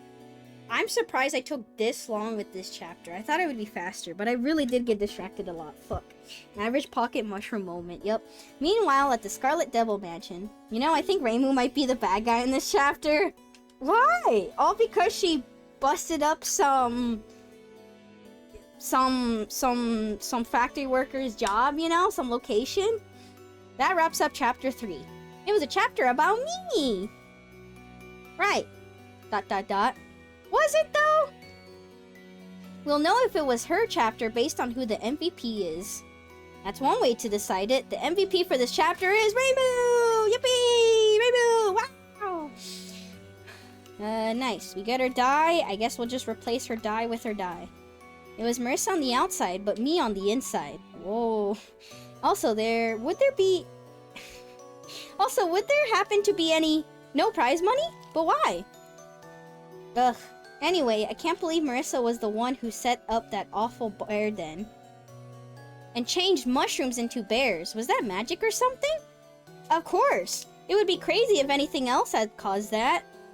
I suppose you're right. Did the wild wolf tell you to make bears? Yeah, when I showed them a mushroom bear, they were like, oh, okay, sure.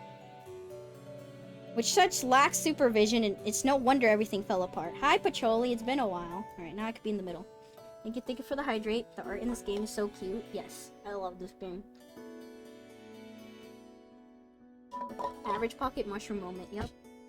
Destroyed the jobs, basically killed all Tree Marissa's friends, destroyed Tree Marissa's happiness, etc. Yeah, but she look evil, you know? Reimu's racist. Reimu is very racist. Anyways, yes, they were quite different from either bears or bear-like mushrooms. Not sure what to tell you. To be fair, it's really the client's fault. Victim blaming? And that aside, I noticed something while watching. Could bear overproduction have led to the world's downfall? Nah, that can't be. ... They're just bears, right? Actually, that's a very sharp observation, Sakuya. See, it's the bear's fault, not Reimu. Reimu just did some destruction, but her destruction was not relevant to the whole problem, you know? It's like, sure, I might kill somebody, but have you seen how much national debt America has? My crime isn't influencing that at all. It has nothing to do with it. What a terrible example. We saw a bear eating a headless doll, the failed Red Riding Hood. Ah, I see. Yes, and they ate the completed Red Riding Hoods too. So the reason for all that Red Riding Hood production falling behind stuff was the bears and not Reimu killing them. Mainly because I kept killing all the Riding Hoods, probably. Never mind, it is Reimu's fault. It's all her fault. She did it. It's because Marisa made too many Red Riding Hood eating bears. What? It just goes to show how delicate a world balance really is. Preserving a dream world until the end must be a very difficult job. I'm sure it's difficult with any kind of world. Well, I guess. But I'm pretty sure that world's going to be reconstructed. Dreams don't just exist because someone wants to have them. Yeah, and some people want others to keep having them. I'll have another dream world, old man and hold the weird bears. I'll have another dream world, old man, and hold the weird bears. Why do you want an old man, Flandre? Old man? Who are you talking about? Yeah, what she said. What the heck? Heh. Let's pray the dream is rewoven into something better. They're probably talking about Zoom. That's a very funny reference then. In any case, shall we go to the next chapter now? We're finally up to chapter 4 and the most interesting part of the adventure. I really need to speedrun this next chapter. I mean, at least it should be somewhat doable to speedrun. I could really speedrun it in a very interesting way, technically. As Reimu walks towards the rising sun, her surroundings steadily brighten. Dawn is breaking, perhaps a little too excitedly. It's very bright. That's bright enough to wake anyone up. So I can move back now. Nice. As Reimu blinks against the blinding morning light, once, twice... When she blinks the third time, her surroundings go dark. Reimu looks around.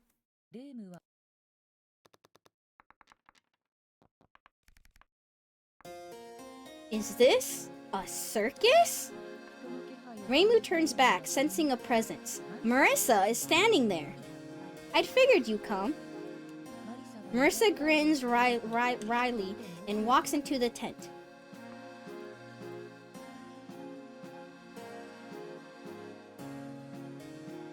Damn, spoilers. I don't know this one. She's gotta be a fake. It's hard to respond to such confidence. It would be super scary if Marisa didn't realize that. Like a horror movie. Follow Marisa. What happened to you? Reimu asks Marisa.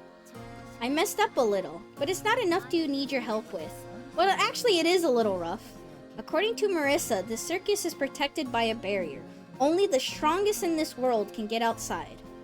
Look, she's a fake me! Well, yes. Try to go outside. Reimu turns around to leave, but the path she took to get here is nowhere to be found. It won't work. Strength in this world is only measured by how many CP you have. Not exactly a unique property of the circus world. Spoken like a girl who uses something like CP to bulldoze everything. Flandre, you can't say that. Flandre, you can't actually say that about cheese pizza. You can't, Flandre. Don't say that. Would I like this game? Ignore what I said 2 seconds ago. Hi Ichinose, how you doing? Would you like this game? Yeah, probably. I mean, do you like rolling dice? If you like Toho and you like dice, yeah, you probably like this game. And I don't know why not. It's very cute, it's very interesting, there's some puzzles, there's some, like, strategy to it. It's kind of cute. The music and the art is really good. I love Toho, I like dice. Yeah, you'll love this game. You should get this game. And I like you. Well, I'm not in the game, for better or worse. I'm not actually in the game. Even though I have cosplayed Reimu before, so... I'm Reimu. I'm kidding, I'm not Reimu. You're welcome. Yeah, hi Ichinose. You're still streaming, right? I remember you were very sad because you had no collabs, no dates today. What were you playing then? But yeah, I feel like you would like this game. You know what? Here, if you have nothing to do you want a short, cute game? This Reimu is not blue. Where's my friends list? Where's Ichinose? Ichinose. How do I view profile? Where's the wish?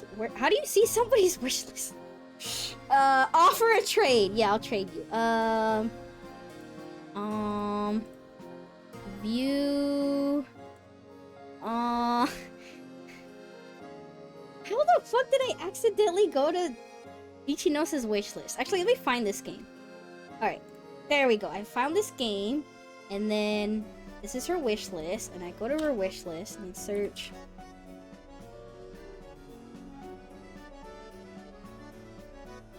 This is like really cheap.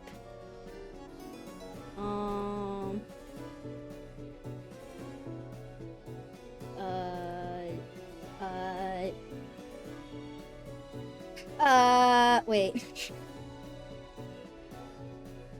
Which one do I give this to? Wait, I forgot. Games Den wishlist. What I got? Well, I got here, but now I'm like, wait. I forgot she has 2 accounts. Which one do I give this to? You know what? If you already have the... Wait, it's on both of your wish lists. Which one do you play games on? Which one do you play games on? Not the V2 one. Okay, that makes sense. Okay, this one. Yes. Yes. This is like very cheap, so I got this. This is like single digits.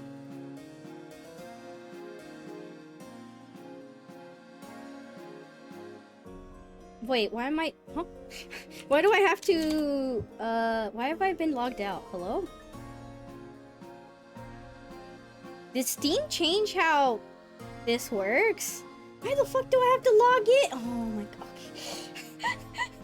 I'm wasting so much time doing this. Okay, well, for some reason, I'm logged out on my PayPal, and I don't know why, but...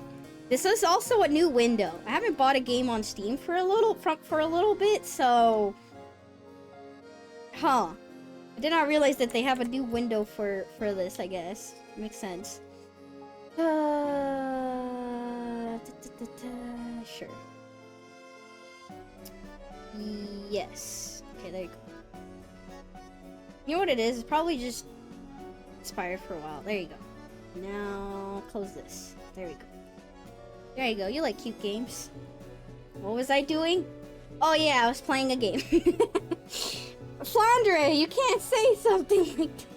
But yeah, you also like this game though. You'll also like this game. I recommend this game. Great game. Alright. That's a thing? Don't worry. Here in this world, it's easy to get more cheat points. Just challenge the owner of that wagon over there to a contest. The wagon has number 2 written on it. Challenge number 2 to a contest. Number 2 glares at Reimu. If you want to play, it will be 1 cheat point. Okay, here's one. This game is simple. I'll flip a coin. You call heads or tails. Number 2 then flips a coin into the air. So, last time we picked heads, and then we learned that it will always be tails, I'm pretty sure. Unless I misremembered, but the characters are giving me the answer. I'm gonna play this in bed and curl up and smile thinking of you. Whoa! Romantic!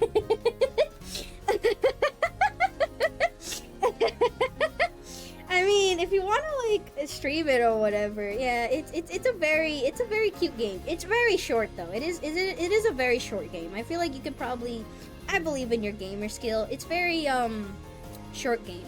I feel like it's a fun game to stream. I streamed it before and it's very cute. It's an interesting game. If you like,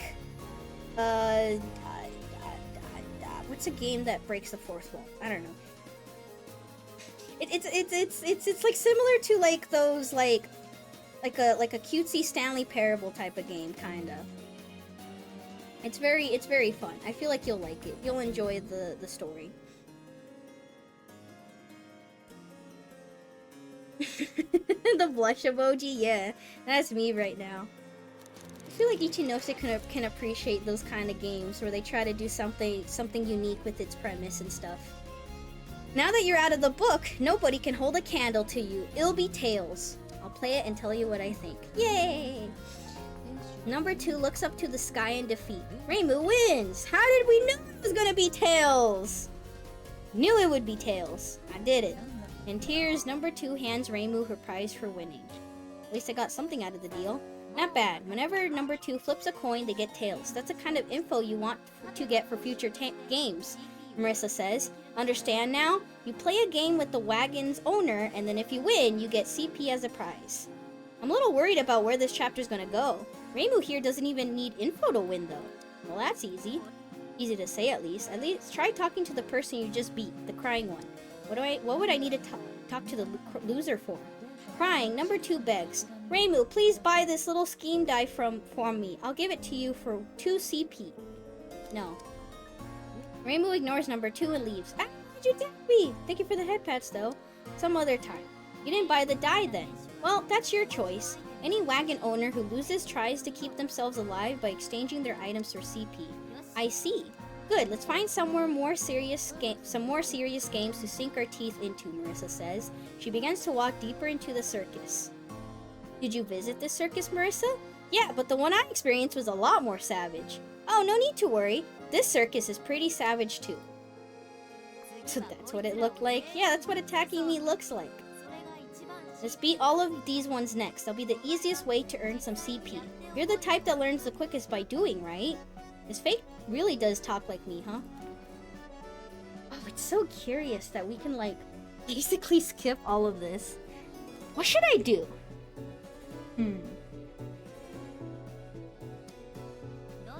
Which wagon do you want to challenge? Just crush them all quickly. And don't forget that you can buy things at wagons you already beat. Ask Marisa for help. You almost never ask me for advice, Reimu. What do you want to know? It's free, right? There's no reason not to. Do we even need to ask any questions? I don't fucking remember. You think I remember the puzzles? No, not specifically. I remember there's one where we need to roll a 49. Number 5 loves even numbers, but they're called number 5. That's because all the items they stockpiled has 5s on them. What's up with that? You almost never ask me whatever. Number 7 used to have the most CP out of everyone in this area, but there's been some suspicion about it recently. I see. Number 8 is the most hated. They're not very strong, so you should be able to beat them pretty handily. Alright, so we go 8 first, then 5, then 7. Alright, here we go. Number 8. Number 8 stares at Reimu. If you roll 2 times and get less than an 8 on both, I'll admit defeat. Alright, here we go. Oh no, we lost points. Whatever shall we do? Alright, roll an 8 or lower. How will I do it? Actually kind of running low on dice.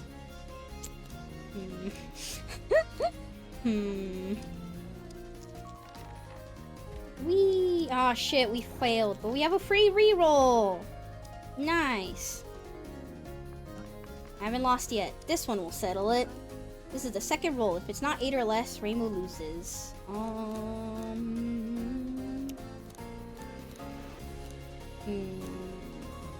Free infinite reroll. God damn, we roll so high. Too bad. Infinite reroll. Oh my god. Can we start rolling high? Oh, now I roll high, huh? Come on, this is a 58% chance. What the heck? Oh my. I'm stuck. I'm literally stuck. What the heck? 58% my ass. How did I lose basically a 50-50 that often? No, number 8 stamps the ground but then gives up and hands Reimu her reward. This game was decided before it even began. Well, I guess so, but...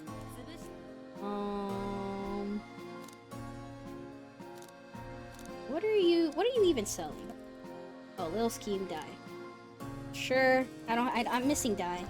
It was a low 58% chance. You're right, it was a low 58. Good night, TK. Rest well. Good night. Vermilia, you seem like you'd be better at games of chance. Well, I could roll all the right numbers, but that would be no fun. These two are way more than the circus bargained for. Alright, even number. How the heck are we gonna get an even number? Alright, use an even die with an even die. Wow, I got an even result. How did she do it? I'm back. Welcome back, Noctis. Alright, even number with an even number. Whoa, how does she do it? Alright, that can't be. Number 5 is speechless for a moment, but eventually gives up and hands over the reward. I don't like losing on purpose anyway. It's only natural. Hey you, the fake me! Kick these two out at once! I'm back. Don't forget you can buy things at wagons you already beat. I'm kind of tempted to beat all the wagons, even though you only need to collect 99 points, is because I kind of want the experience. I'll just try to speedrun as fast as I can. Hey, Doki Doki Sophie of the Doki Doki Twitch channel. No, I'm actually my alternate self. I bet they don't have the CP to pay up. Very sharp, you're correct. Now I'm starting to feel bad for Novu, Richie, Marissa. Spoilers! Who's Novu, Richie, Marissa? Sorry, Richie. Sophie, did you see the food Noctis made? Oh, you're not Sophie? No, I'm not Sophie, sorry. She gets a 7 here, she wins. Exactly 7? Shit, I'm gonna run out of 0 die. Oh no. Goodbye, my 0 die. No, I shouldn't use it. What can I do? How do I roll exactly 7? Use the infinite reroll with the 2 and try to get a 5. Cause I'm like, I could get rid of my 0 die. It's kind of sad. Fuck it. It's bound to happen. I don't know who I'm watching. My name's Bob. My name is Bob. That's who you were watching this whole time. Okay, hi, Bob. Don't call me Bob. It can't be. Rage takes over number 7's expression, but then eventually it changes to a vulgar smile. Well, you see, I don't actually have any CP, but I've got a really rare item. I'll give you that to you. Keep it quiet, alright? I was right on the money. Get angry. It doesn't matter. Reimu angrily shakes her head. Then a staticky mechanical voice resounds. Number 7, you have broken the rules. Any who cannot hand over the promised amount of CP will disappear. A moment later, number 7 vanishes in a puff of air. We leveled up! Yay! Oh hey, Doki Doki Bob. My name not Bob! Alright, so I guess we try to max out Marisa. Dang, we don't get any dice though. For shame. Marisa, why don't you give me die? It's really annoying, just like with Chief Marisa, just in a different way. Huh, the rules seem pretty clear, so it seems fair to me. This must be what happens to people who run out of CP. Clock face lies on the ground where number 7 wagon used to be. Take it, Reimu. It's better than nothing. I hope I find a use for it. Okay. Yeah, let's just go. We don't need to talk to her. Speed run. Up. The middle rank tent had the most easy opponents. Where should we start our conquest? Let's just enter blue, I guess. Let's just start beating people up. Okay. Everyone here is actually kind of strong, right? Once we're prepared, our safest bet is to challenge number 47. Okay, the wagons. 47. The large number 47 crackles and says, if you roll a 47, you win. According to the sign, we can't even roll that number. We can't, right? We can't. Some other time. Shit, I should have saved the notes where I wrote everything down. Fuck, I'm gonna have to talk to people again because I forgot how to beat them all. Damn it. Number 6. I'm old now. Contexts like these no longer hold my interest. Number 6 says, but if you get number 1 out of my sight, I will play against you. Maybe this person's whole life was about watching number 1. Number 1. Number 1 is occupied with packing something. Ask what they're doing. Number 1 glances at Reimu. I'm about to go to the final contest, they say haughtily. The final contest is the one where if you win, you can get out of the circus. Marisa whispers to Reimu, will you be able to win? I possess every die that exists in the world. I cannot lose. But the number 1 gives a somewhat pained expression. Except for one. I have them all, save for my die 1. Oh, I forgot. I have to give their 1 die, no? I really get how this one feels. Can I wish him good luck and leave? No, it doesn't get rid of them.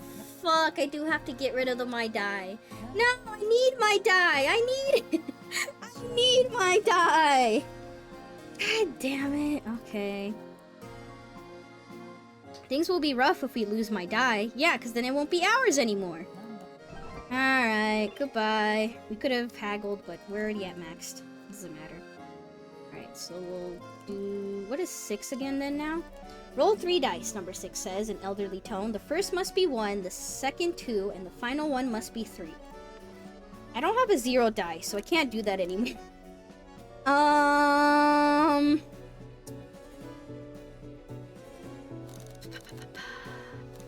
If I had some way to roll a 1, I would, but we can't do that anymore, so... Technically, we have the Reimu reroll infinite times, so what I could do is use the 0 die, and then use this die, and then just keep re-rolling for the 2 and the 3, since I can't... I mean, the 2 I can get if I do have the 0 die. Oh, this is awkward. We needed that 0 die badly. Fuck. Some other time. Loudly does something nasty in my face. Mines! Do something about that! I don't know what you do. Murder them! Kill them! Okay, we can't do 47, we can't do 6 yet. Is there another tent that's open? No. I think we need to talk to people. I don't remember. Talk to the passerby. What information do you have? Oh, 47 does everything their own way, but they follow the rules. Okay, hand over this.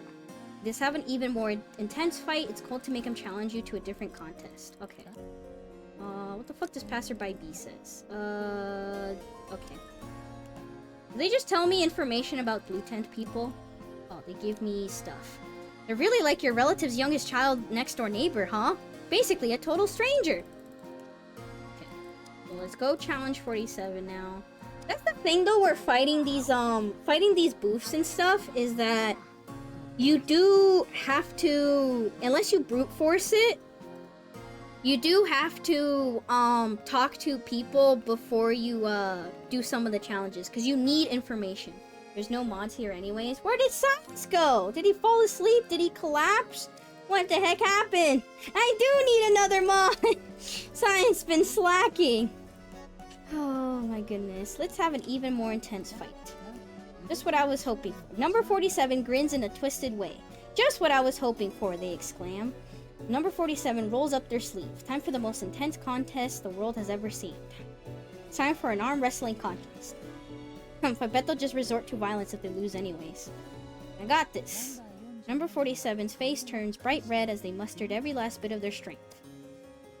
Oonga boonga, high number.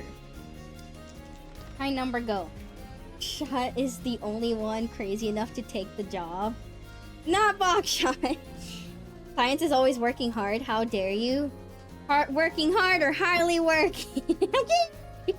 All good mods leave. Whether by clever timing or pure arm strength, Reimu sends number 47 flying. I did it! Number 47 looks at Reimu in disbelief, then shakes her hand.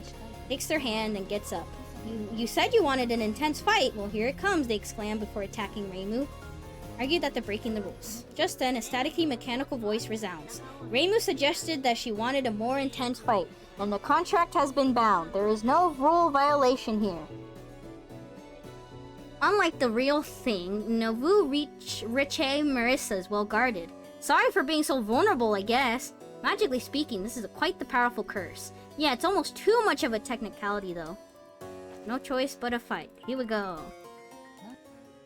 Roll dice. It doesn't matter what we do, because we're just gonna kill them. We're just gonna oonga boonga murder them. Critical hit, go. Lazy mods. Where are my mods? Where have they run off to? I have no mods.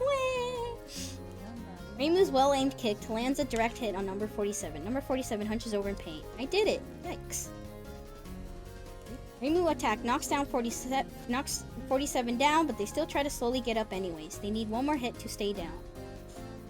Oonga boonga. Wow, how does she do it? There we go. Reimu's kick hits number 47 right in the vitals. Number 47 faints and falls over backwards. Oh my, good grief. Just then, a staticky mechanical voice resounds. Get up, number 47. You agreed to it. Show us how intensely you can fight. I'm not sure they're up for it. Number 47 doesn't even budge. A staticky mechanical voice resounds. Number 47 has broken the contract. A grave violation of the rules. Now disappear. A moment later, number 47 puffs out of existence. Bye. Yay, we leveled up. Yeah, I might just do all the boosts just so I can get more experience. Although, Marissa, why are you not giving me dye? I need dye. I have 2 empty dye spots. That's how it goes. That's what I do too. Made my dye lie on the ground. Oh, hell yeah, let's go. Kind of an understated spoil of war, Marissa says. Better than nothing. Okay. Now we just have 6 left, right? Okay, now we start moving. Where do we go? South Road, East Road. South Road? I think one of the persons here sells a license to enter the tent. Reimu reaches a road filled with lively music. A sign reads North Plaza, Center Plaza. Talk to the clown.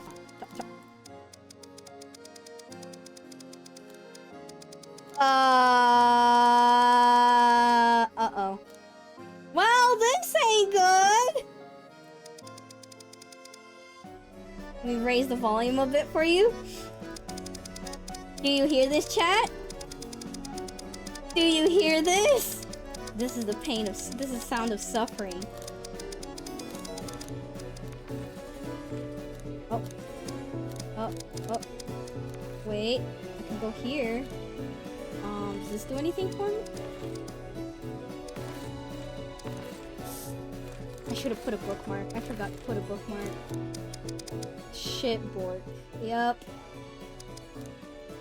Well, that's a shame. Wait, can I even... Okay, I can't select... Oh.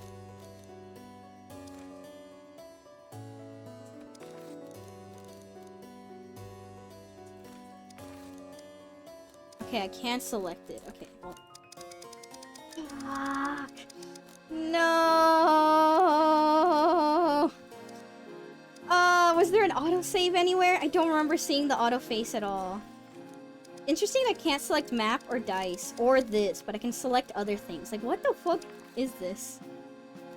Well, time to go to the title screen, I guess. Where was the last autosave? Please tell me it was after. Okay, it was right here. Now, is it broken here is the question. Okay. It's not, thank God. I need to put a bookmark somewhere. As the pair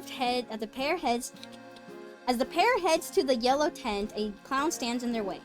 The red and white one doesn't have a middle rank pass, does she? If it were me, I'd grab this as soon as I had 10 CP. I see, so it's actually beneficial to be isolated here. The red tent and the yellow tent are at odds with each other. It's an easy way in. These people look super serious. Alright, let's buy one. There we go. And then pay to win.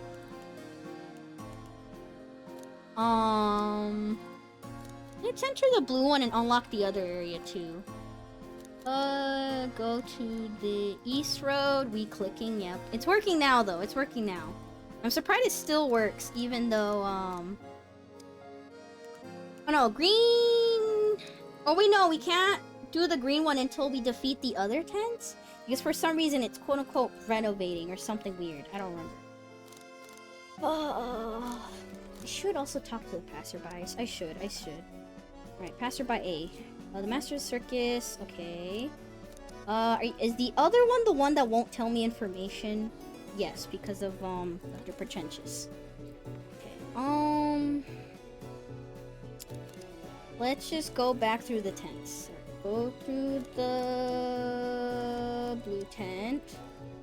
Go through the south road.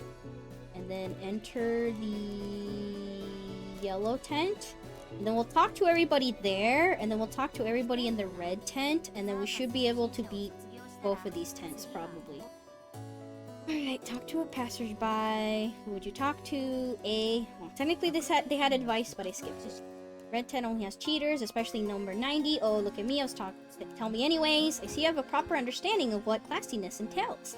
Number 90 will ask you for the time in the middle of the contest. You must not answer them. Remember, chat, do not answer number 90, okay? Alright, I see. Who will you talk to? Passerby B. Number 13 is the biggest coward in the tent. They will negate specific numbers when you roll them. Which numbers do they negate? I seem to have forgotten. Do we need this information, actually? That's fine. Negates the numbers 2 to 5, making them so they are never rolled. You want to play against that. You may not write this down. Write this down. 2 to 5. Negate. Alright, and then talk to C. Passerby C. Hey, how about a real game? You can't find fun like this in any of the wagons. If you roll a multiple of 6, you win, but if you lose, heh. This passerby appears to want to challenge Reimu to an unofficial contest.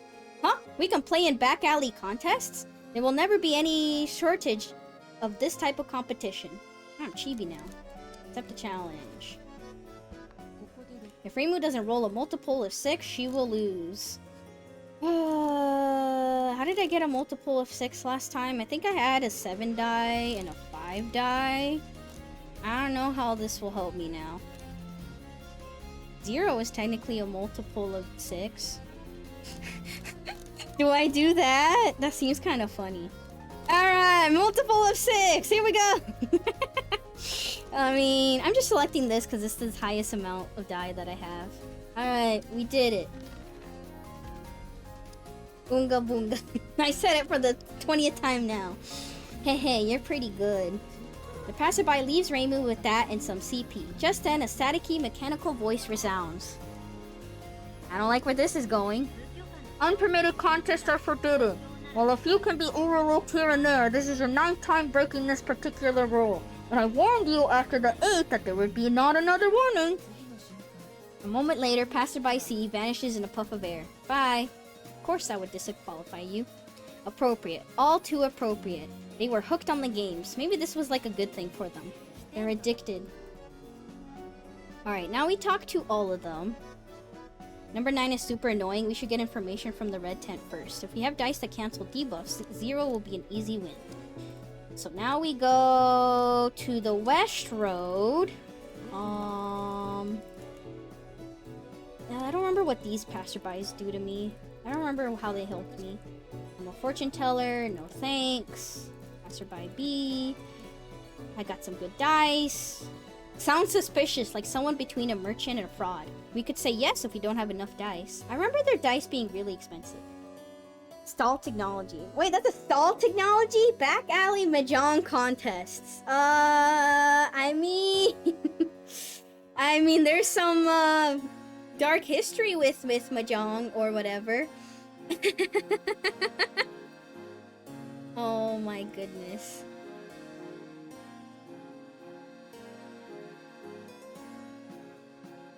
I don't know if I would want to partake in, I don't know if I would partake in a back alley mahjong. I don't think I want to be in any back alleyway. Here, you know what? Stall technology. Here's a random story. Once upon a time in a galaxy far, far away. I'm kidding. One time I was in this, like, I guess, like, shopping mall thing or whatever with a few friends. And, we ended up parking on a different side of the mall that we're not used to. And this side of, like, the shopping area was filled with, like, probably, like, entrances and stuff where the workers come in from. Because, like, we didn't find any, like, because usually how you enter, maybe, like, a mall or a little shopping area or something, you would enter by, like, a store or something. It would be like, oh, here's the Target that leads to the rest of the mall, you know? So we parked on this side of the mall because we couldn't find parking. And we were walking, and we're like, where the fuck is the entrance to the mall? Did we end up on the wrong side of the mall or something? So we're wandering around, and like, do we have to go all the way back around just to find the entrance? Like, we haven't seen a single door. And so there was a worker there, probably on their smoke break, you know. They were there, they had a cigarette, no vape or anything. This was a cigarette. They were just sitting there, and we didn't talk to them, because like, we didn't want to, you know, bother someone. Especially when they're on their break or whatever. So we didn't bother them. But I guess they were like watching us basically frail around and try to find how to enter this mall. And so they go, oh, are you looking to get in? And I'm like, yes. I mean, me and my friends were like, yes. So they were like, oh, the door is just like right here or whatever.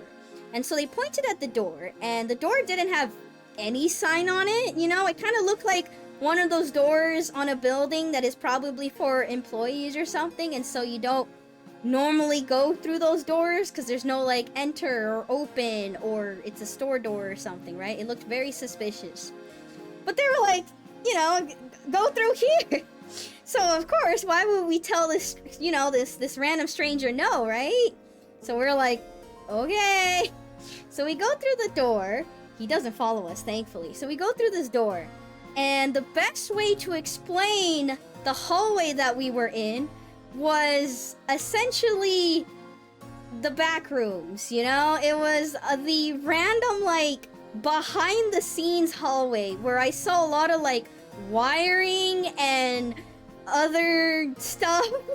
Saw a bunch of, like, electricity stuff, wiring, a bunch of, like, things that are probably, like, how they power and control the lighting and other things and whatever. So I'm just like, oh, should we be here?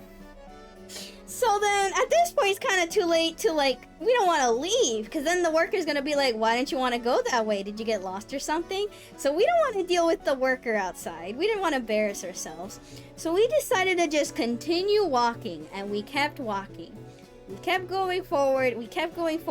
It wasn't that long of a hallway. And eventually we found a door, and so we opened it, and yeah, we were inside the mall. And so we look back on the door that we just opened, and there's, again, nothing, like, written on it. No, like, employee only, no, like, anything. It's just a random area. Like, it doesn't say, like, oh, do not enter, or, like, this is what this is for, you know, supply closet or something. Nothing. It was nothing. So I'm just like, okay. The most sketchy, like, way to enter the mall, and all because we were lost and happened to park basically probably behind the mall or something. Anyways, there's that story. It's not really a back alley, but it's the most recent experience that felt like I was wandering the back alley of something. Only 15. Well, it's at least 15 and not 0. Congratulations. Alright, I don't know. Let's just go to tent red. Move through the circus, enter the red tent. Let's talk to all the passerbys. Who will you talk to? Passerby A. Number 7 is a disgrace to the entire red tent. They don't even want to win. If I were you, I would go defeat them first. Okay. Oh, I have enough information. Okay.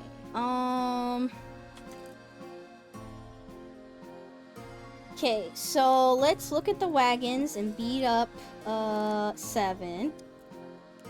Welcome to a lucky 7 for you, says number 7 excitedly. If you want to beat me, you have to roll a 7 or lower, then a 7 and higher, then 7 exactly. Did you remember all that? Problem is, I don't have a 0 die, so I have no way to do that technically. Because I have a 7 die, but I don't have 0, so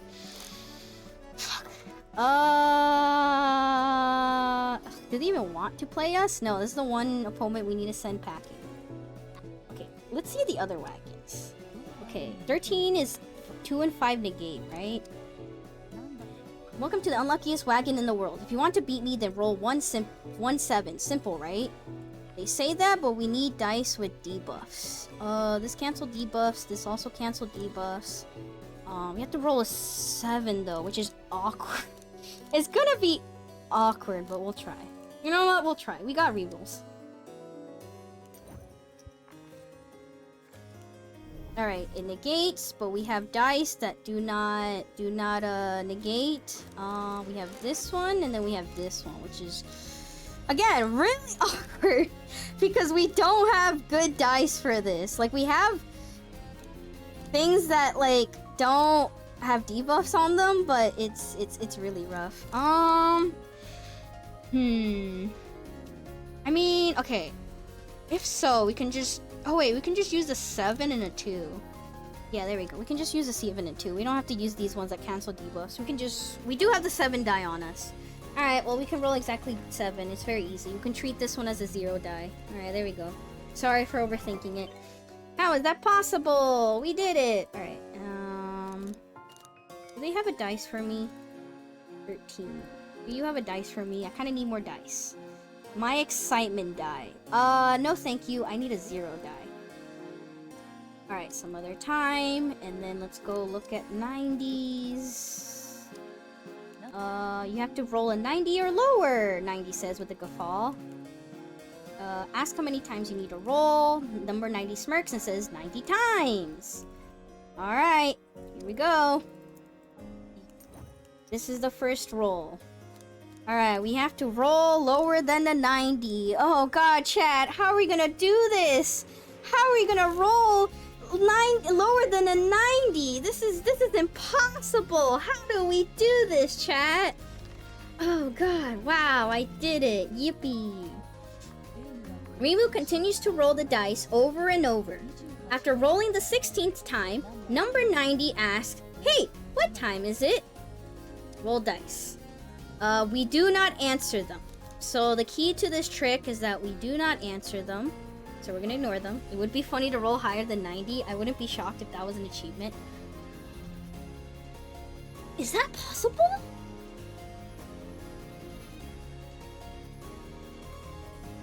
I'm trying to think. There is a die that has like... Is there a die that has big multiplication? Is times 7 the highest we've seen? Times 7 might be the highest we've seen.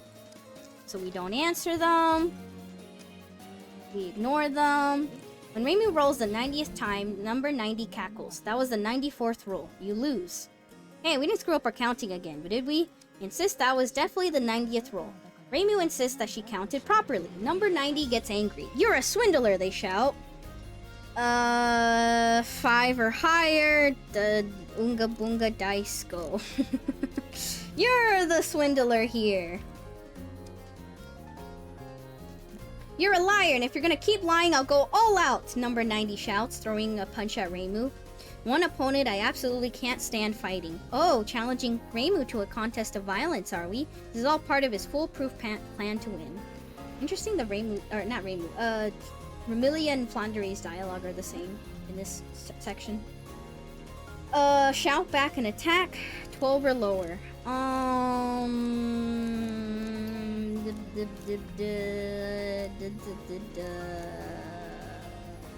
Times 0, sure.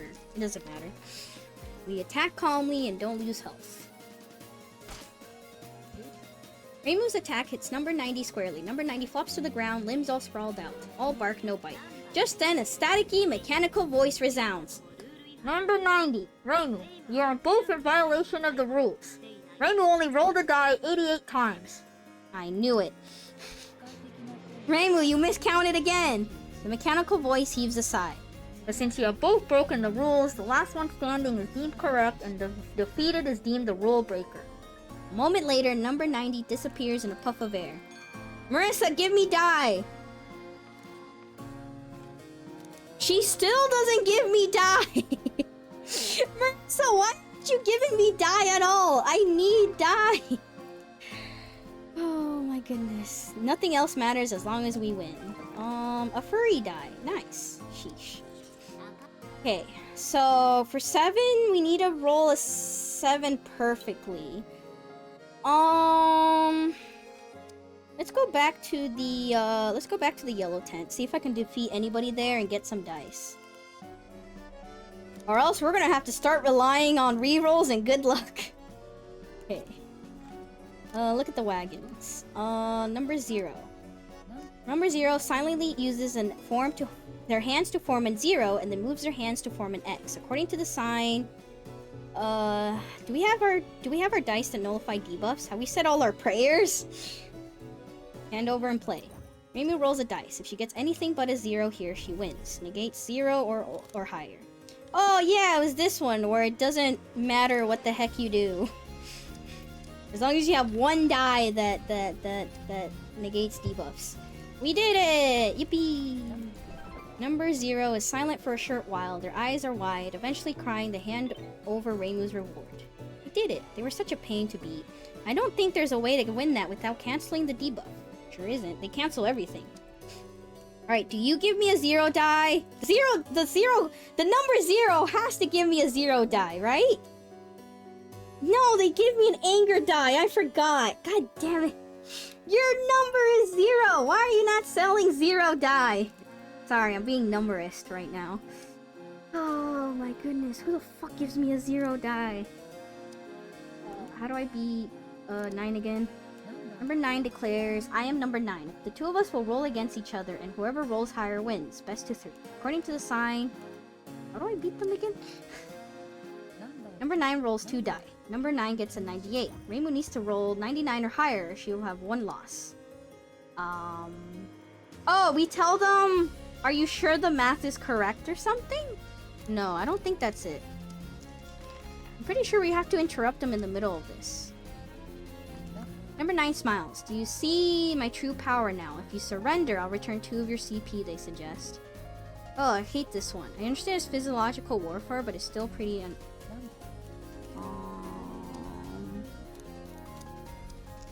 do we not have the answer to beat this one yet? There's a trick to it. We just have to keep our eye open for the chance. They want us to think that they can't roll crazy numbers like that anymore.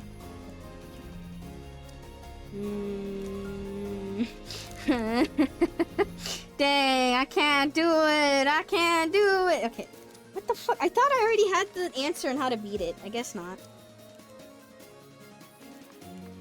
I don't actually like stomping the weak like this. Shut up, shut up, shut up. I hate you. A magician they may be, but a risk taker they are not. They're pretty skilled. Maybe they're a first-rate magician. Do we not have the answer? I guess we don't have an answer. It's not in the red tent. I thought I talked to everybody in the red tent. It's defeat 23, I guess. 23. My name is 23. All things are somehow directly or indirectly appropriate to something. A strangely incomprehensible introduction. For as long as I am number 23, it should be self-evident what my contest should be. Patrolli seem to know this person. What's up with them? Yeah, well, they're a weirdo. This is the first roll. Roll dice. Exactly 5, exactly 6. No, this is the person we tell that they have the math wrong, right? This is the person that we tell they have the math wrong, right?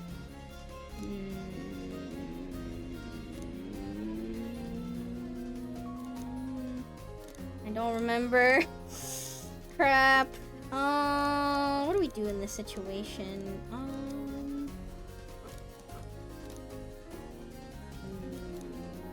We roll infinite times for that. How the fuck do I get a 6? Just 50-50.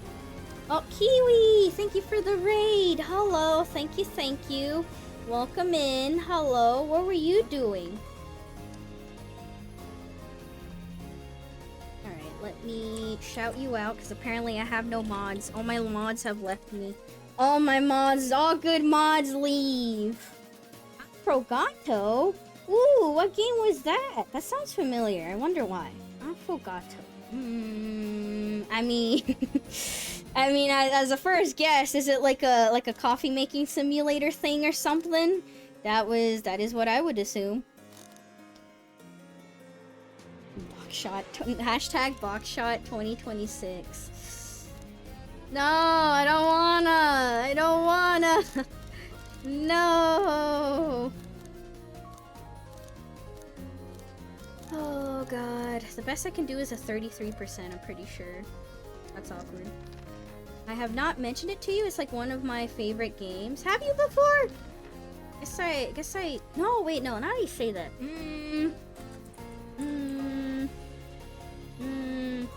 Nope, you'll have to remind me. You'll have to remind me again. I do not remember.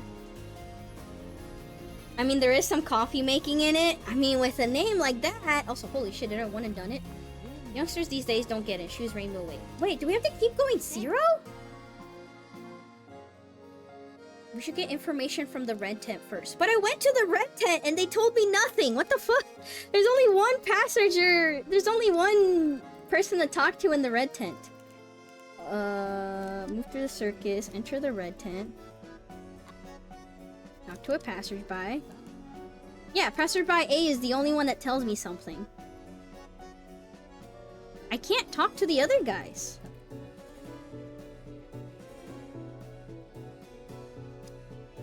Am I missing a flag?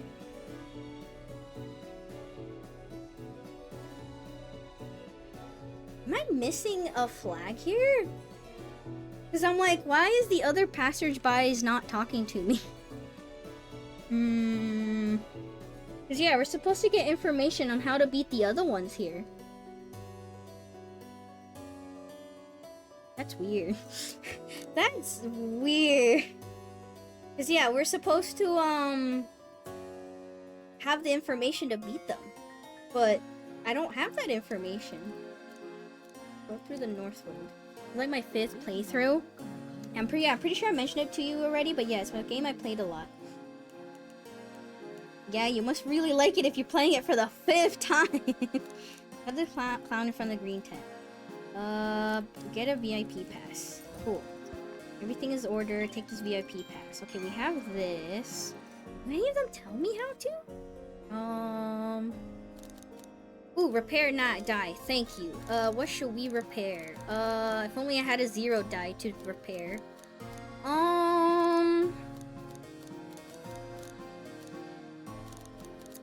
Give me... What do I actually want? Maybe repair this one since the chances that we get it again is 0 because it's Sakia's die. Maybe. Sure. Still think it's pay to win. Talk to a passerby. I don't have enough information about your game preferences to know if you will actually like it. I like children's point-and-click adventure games. Oh, okay, this one tries to sell me a Eureka buy. Die, don't buy it. Hurry onwards. Talk to a different passerby. Passerby B. The green tent is where 42 is. They don't play tricks, they're just strong. But someone beat number 42 once. They said this, 13 is the key. I see. I have enough information. Let's go inside the green tent. Alright, here we go. Whoever we decide to fight, we need the right dice. You know what? Let's try to beat 42. Number 42. Don't panic. This contest is very simple. You either roll a 42 or you don't.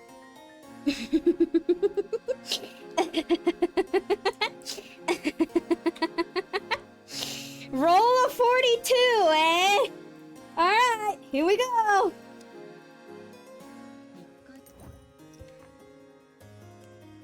Roll dice. Times 7. Can I have a times 7, please? Wait, I thought you were supposed to roll a 42 exactly. Chat, should I try to roll a 42 exactly, or should I just call my win? Like, we can guarantee it, but like, what if I roll a 42 exactly? Do they have different dialogue? Is it even worth it? Well, let's use our infinite rerolls. Let's use our infinite reroll dice, I guess. Let's try to get it exactly 42. Reroll. Reroll. Reroll. We want one specific number. Reroll. We want something higher than this, please. What? Roll the same two numbers. No. Just a little higher. Just a little higher. Just. Oh my god. Just a little higher. Just a little higher. No. Just come on. Oh my goodness. These dice need more weight on them. Anyways, chat, you read any good books lately? You read anything cool or exciting recently, you know? You got any plans for the weekend? You have anything to distract me with? I know it's a 33% chance, but like, come on. Alright, yeah, talk about the... No! I'm gonna roll exactly at 42! I'm gonna roll at exactly 42, you can't stop me. You're always one gamble away from winning, chat! You're always one gamble away! Yippee!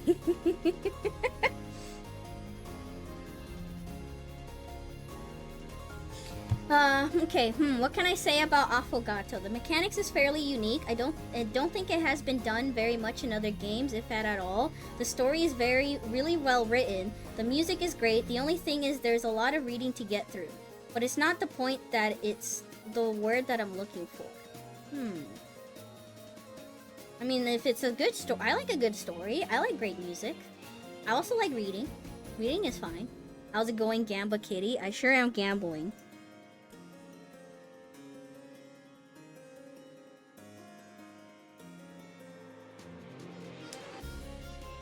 Have no plans to do anything other than bed rot, other than on Mother's Day this weekend? Do you have Mother's Day plans? You're gonna surprise your mother with something? I'm installing a full engine and transmission skid plate with a cat guard on my 4Runner to mother, plus rear suspension skid plates. Whoa, well, good luck with that.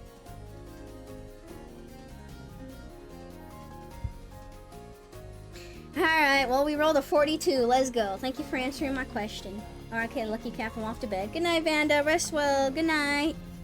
With a calm nod, number 42 says, "You win," and gives Reimu her reward. Thanks. That was easy. We could have just won, even if we didn't get a 42, huh? Right, ask Patrolli for details. By the way, when are you doing Mahjong again? I did Mahjong this Monday! Too bad, I'm not streaming this Monday, though. Thank you for the hydrate.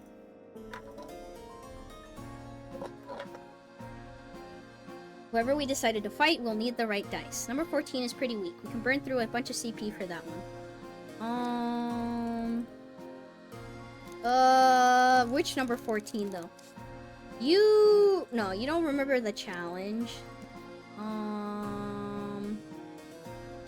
See, like, we already know the answer to 14 because we played this game before, but I guess we still gotta talk to people in order to, get the information? Kinda awkward.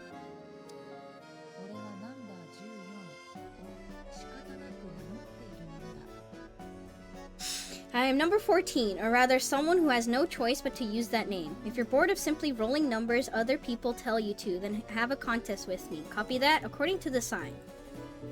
To win this one, I don't think we need that many spoilers. If you're bored of simply rolling numbers other people tell you to, then have a contest with me. Copy that.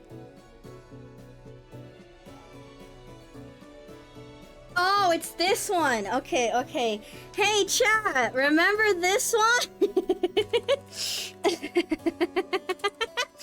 Oh, okay, this one is the one,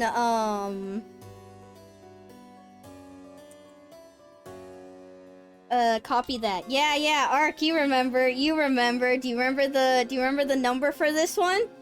Remember, this guy likes saying copy that. I wonder how that's relevant. This is the first roll. Alright, here we go. Roll dice. I wonder which dice we should roll. Indeed. Fuck. I need a very specific number for this. Wait. I fucking knew what I was getting into, and I was like, wait, I don't have the right stuff for this. I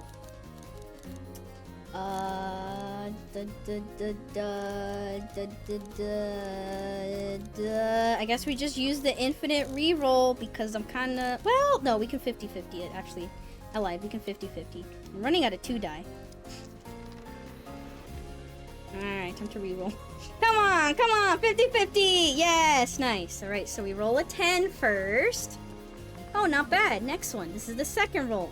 And then, I wonder what I need to roll. I mean, they tell you anyways. But yeah, so this character says copy that a lot. And, those are the call signs, the numbers. And so you have to say 10-4.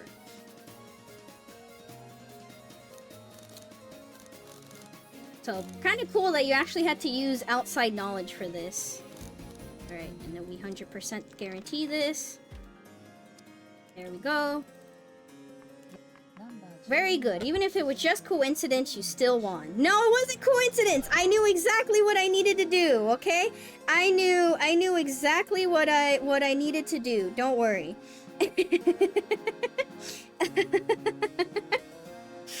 Oh my goodness gracious. We did it. We did it.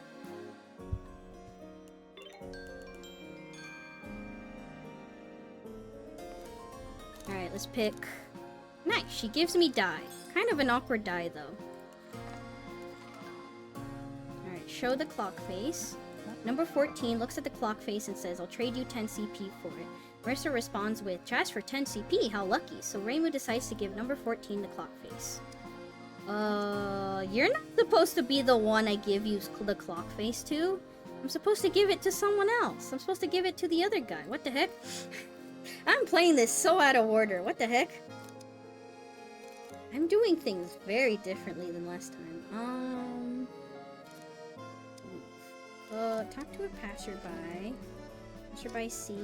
It's pretty lonely here now. I have some fascinating die. Are you interested? They're my die. Yes, my die. Let's go. My die. I have 2 of my die. We don't need 8. This die basically ended up being the strongest, huh? I'm not sure 1 is enough, or we should have 2. Alright, we can waste all our CP now.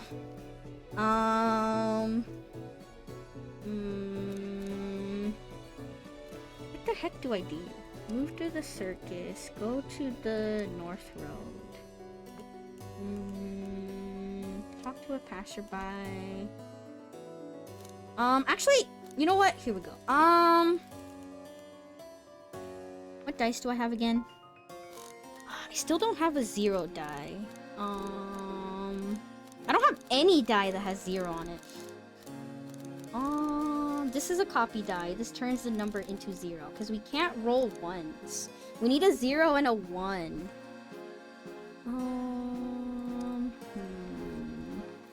Hold on, chat. I'm trying to figure out the puzzle.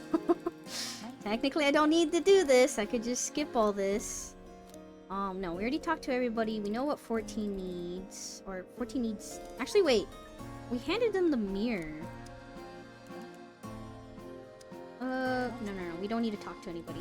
Yeah, fuck! I keep clicking the wrong thing! Stop clicking the wrong thing! Go! Go, move on, move on. Okay, go to the north road. Is there anybody we can talk to? Talk to a passenger by. Who will you talk to? Passenger by A. We don't need a Eureka. We don't need it. Let's talk to the other guy. What is the other guy's? Oh, shit. Don't move. Talk to the other guy. What does the other guy say again? Passenger by B. The green tent is where 42 is. I already knew this. I already beat them. I already beat them. Move to the circus. Go back into the red tent. Talk to the passengers. Who would you talk to? Passenger A. Number 7 is disgrace to the entire tent. It's like they don't want to win. Can we try fighting 7? You want a number lower than 7, higher than 7, and then exactly 7.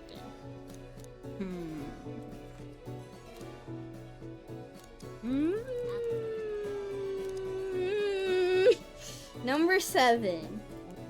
Roll lower, 7 or lower, then a 7 or higher, then it's 7 exactly. You know what? Let's try it. I believe. Alright, here we go. Lower than a 7. Yeah, I got this. I so got this. It's called a times 0. Times 0! Man, how does she do it? Okay, times 0.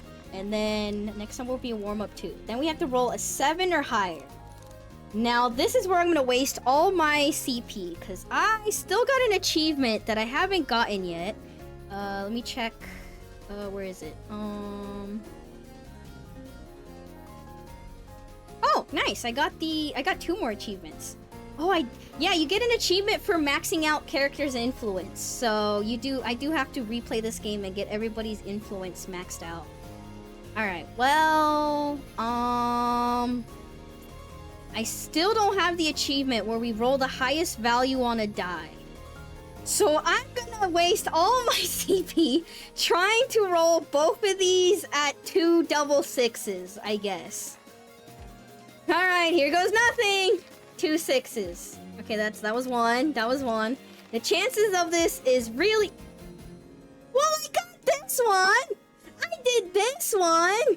Easily! Can I have that, but in the opposite way? In the opposite, please? Come on, come on. Come on. Come on. What the fuck is this luck? What is this? Are you seeing this? How did I get snake eyes twice? Oh no, double 6s! Oh my goodness gracious. Come on. Come on, we can do this all day. Not really, I only have 85 more chances. Come on. Come on. Come on. Don't make me waste all of these. Come on. Come on. I should have saved before this. Why didn't I save? Come on. I believe. We don't need to. We don't need to. Come on. God, you're making fun of me. You're teasing me. You're making fun of me. You're... Oh my god, we did it! Okay, did I get the achievement? Did I get the achievement? Did that work?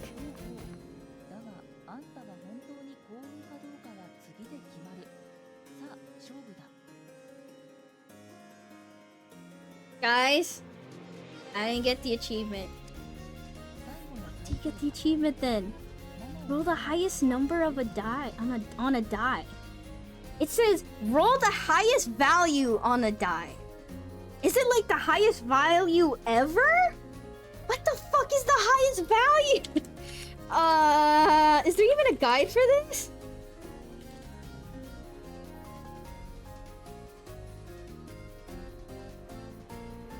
$99. I made.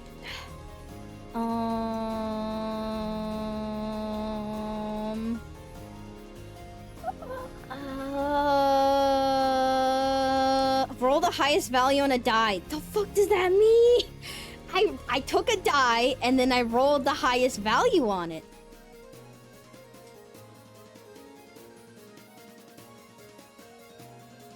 I don't even know what the highest value would be because I'm pretty sure times 7 is the highest multiplier, maybe?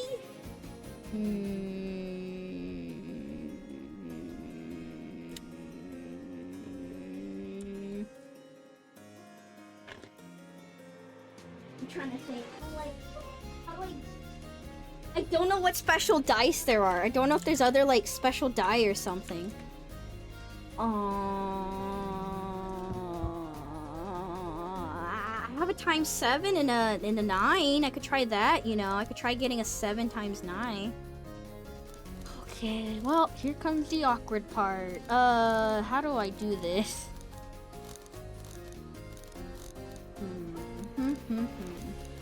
My best chances at 22%. I feel like it's better odds to go low and then just keep re-rolling a bunch of times.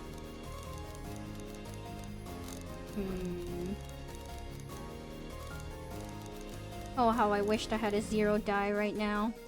Looks like 28 is my best chance. Alright, let's go. What have I missed in the last 5 minutes? I didn't get the achievement. I did not get the achievement. Nice, we only needed to retry once. I can hear the brain cells spinning. I'm just trying to figure out how, like... 2 my dice without any rerolls, that's about a 5% chance to win. 5% is more than enough. In that light, we were fairly lucky. Why are they pointing out my dice? What achievement? Roll the highest value on a die. I did not get that achievement. Move through the circus.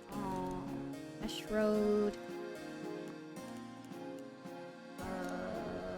Move through the circus. Enter the yellow tent.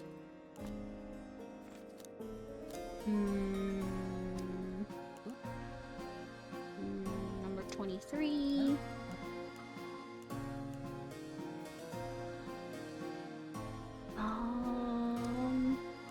You figured out how to do it and failed to? No, I rolled 2 6s on 2 of my die. So I had the 2 my die, I kept re-rolling until I got both 6s, and then it still didn't do it. So my guess now is that I need to roll the maximum highest number possible in the game, which I don't know what that is. For me, it would be times 9, or 9 times 7, because I have the 7 times die. I don't know if there's a higher multiplier anywhere.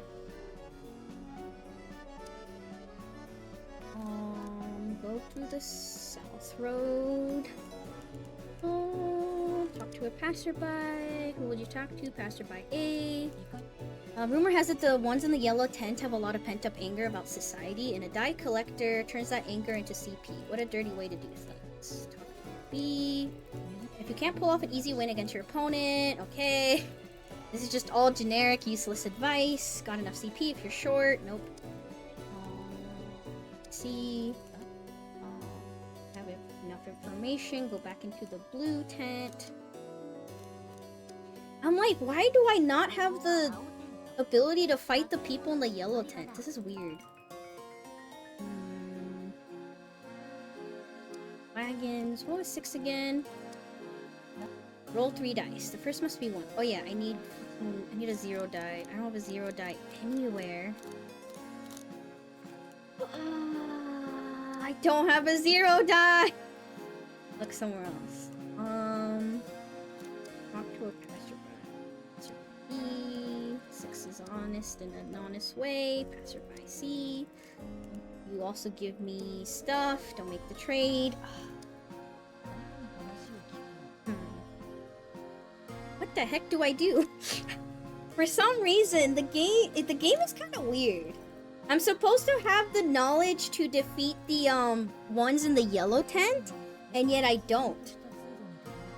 Cause you're supposed to, like, I'm pretty sure 23, you're supposed to ask them to interrupt their math or something, but it doesn't do that. I just lose. But they don't let me talk to the passengers in red. What a bookmark. Chapter 1. No, the final chapter bookmark. Okay. Return. Hurry onwards. Talk to a passenger by. Who would you talk to? Passenger by A. I have information. Talk to C. The true number 14 should provide is 919. If you beat the true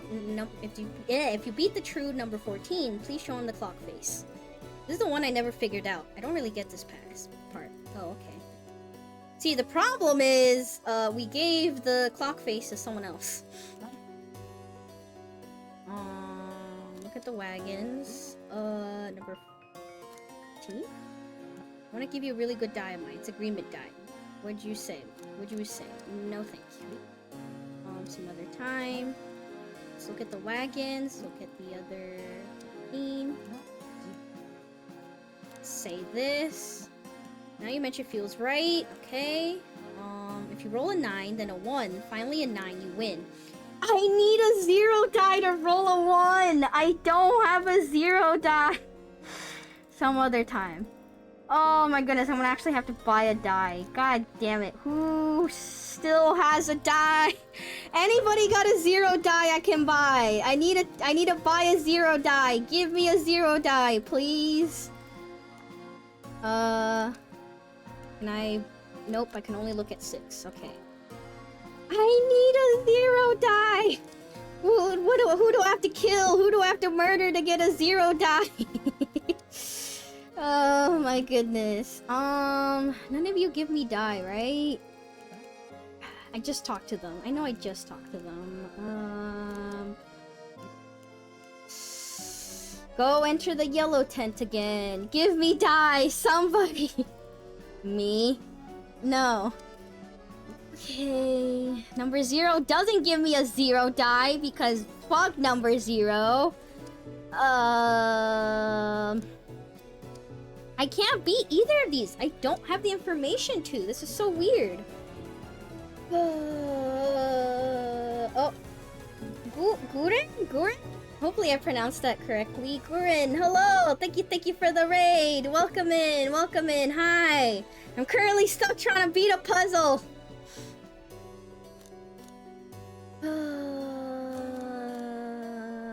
Hiya, hello, hi, welcome in. What were you doing, I wonder? Let me shout you out. Okay, there we go. I hate puzzles, I'm too smooth brain for them. Ooh, but not too smooth brain. Not too much smooth brain for fighting game. Guilty Gear, hell yeah. How was the game? What were you doing? I was playing No More Heroes 2, then it crashed, and I got mad, and then I played fighting games. Alright. No More Heroes 2. Also cool. Nice. I'm sorry that it crashed, though.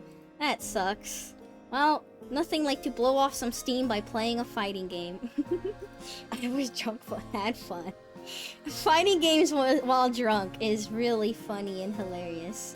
Hell yeah. Sophie, good taste. I mean, have I actually played the games myself? No. I just think they're pretty cool, though. I always admire people who play fighting games.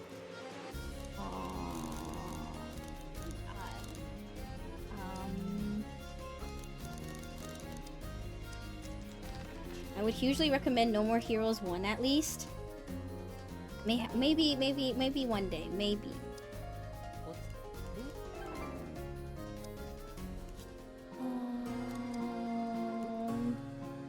See, okay. Number CP in play. I feel like something is missing here.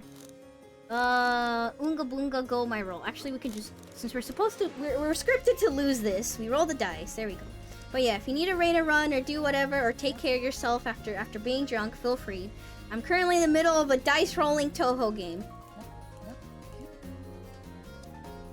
So that's what I'm doing. Okay, and then we asked them. I'll be lurking, no worries. Thank you for the great. Thank you for the raid. I appreciate it. Thank you.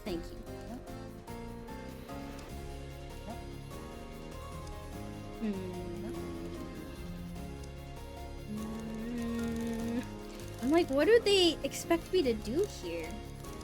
Yeah, this is where I'm stuck on. Where we lose this. Yeah, we lose this once, and then we fail. So they're like, okay. and then we're supposed to get information. Look, number 9 is super annoying. We should get information from the red tent first. Okay, we'll go to the red tent. So we go here, and then we will enter the red tent, and then we'll try to get information. We're gonna talk to somebody, and will they? Oh, what the fuck? Oh, okay, we finally triggered. Oh, I think we're supposed to surrender, and then this triggers. Okay. They were not here before. Don't try to gaslight me. They were not here before. Okay, I guess what I didn't do was I didn't surrender to them, because I just kept fighting them and losing. I guess you're supposed to surrender, and then this pops up. Okay, only cowardly swindlers hang out in the yellow tent. Challenging them is like saying you're a sneak too. Especially number 9. What was their deal? I seem to have forgotten. Hey, glad you understand. Number 9 is a tried and true scam artist, but they can't concentrate past the second die. You should be able to overcome their trick before you roll the third die. See? Now we can solve it. Okay, and then Passerby B says absolutely nothing. Back to the west road, and then we go enter here. Alright, well that's what I did wrong. Whoops. Kinda sucks that has to be a very specific sequence of actions, but that's fine. Alright, and now we go to 9. Alright, we go to number 9. And then we roll dice. Alright, hand over dice. Hello! Yes, you roll a 98. Damn, how the fuck am I supposed to do this? Alright, we roll. There we go. And then we go to the next round. And then we roll the dice.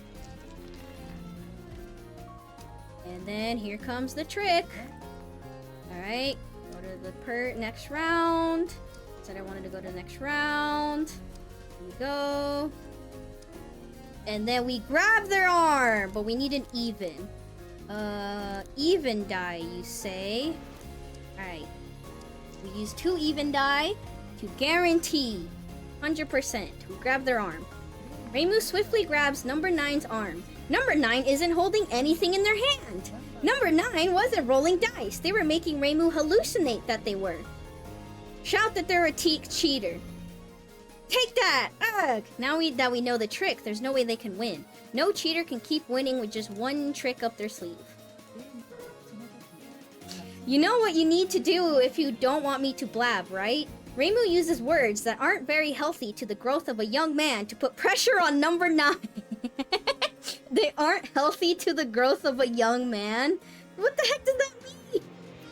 Just then, a staticky, mechanical voice resounds. That is a violation of the rules, number 9. Cheating is all and well and good, but if you're caught, you will be punished. A moment later, number 9 vanishes in a puff of air.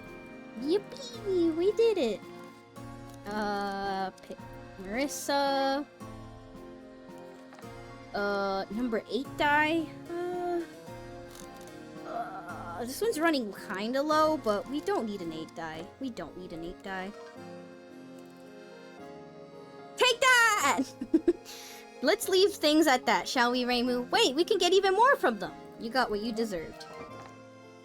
And we got a rage die, which will just replace our furry die with it, maybe. Yes. Sheesh. This is the yellow tent. Okay. How do we beat 23 again? 23 is... My name is 23. I'm a 23. I'm according to the sign. I'm evident what my contest will be. Some other time. Actually, we'll try it one more time. What was their gimmick again? Okay. Let's play them. This is the first roll. Roll dice.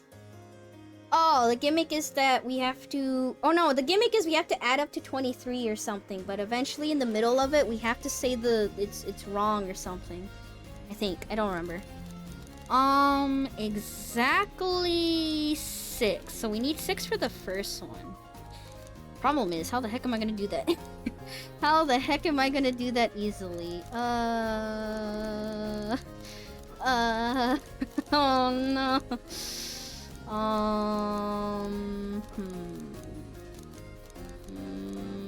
we're gonna use a 14% chance and my infinite rolling dice.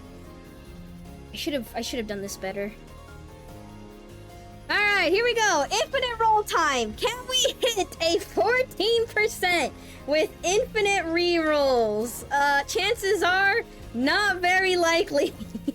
We need a 14%. And these are the worst odds we have ever worked with. Here we go. Go. Go. Come on, my die. You got this. Okay, I need to be careful spamming the click button too much. Alright, go, go, go, go, go. Go, go, go. Nope, nope, nope. These aren't the numbers.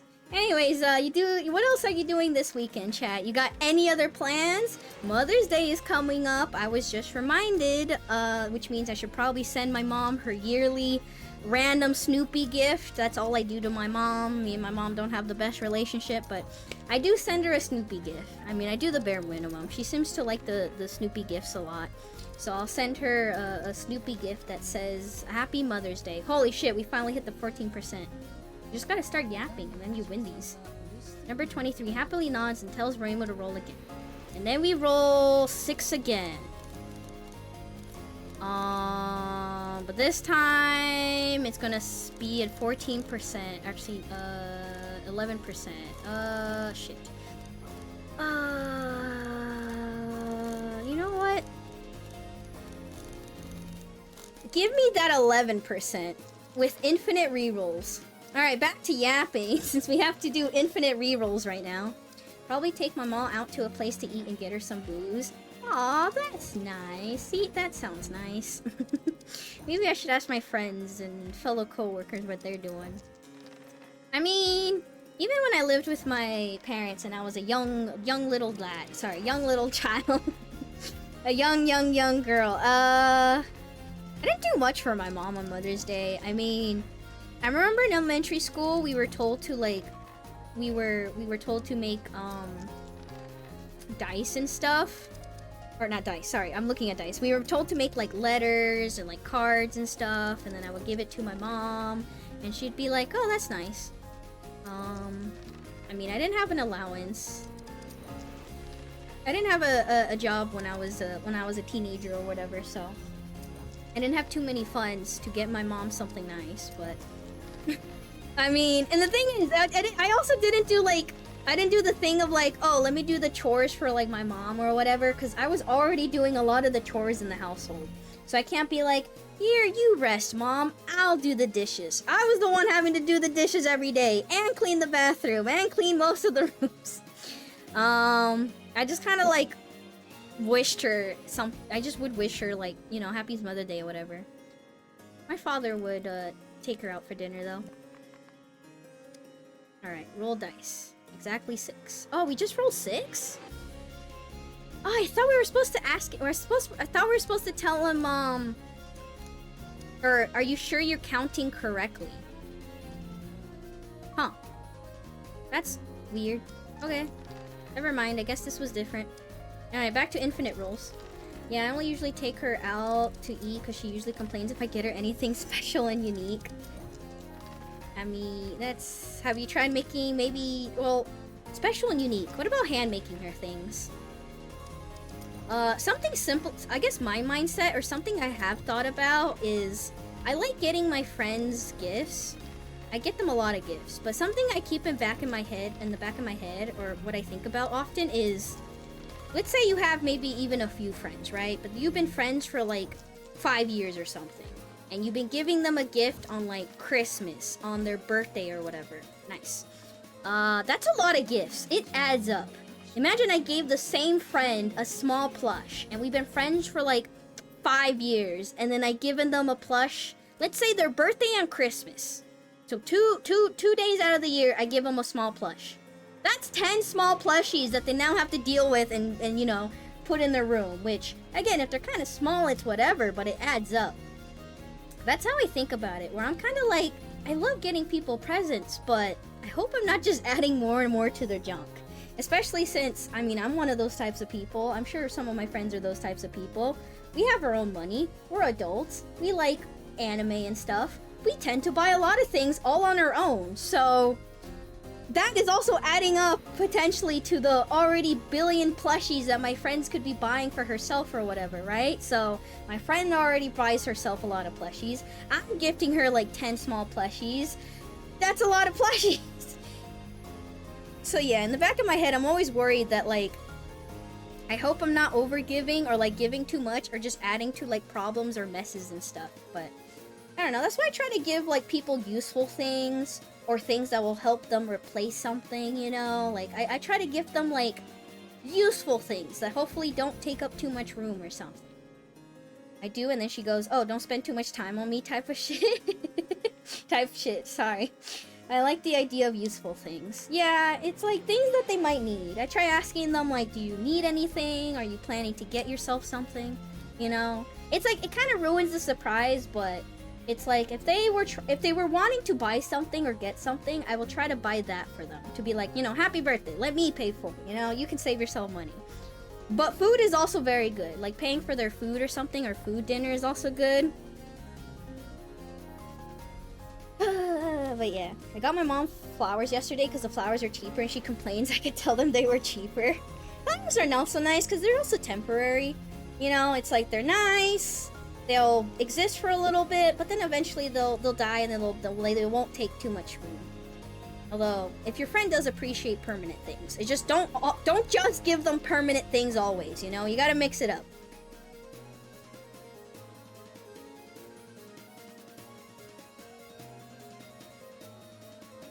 Blah, I hate surprises. Ooh, were you surprised, Ark?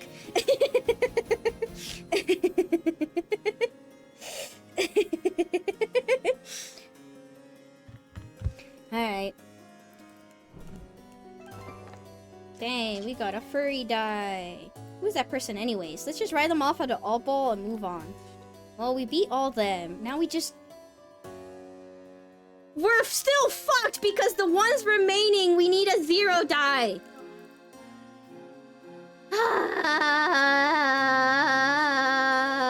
None of the wagons give me a 0 die, right? Nope, number 0 doesn't give me a 0 die. We don't have a 0 die. We don't have a 0 die. I can't get a 1. I can't get a 1. Look at the wagons. Fuck. I can't get a 1 because I need a 0 and I don't have a 0. We're still fucked. I'm gonna have to buy a die then. We're fucked. We're fucked. We're fucked. God dang it. Granted, at this point, I could fill up my mom's gas tank and it would be a good bonus tank gift. True. Oh my goodness. Green tent. What did we need to do to 14? Oh, we need to roll a 9-1-9. So yeah, both of these we need to roll a 1. Both of these we need to roll a 1. So like, what am I supposed to do? Does anybody sell die? What do you sell again? An agreement die. What does agreement die do again? Show me the die. Why are you not showing me the die? Hello? I can't see the agreement. Okay. No, thank you. Oh, what? Huh? I think because I had the map open, it glitched it. Hold on, let me talk to you. 14. I have the map put away. Please show me the die. There we go. A die created in the moment of agreement always rolls the same as the die rolled with it. So if you roll like a 1, it'll be a 1 and then adds up to a 2.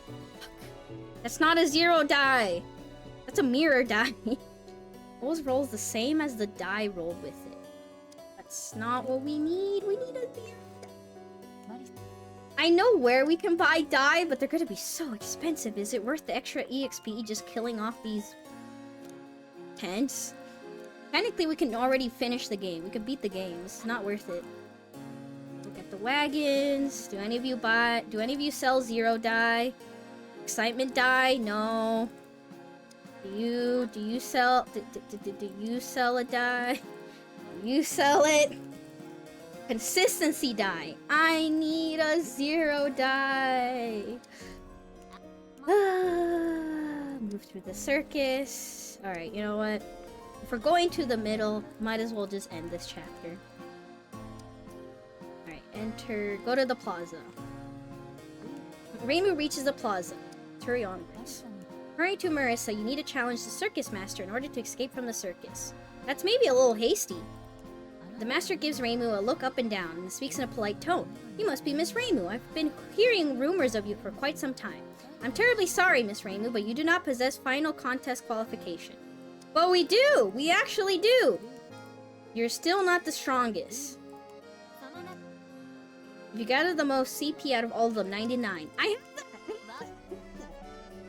I can't completely hate this fake. I like this rule after all. Yeah, maybe I'll make a rule like this too. Alright, well, here you go. We'll end it. Reimu goes to show the master 99 CP, but the master says, I have confirmed that you, Miss Reimu, have 99 CP. Would you like to try the final contest, or would you like to enjoy the circus a bit more? Nope, let's just end it. We're here. Let's go. Your request to do the final contest has been accepted. I'll show you the special lounge. The master bows politely, gesturing for the pair to follow him, walks off. Alright, let's go. As Reimu and Marisa enter the special lounge, the master bows deeply to Marisa. Welcome back, madam. The game is ready, the master says. Madam, time for the final game! And look who it is! A pleasure to meet you. You can call me Novu Riche Marisa. Ugh, I have to say though, her clothes are the one thing that doesn't mesh. Is that right?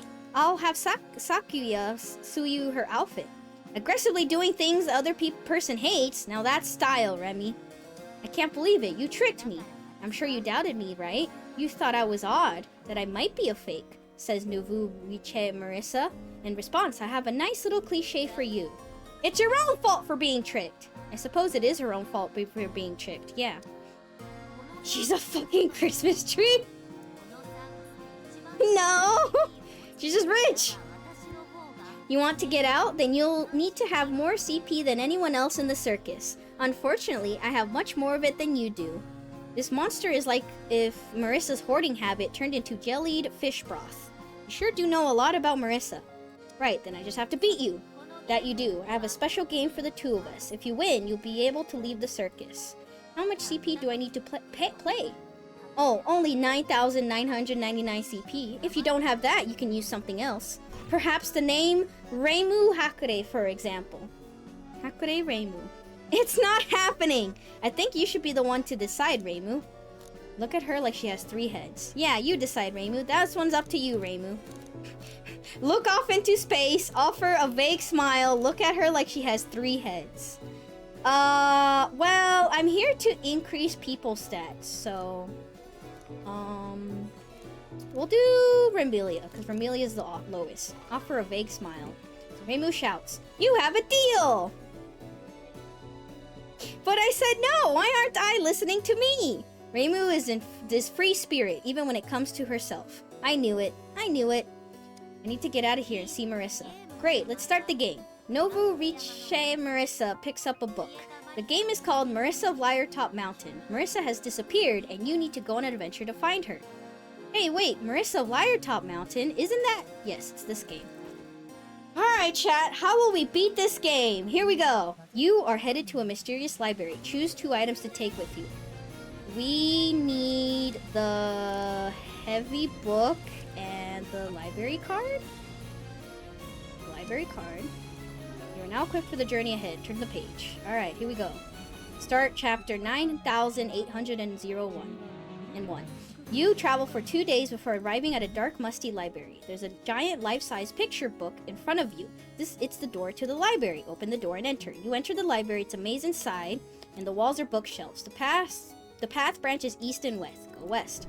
As you walk through the bookshelves, you see that the path bends to the north. You also start to hear loud snoring. The librarian on watch duty is dozing on her feet. You attempt to carefully pass by the librarian. Whether or not you can is all up to your luck. I'm lucky, obviously. You go past the librarian and continue on. Hurry onwards. As you walk down the path leading north, you find yourself between bookshelves.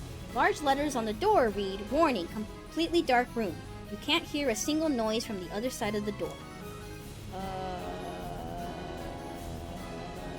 We go north. No, we don't enter. Cause yeah, then we skip past the scissors one. As you walk down the path leading north, you find a door between bookshelves. Large writing on the door reads, "Serious warning, Big Scissors Test Certification. Level 2 higher to enter." You go north. As you walk down the path leading north, you find a door between bookshelves. You hear snot soaring from behind the door. The door has a sign on it that says, "Please present your library card." Show your library card. You open the door and enter the small room. You hear the door lock behind you. Inside, a librarian is fast asleep, but also standing up. There's a small door on the other side of the room. Go to the door on the other side. You attempt to carefully pass by the librarian. You walk around carefully, trying to make a sound. Even dice, go. I feel like I'm doing something incorrect. You go through the small door and enter a winding path. Further down is the path, a large door. You can hear shouts of Doskoi behind it. Messages scrawled on the door reads, "No rules. Punch with your weight." Open the door and enter. You hit them with the heavy book. You attempt to hit the rabbits using the heavy book as a blunt weapon. Odd greater than 7. Oonga boonga my dice. Go. 50-50.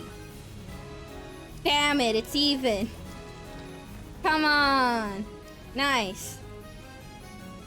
You take out your encyclopedia and smack the rabbits with it. The rabbits fall over backwards. You feel proud of your victory. There's a small door on the other side of the room. Triumphantly leave the room. The path is split north and east. The northern path is blocked off by an iron gate. The grate has 2 levers in it, but neither of them budge. The eastern patch has a door in between some bookshelves. You can hear what sounds like an owl hooting past it. Open the door and enter. You open the door and enter the small room. You hear the door lock behind you. The room is filled with pink mist. This is library's reception desk. The woman stands behind the desk, exuding an extraordinary aura. Her big eyes look just like an owl's. Talk to the owl woman. "I am Mother Owl, the head librarian. I'm sure you have plenty of asked me. Unfortunately, there's nothing I can tell you." There's a small door on the other side of the room. Show her the library card. You show the head librarian your library card. The head librarian says, "If you want to read a new book, you have to return the old one first." Hand over the heavy book. You take the encyclopedia out of your pocket and hand it to the head librarian. "Take this with you," she says, giving you a book with a black cover. Go to the door on the other side.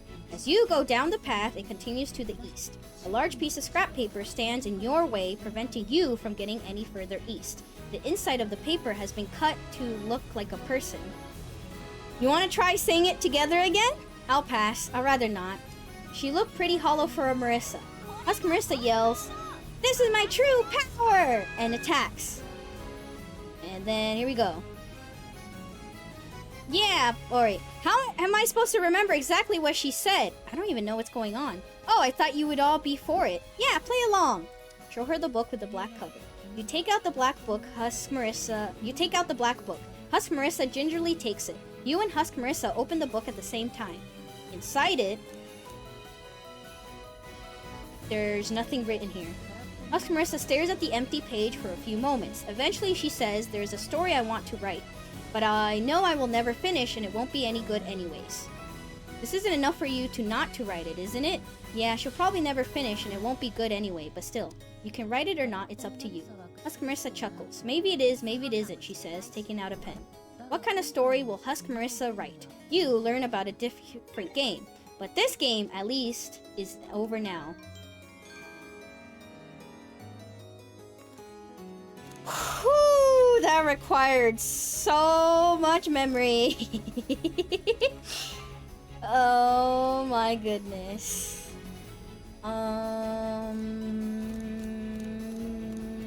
We don't need 2 of these. Oh my god. So yeah, this is my second playthrough of this game. And yeah, I lost this segment so many times. So there was no way in heck that I wouldn't memorize the fucking pathing. So yeah, the gimmick of this is that you're kind of replaying the first chapter, but through a text-based adventure. Except, yeah, a lot of the things are different. And so you start with 4 items, and there's a bunch of different pathways, but a lot of them leads to death. There's like a very specific way to answer this. I don't know if there's more endings. There might be. We tried a bunch. We tried a lot of things, and we just kept dying over and over. Eventually, we found the right answer. I got to a point where I literally got to almost the ending where we hand her the black book, but last time I said, what do you want to be or something, like the other answer, and that's technically that's a bad ending. So yeah, that's me trying to use my memory to make sure I click all the right options, and it worked out. Yippee. First try. First try, guys! Wow, I'm so good at this game. Man, I can't believe I did it so quick. Wow, guys, aren't I so talented? I'm kidding. 9,800 chapters away, she found what she wanted to be. It just goes to show that it's always worth trying new things. I did it! Noru, Riche, Marisa turns to you and applauds. Wonderful. You are the 80th person to reach this ending in chapter 9,801. Ask for your victory prize. Noru, Riche looks at you in confusion. There's no winning or losing in this game, and no MVPs either. The whole point of the game is for everyone to have fun. I had never heard of MVPs before, so that makes sense. Maybe we only had them because we wanted them. I find myself rather interested in how this all works. Did you trick me again? The greatest detective. Yeah, I'm so talented. Wow, how did I have all the answers? How did I answer that well? Nobu, Riche, Marisa smiles thinly. That was the plan, at least. I wanted to add Hakure Reimu to my collection as an eternal player. But... ... Well, things have changed. What happened? You'll find out when you leave the circus. So let me ask one last question. Nobu, Riche, Marisa looks at you. Reimu Hakure, did you enjoy my circus? I maxed out Marisa, so I guess Remelia or Flandre. It was just too easy, you know? It frustrated me to say it, but all the rules were kinda cool. It wasn't good either, but still. Yeah, I wanted to see Reimu get burned and eaten and fall down and stuff. Remelia, wasn't bad.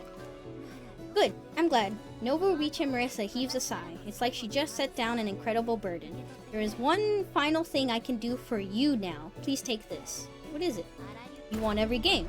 You assembled every piece, even though you knew it was all but a walking shadow, a poor player. Somewhere in the distance, Reimu hears an explosion like a volcano erupting. See you, Reimu. With that, Nobu, Riche, and Marisa begins to open the tent's curtains.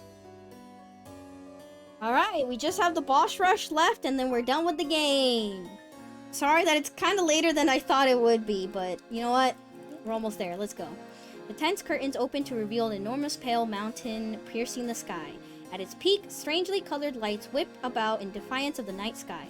This must be where Marisa is. Is the small blonde girl named after caramel custard? Because it sounds fancy. Reimu looks around. She sees nothing. No circus, no tent. No Nobu, Riche, Marisa. Nothing. Oh. Reimu realizes that the circus was really just a night's dream. And now that the curtains are closed, it was like none of it ever happened.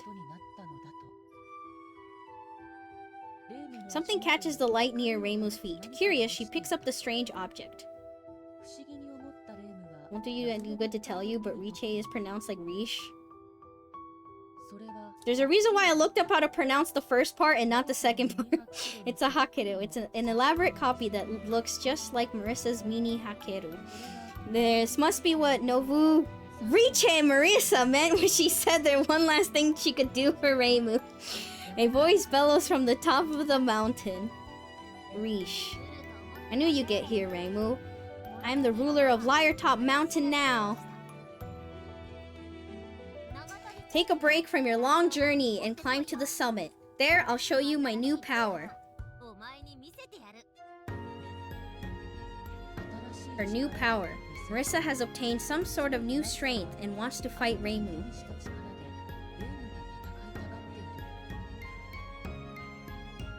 I guess we'll be seeing different stars tonight. Fake Hakeru in hand, Reimu begins to climb the mountain. What's wrong, Kit? Marisa Money Tree. Exactly. I mean, I looked up how to pronounce it and I still don't know if I'm pronouncing it correctly. It's like Novu Reach Marisa. Novu Riche Marisa. Richish. Meanwhile, the Scarlet Devil Mansion. It looks like we made it through Chapter 4 safely. It depends on your definition of safety. Safely, but I guess we did. Yeah, we made it safely in a broad sense of the word. Okay, MVP announcement time! Yeah, that makes sense. You obtain a special reward. Yay! Danmaku is firepower. Oh my fucking god. 8. Do we even need this die? I don't know. God, her die are so strong. Nouveau? Like that? No, Nouveau. Okay. Well, I looked it up and I still got it wrong. Dang it. Nouveau. Oh, I'm the MVP, huh? Honestly, I didn't think I'd beat Reimu. Man, that feels good. Anyway, Marisa, I had a question for you. Why did you take over Liartop Mountain? You good, kitty? I knew you'd get here, Reimu. I'm the ruler of Liartop Mountain now. It's a very dashing line, Marisa. That's probably in the list of the things the mistress wants to say one day. Oh, shut up. I was desperate, okay? No. Nouveau Riche, Marisa. There, you happy? Nouveau Riche, Marisa. Tension, the situation had changed. She must not have expected Marisa to take over Liartop Mountain. It wasn't what I expected either, to be honest. It felt more like Liartop Mountain gave me its power on its own. ... I see. That may well be what happened, in fact. What do you mean? This incident was caused by the grudges of unread books, right? The grudges possessed Marisa, but Marisa also possessed the grudges. Maybe it's weird for me to ask, but is that even possible? That's how it works. You can't always tell between codependence and possession. I see. Anyway, let's get Chapter 5 dealt with. Yeah, I gotta get my collection back. She didn't forget about it? She didn't forget about it? She didn't forget about it, I see. If it helps, nouveau is a French word. You expect me to know French all of a sudden? If I knew French, then I wouldn't be struggling in the first place. Alright, fine. Nouveau. There. Is that even better? Probably even worse. Hey Marisa, Chapter 5 is full of you doing embarrassing things. Let's just get in and out as quickly as we can. She's trying to gloss over it. ... I can't help but feel like Reimu's trying to gloss over it. Ew, French unfollowed. What the heck? I'd never keep up with you in Gensokyo if I was afraid of a little embarrassment. I'm prepared. Let's start Chapter 5. Heh heh. Alright, the curtain rises on the final part of our adventure. Alright, we gotta lock in. We gotta beat this game tonight. This isn't too long of a segment, but we gotta go. This is a boss rush, essentially. Okay, here we go. It's time. Lock in. You did not just say Gensokyo. Sure did. Congrats on being the first person ever to point it out. Reimu looks closely at the fake Kakeru. Suddenly, she feels her powers being rapidly drained. Oh, I forgot they do that. God damn it. By the time she realizes her mistake, the fake Kakeru has absorbed all her power. If you're still useless after that, it's a trash bin with you. Wow, it absorbs so much. I can feel the power, for better or worse. Reimu climbs Liartop Mountain. She takes step after step, her feet sinking into the thick layer of ash. I never knew how hard mountain climbing was. It means it was a good experience for you. As Reimu climbs the ash-covered mountain, she hears Marisa's voice. Climbing. Have you realized the truth behind this mysterious book that swallowed up me and Reimu? How did Marisa figure it out? I just got here, bro. Not my fault you be saying GIF instead of GIF and grass instead of grass. No, I say grass and GIF. Now that you mention it, yeah, this is weird. It was pretty much impossible to observe this from inside of the book. In the center of all that resentment is the Liartop Mountain. Then Marisa learned from the vengeful spirit possessing her. Doesn't that mean the possession theory is pretty likely? They're theory crafting about the lore of this book! As Reimu goes up the mountain trail, a giant book suddenly falls out of the sky. Reimu readies herself. The book begins to erupt, but with letters instead of smoke. Dear God, it's still terrifying even the second time. Oh God, I hate the weird creature thingies. As the smoke clears, it reveals a strange monster made of paper. It has the head of a sphinx, the body of a rabbit sumo wrestler. Reimu must need to defeat it in order to continue. Talk about bad taste. If you stay for more than 10 minutes, you'll learn that Sophie has a very interesting, incredibly long pronunciation about half the dictionary. Yep, I sure do. Challenge it to a riddle contest. Challenge it to the sumo contest. We'll let luck decide. Alright, sumo contest it is. The monster charges at Reimu, the ground rumbling underneath his feet. Dang, we can't kill it? Are you sure we can't kill you? Are you sure? Alright, Unga Bunga.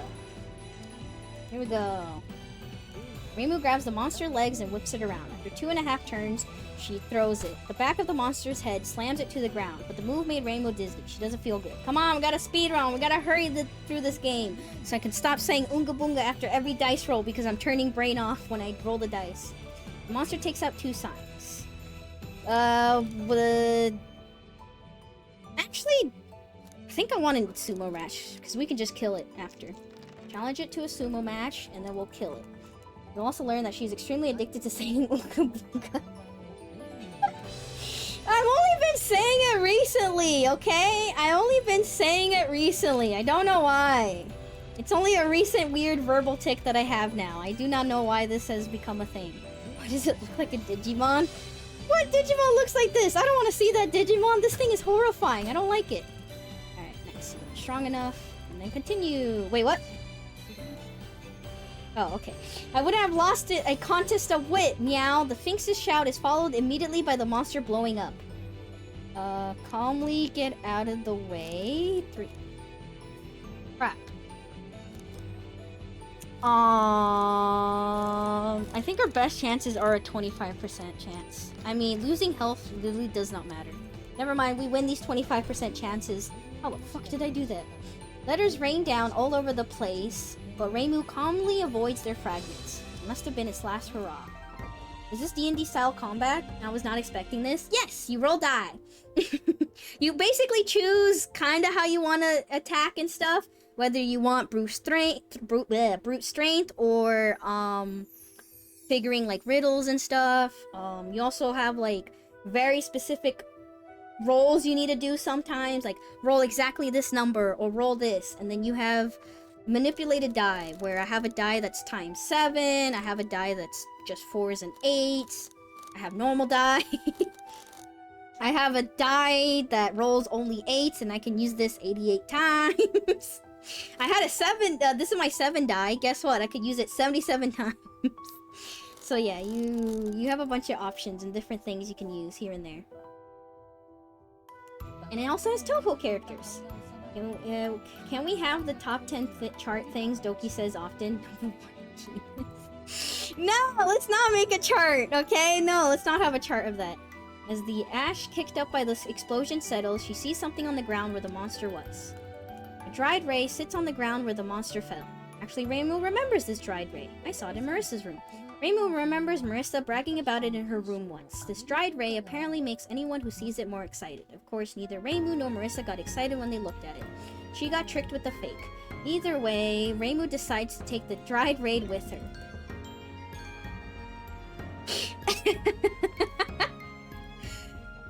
This is so funny to see. Just the out of context. Just the out of context. This is so funny to see. Hold on, impatient penguin. I got you. Hold on. Like, look at this out of context. Oh my god. Who redeemed Ada Ada? Why? Ada Ada. There, take a terrible one. Number 3, Poyo. Poyo.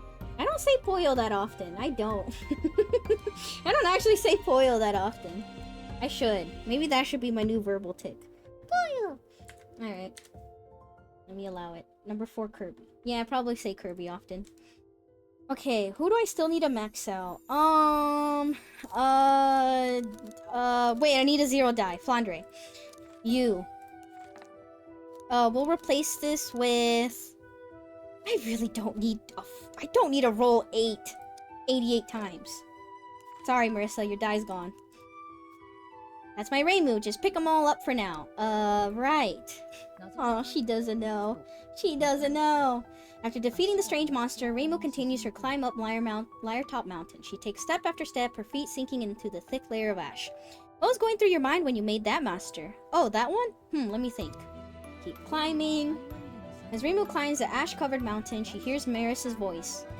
I suppose that wasn't nearly enough to beat you, Reimu. I think the concept for that one was strong and clever. You have such bad taste. I call that a liar monster. And I can make as many as I want in order to connect all the stories together right. The Sphinx was the clever part, and the rabbit was the strong part. Keep climbing. The decision to throw away the 8 dice will not be regretted whatsoever. Hopefully not. Probably. My mindset was that I can make even numbers pretty easily, and this dice also has half 8. So, I feel like I prefer the 7. It's an odd dice. It's still high, not as high as 8, but, you know, still a big number. And I still got 46 uses on it, so... eh. But calling monsters that live on it liar monsters is perfect, right? The 2 parts were consistently at odds with each other. You have awful taste, and that ruined your plans. Keep climbing. Alright, if you're out of breath, read a book. One should be buried somewhere around here. Maybe you'll get something useful out of it. Let me put a bookmark here. Bookmark. Yes. Return. Okay, Reimu sticks a bookmark into the book. Read. Alright, we've already read this before, so I'm gonna speed run it. You're a brave hero. You must go on a journey to save the world whose barrier was destroyed. Your journey is an urgent one, but you won't get anywhere without preparations. You decide to review your equipment. Repair your weapons, and this will allow me to repair dice. You realize your dice are fairly worn. You can repair a die by using 1 CP, but you only have the materials to repair 1. Yes, I would like to repair 1, please. Let me actually repair Reimu's die. I would like more uses of this, please. Use your last set of repair tools to repair 1 die. Consider anything else you can do.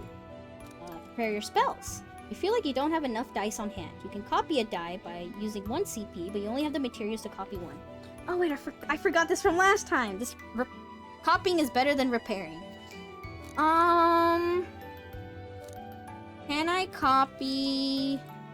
Can I copy my even die, please? And then we'll just replace it with its copy. We'll clone it and then replace the original with the clone. Alright, and then consider if there's anything else you can do. I don't remember the shop having anything good, but we'll check again. Lots of dice are stored neatly in the storehouse, but you'll need to use CP to remove each of them.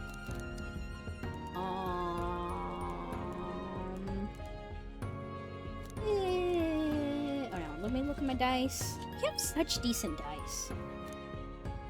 You know what? Let's not buy anything. We'll not buy anything. I'm not gonna even look. Let's keep going. Wait, actually, let me check the oddities real quick. Actually...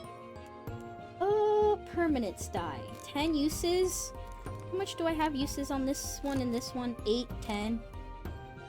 It's fine. We'll be fine. We'll be fine. We don't need it. We got enough uses. I'm all ready. You set off on your journey to repair the barrier and save the world, but your battle is in vain and the world is destroyed. Take a shot every time I read that paragraph from now on. Alright, keep on climbing. As Reimu goes up the mountain trail, a giant book suddenly falls out of the sky. Reimu readies herself. The book begins to erupt, but with letters instead of smoke. What the heck? As the smoke clears, it reveals a liar monster. A girl in a red riding hood has become a mummy. I love that person. From the shadows, I will forever protect that person. That person is too nice for their own good. Reimu instinctively realizes this is a very bad type of monster. Time to exterminate you. It's like a yonder. I don't have that kind of money. Reimu takes a step forward, but the monster disappears. Oh, it's this one! Alright, here we go. I wonder where the monster is. If only there was a hint that I noticed last time. I actually did not notice last time. So green, so we go... Do we just punch it? I think we could just punch it, right? I don't remember that if it's on the second one where we have to start missing our punches on purpose. We're gonna try it. Reimu randomly guesses and punches the invincible monster. Okay, we do guess correctly this time. Reimu's attack hits nothing but air. She hears the sound of someone backing off very quickly. Reimu will need to catch the monster off guard. Oh wait, no, we do need to catch him off guard. Damn it, I thought we don't do that the first time. I was wrong. Okay, so they're blue, so we want to do the opposite. Reimu randomly guesses and punches the invisible monster. Reimu attacks. It's nothing but air. She hears a girl chuckling. And then we do it... Reimu focuses, looking for the monster's hiding place. Reimu thinks about what direction to attack. Now we do it one more time, and then the laughter should be a little louder, I think. Yeah, there you go. Its chuckling grows louder.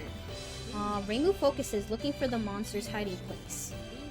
Reimu hears chuckling from very close. Reimu thinks about which direction to attack. Now do red, because they are now telling me they're very close. Reimu punches the invisible monster. She hits! Nice. A shriek goes up from nothing and red blood drips to the ground.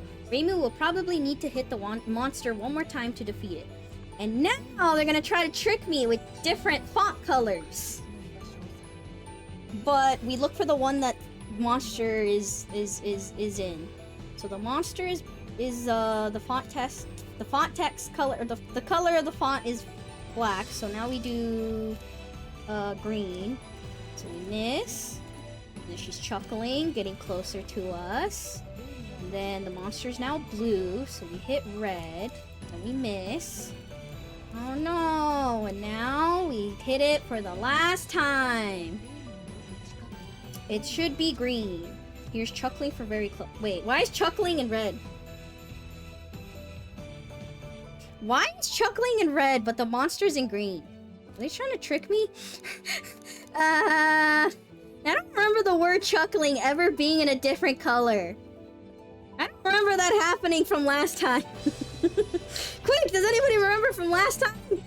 I do green. Because last time we based it on the logic that whatever color the monster word is, green. Oh, okay, it is green. And now we roll dice. Matching dice. Matching dice, you say? Give me a 7 die and give me the die that reflects whatever I roll. Thanks. No hablo inglés. What the fuck? You don't want to answer me that badly? Well, good news for you. I know a little bit of Spanish, so there you go. I'm kidding.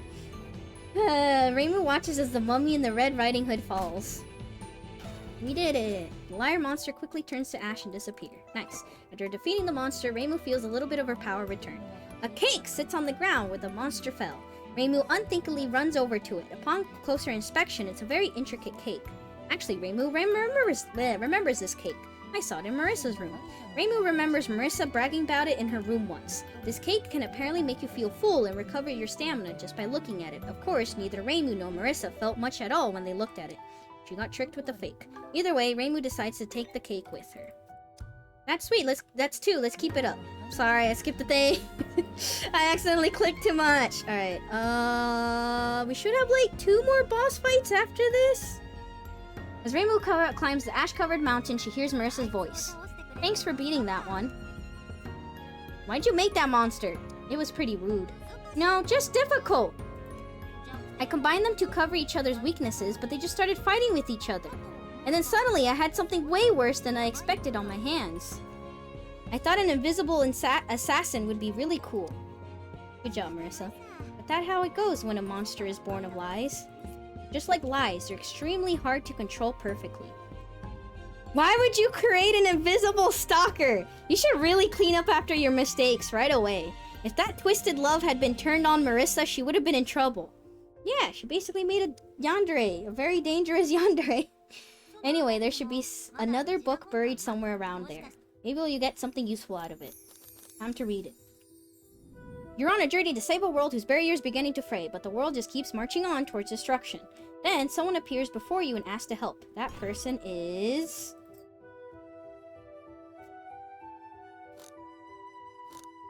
What if I pick Marissa? Why is Marissa in blue? Isn't that my job? You don't need to save the world all alone, right? I would like to know why she didn't bow her head and ask for my help. Saving the world sounds like fun. I want to try. I don't want to pick Marissa, because why the fuck is it in blue? Because last time we had Remilia, Flandre, Sakuya, and Pacholi. so the options were different. I would love to pick Reimu, but why is Marisa blue? I'm just gonna pick it because it's blue. Yeah, let's do this together. Marisa tells you to rely on her more, but you turn her down. This journey is your responsibility. Marisa grinds cynically and entrusts you with a die. Oh yeah, I forgot we get the die of the person we pick. Well, time to replace my 7 die with the freshly new 77 uses 7 die. 777. Continue your journey to save the world. You set off on your journey to repair the barrier and save the world, but your battle is in vain, and the world is destroyed. It's your fault. Alright, keep on going. Kinda forgot I did that. I was just like, I wanna pick this. It's blue for some reason. I like blue. As Reimu goes up the mountain trail, a giant book suddenly falls out of the sky. Reimu readies herself. The book begins to erupt, but with letters instead of smoke. Another one. As the smoke clears, it reveals a liar monster. Its upper half is a masked owl, and its lower half looks like a giant insect. You already spoiled my puzzle, and I'm sure you have plenty to ask me. Reimu instinctively realizes that this monster can't be reasoned with. Alright, here we go. The monster prepares to attack at Reimu. Go! Attack! Boonga boonga, you know? I'm kidding. 6 or lower. Let's just use 77 and my 0 die. How does she do it? Whoa, it's 0. Right as the monster's about to charge, Reimu hits it with an attack. My books! The monster shrieks. Just what I wanted. The monster sucks in a deep breath. Reimu's experience says she probably won't have time to interrupt it. No, too bad. I'm gonna attack it. I'm gonna attack it. Oh no, I need a 3 and lower. Whatever shall I use? Go, my time 0 die. Alright, but I'm faster.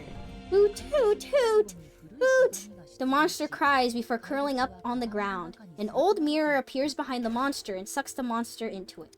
Jump into the mirror.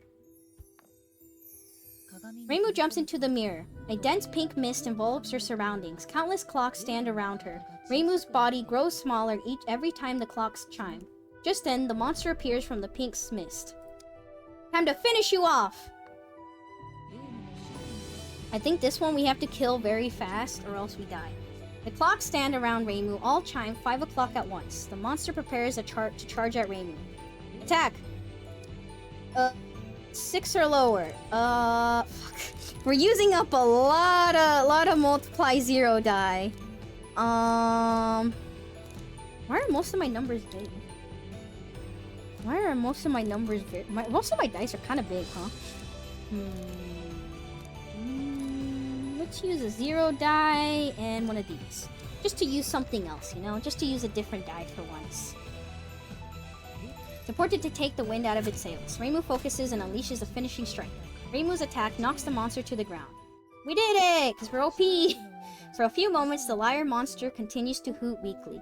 Eventually, though, it turns to dust and disappears. I won! This actually just feels like New Game Plus, where you're just so OP and you kill everything. Oh my god, I didn't realize my attack is 45! My attack is 45. A book bug fang sits on the ground where the monster fell. Actually, Reimu remembers this book bug fang. I saw it in Marissa's room. Reimu remembers Marisa bragging about it in her room once. This fang is said to have fallen out of an extremely large book bug that lived to be 1,000 years old when it was only 5. Probably feels like New Game Plus because it is New Game Plus. Well, some New Game Pluses don't. Like, they carry some things over, but not necessarily everything, right? Where it's like, you have to pick and choose, or sometimes it's like you carry your unlocks, but your stats still reset, or everything is still much harder or something. This is really just, you're just OP. You just keep stacking all your stats over and over and over. Apparently, if you boil it and drink the broth, it grants the knowledge of all the books the book bug ate. At least, that's how Marisa bragged about it, as she uneasily wondered if she has been tricked. She definitely got tricked. Either way, Reimu decides to take the book bug fang with her. Don't spam by accident. Yay, we leveled up! Time to get more attack, probably. Yeah, let's pick Plunder and get more attack! We also get to reset our 0 die use. Do you wish for power? It's one of those things, right? I mean, could I replace something else? I feel like we don't need rage die, since we have such other high numbers too anyways. Oh well. I'm sure it'll come in handy. Hey Marissa, did you think of a way to get this out of here? I'll figure it out later. As Reimu climbs the ash-covered mountain, she hears Marissa's voice. I was proud of that creation, but I guess it didn't stand a chance. That monster was the grossest thing I ever seen. It wasn't smart enough. You're right about that. It's really, really hard to make something that even seems like it's smart. I figured I mixed two strong things from the same part of the story. And keep on climbing. But I think you'll appreciate the next one, Reimu. It's a very special lie. One that fits your tastes. She totally destroyed any dignity either of them had. Yes, even I was disturbed by that one. That's demonic, combining a book guardian with something that eats them? Anyway, there should be another book buried somewhere around here. Maybe we'll get something useful out of it. Here we go!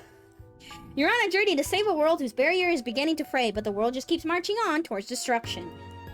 The destruction of the world is near at hand. You feel a helpless sort of panic. Just then, someone invites you to a meal. They tell you that rest is important too. I'm pretty sure last time I said, don't respond. Oh, we can... give me... No, I think last time I did rejection, because I got more cheat points. But that kind of doesn't matter. Yeah, we'll do it again. Give me more cheat points, please. You have more important things to do than have meals. Your body is weak from being pushed so hard so many times throughout your journey, but your burning sense of purpose is only getting stronger. Continue your journey to save the world. You set off on your journey to repair the barrier and save the world, but your battle is in vain and the world is destroyed. It's your fault. How many shots is that now? Almost there, chat. We're almost there. We really are climbing a mountain. The end of the game. We can breathe it. We can smell it. We're almost there. As Reimu goes up the mountain trail, a giant book suddenly falls out of the sky. Reimu readies herself. The book begins to erupt, but with letters instead of smoke. Another one. As the smoke clears, it reveals a liar monster. It's a Jizzo, but its face is like a rabbit's. Its eyes, though, remain Jizzo-like. I don't want to sumo wrestle this thing. Calm your mind, ... and keep your balance, ... the monster says quietly. Oh, I'm good at meditating. Oh yeah, it's this one where you had to keep rolling very specific dice and keep Reimu calm. If you could calm your mind just because someone told you to, nobody would have any problems. Right now, Reimu's mind... 6 to 8. Dang, if only I had that 0 die, you know? Or if I only had that 8 die from earlier. Shit, that chatter was right. I would regret it. No, it's fine, because we'll just do the 50-50 and waste rerolls, you know? Is there anything else I can do, technically? There's probably dice that add up to it, but I like doing 50-50. Alright, 50-50. Here we go. Dang, I waste a reroll. Oh no. Here we go. Nice, we did it. Just took one extra try. Reimu's mind is clear and serene. Reimu's mind is incredibly calm. The monster stands straight up. Should I just stay this way? Reimu attempts to calm her mind, and then she notices that she's a little hungry. Right now, Reimu's mind is calm. 3 to 5.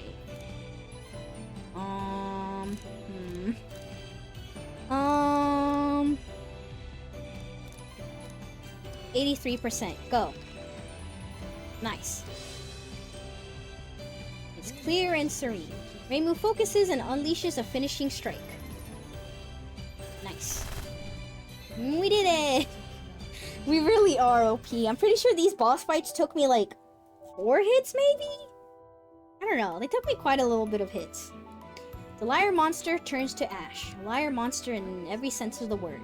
After defeating the monster, Reimu feels a little of her power return. Nice. A hand sculpture sits on the ground where the monster fell.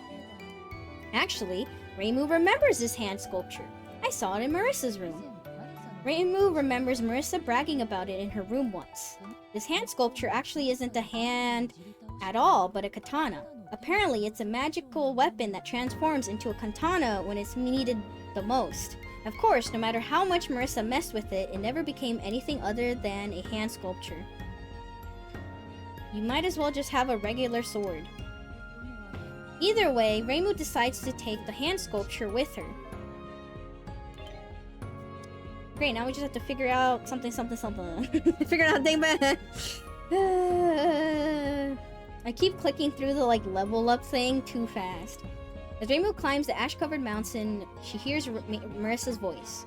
That one didn't work either, huh? I thought it would get you for sure. In what universe would that have ever worked? It almost did, though. You couldn't stick the landing. Well, the liar monsters were never the main course anyway. I thought I did a pretty good job with them, too. Keep on going. We keep on going. They're just byproducts for me to get more power. So do me a favor and kick their butts. Then get up here to the summit. You call them byproducts, but you seem to have fun making them. I bet you were actually really frustrated secretly. And they all got their butts kicked. Keep on going. Anyway, there should be another book buried somewhere around there. Maybe you'll get something useful out of it. I think this is the last time? Maybe one more time? No, I think this is the last time. Alright, you ready, chat? Here we go! One last story!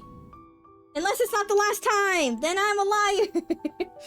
You're on a journey to save a world whose barrier is beginning to fray, but the world just keeps on marching on towards the destruction. At this rate, the world will perish. You think about what it is you lack right now.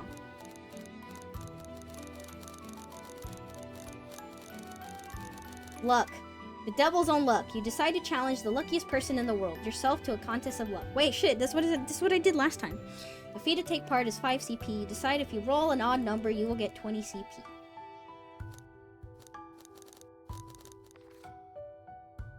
Sure. Sure, if you don't roll an odd number, you lose. Oh no, I can't re-roll. Anyways, take an even die and an odd die. Yippee, we did it. Nice. You win your own contest with yourself. If this doesn't work, it's really over. You set off on your journey to repair the barrier and save the world, but your battle is in vain and the world is destroyed. There might be one more story after this, actually? I think I did light. I don't think that's the last one. As Reimu goes up the mountain trail, a giant book suddenly falls out of the sky. Because yeah, we still fight a monster here, and I think there's a save point right here, and then we get to the top with Marisa, I think. Fuck. Reimu readies herself. The book begins to erupt, but with letters instead of smoke. There's more? As the smoke clears, it reveals a liar monster. It's a two-headed camel folk with the body of a bear. Now then, it's time for the most mysterious one of the bunch. This one looks strong. The monster offers a polite bow to Reimu. Pleased to meet you. I look forward to our fight. Ah, we have a letter. Sure. We know you have a mission, the monster says. I'm not sure it's that grand, but yeah. Read it for us, Mama Marisa. Mama Marisa! Oh no! But I can't afford to lose here either. The monster then takes up a strange fighting stance. I am the other head of this gross, hungry monster. Oh yeah, because last time we played this, there was a letter dropped and then they kept telling us kind of what to do. Sakia kept reading the letter and then it kept telling us what to do and stuff. And we never knew what was the cause of that. Or why exactly we got... Where does this letter came from and why was it telling us all the answers? No choice but to fight. You know how to counterattack. I'm a master at it. I have a request. Please kill me along with this despicable liar. I'll figure out when it's telling the truth and when it's lying. Same as last time. It wants me to attack then. The monster's storing power. If you don't stop my attack while you have the chance, you'll be in trouble. Don't be fooled. It wants to counterattack. Attack calmly. Truth. Alright, so we attack calmly. Punching with caution is calm, right? Punch it! While keeping a close watch for any movements, Reimu dishes out an attack. The monster can't handle Reimu's attack. Lower than the 9? Sure. 83%. I believe in the 83%. Nice. Phew! Reimu's accurate strike hits the monster directly. Great, keep it up. Truth. I did it! The monster is storing power. If you just wait and watch, you'll be in trouble. It's lying again. It's going to focus on defense. Provoke it. Truth. Provoke it. I bet all the other kids used to call you the lying camel when you were little. The fuck? Reimu's odd provocation strikes a strange chord with the monster. The monster's face goes bright red. It pounces on Reimu to attack. Alright, higher than a 4. Here we go. We did it. How does she do it? The monster hit by Reimu's attack staggers back a few steps and falls to its knees. I've lost, utterly and completely. It's lying! It would never surrender! Lying! You mean you surrender? I wanted to live longer, ... but I suppose I was fated to perish here. Stop! Don't try to make this all tidy by perishing on your own! Lying! Fate, huh? The monster sits down in... Oh, fuck, how is this pronounced again? Seiza?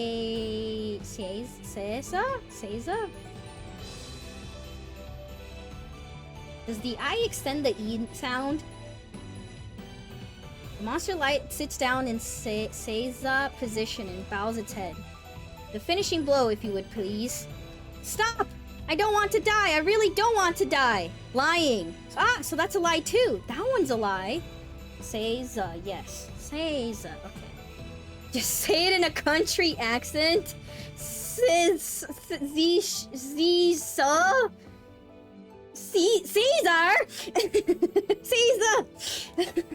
I hardly know her. No, that's a terrible joke. Bad joke. Stop, I don't want to die. I really don't want to die. Lying. Finish it off. Reimu focuses and unleashes his finishing strike. The monster turns to ash. After defeating the monster, Reimu feels a little bit of her power return. Unlike the other monster, it leaves nothing behind. And in the end, what was the lie and what was the truth? I don't know. All hearts are in a constant state of change. Maturi ahead. We'll never know if it truly wanted to die or not. As Reimu climbs the ash-covered mountain, she hears Marisa's voice. That monster seemed a little strange, didn't it? What do you think, Reimu? That's the question you're asking me? Its strength aside, that monster was somewhat fascinating. Because it's that strange, that's why I want to ask. Anyway, it was weird. How should I put it? ...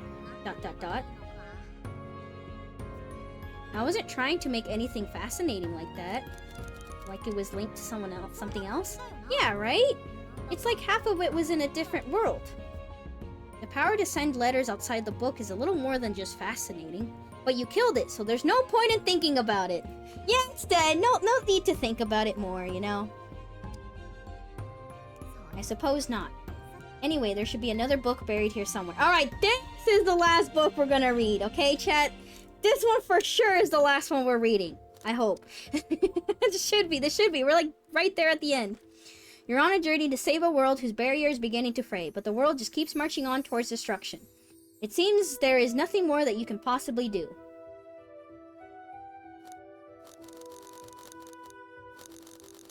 Imagine the future.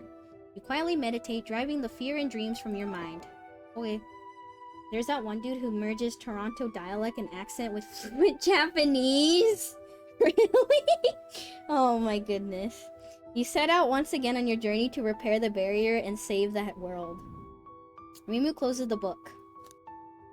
Would they be related to... Oh, what is that one meme my friend keeps showing me? One of my friends really likes this meme where... How do I explain it? It's this guy who pretends to be like American and stuff, and they say something like "Ni howdy," and it's just so bad and it's so annoying. Oh god. Oh, hi Bokshot. Were you gone for a bit, or were you here the whole time? I see you're spamming the angries. Yup. Konnichiwa wagwan koski. What the fuck? God, I don't like any of this. Oh no. Okay, Bokshot, we get it. You're angry. We get it. How much more must we suffer? God. Can't believe they always spam the pride flag of angry. Ni howdy minasan. What the fuck? Ni howdy minasan. No, but yes, they say stuff like that. I don't know who this guy is, but yeah, they just oh my goodness. But yeah, they basically mix together like American culture and Chinese culture, and they make a bunch of like random jokes and stuff or whatever. So, yeah. You gotta see this, it'll make your English sound perfect by comparison. Oh no, links are blocked! They look like an asterisk to me! Give me the name, I wanna look at it later. Oh, too bad, so sad. Dang it! wait, what is it? Wait, do I just look up to like Toronto accent? I'm gonna look up Toronto accent Japanese right now. See what I get.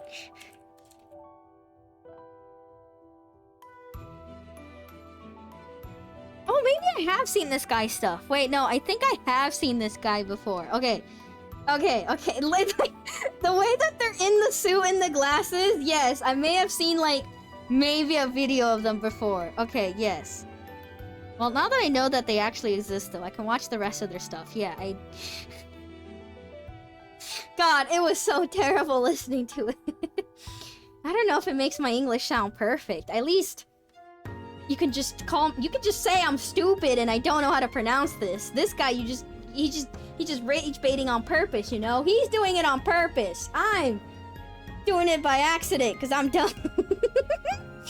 Oh no. Anyways, keep on climbing. Here we go. The end of this game.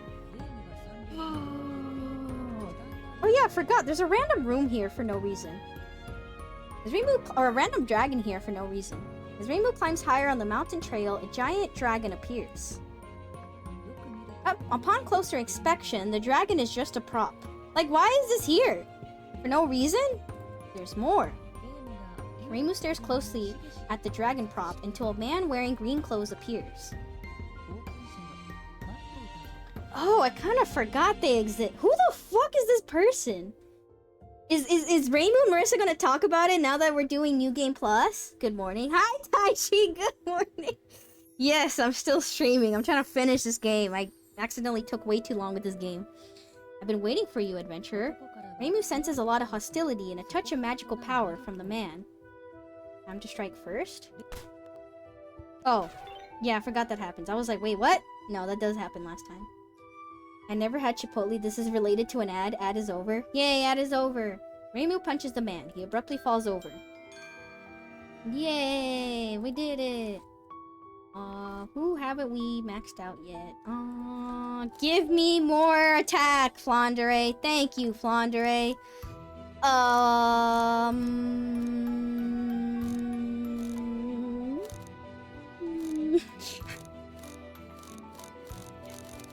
This one.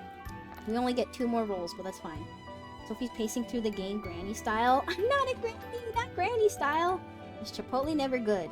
Fun fact, I've also not have had Chipotle before. Head out to the 6-month-long Chipotle marketing campaign, which didn't work. Well, it didn't work because I don't know about it. What the heck happened? What were they trying to do? What was the marketing?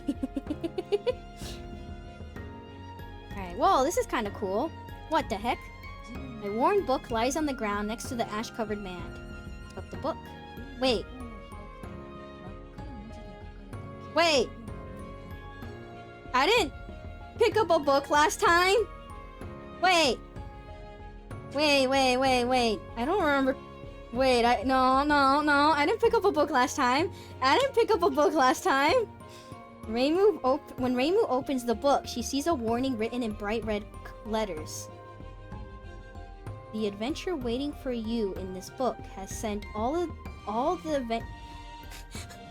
Before the land of the dead. Sorry, I was preemptively reading and I stumbled on my words.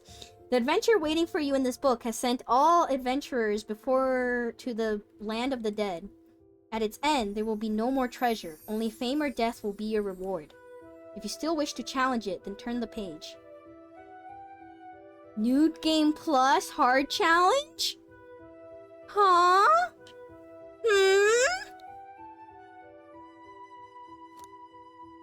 Challenge the adventure. In front of you stands a magician wearing green clothing. I thought I just beat you. The magician smiles coldly. And the magician smiles coldly and the magician smiles coldly and oh fuck, this is terrifying. Oh god. Oh god. Off topic but similar, I have a feral hate for In-N-Out. I love In-N-Out. Nah, we just non-stop on Twitter and stuff. All I could think about is how they skimp with their scoops. I've heard that before. The magician smiles coldly. The magician smiles coldly. Chat, hold me. The magician smiles coldly. Huh? The magician. The book's broken and I didn't do it. Oh.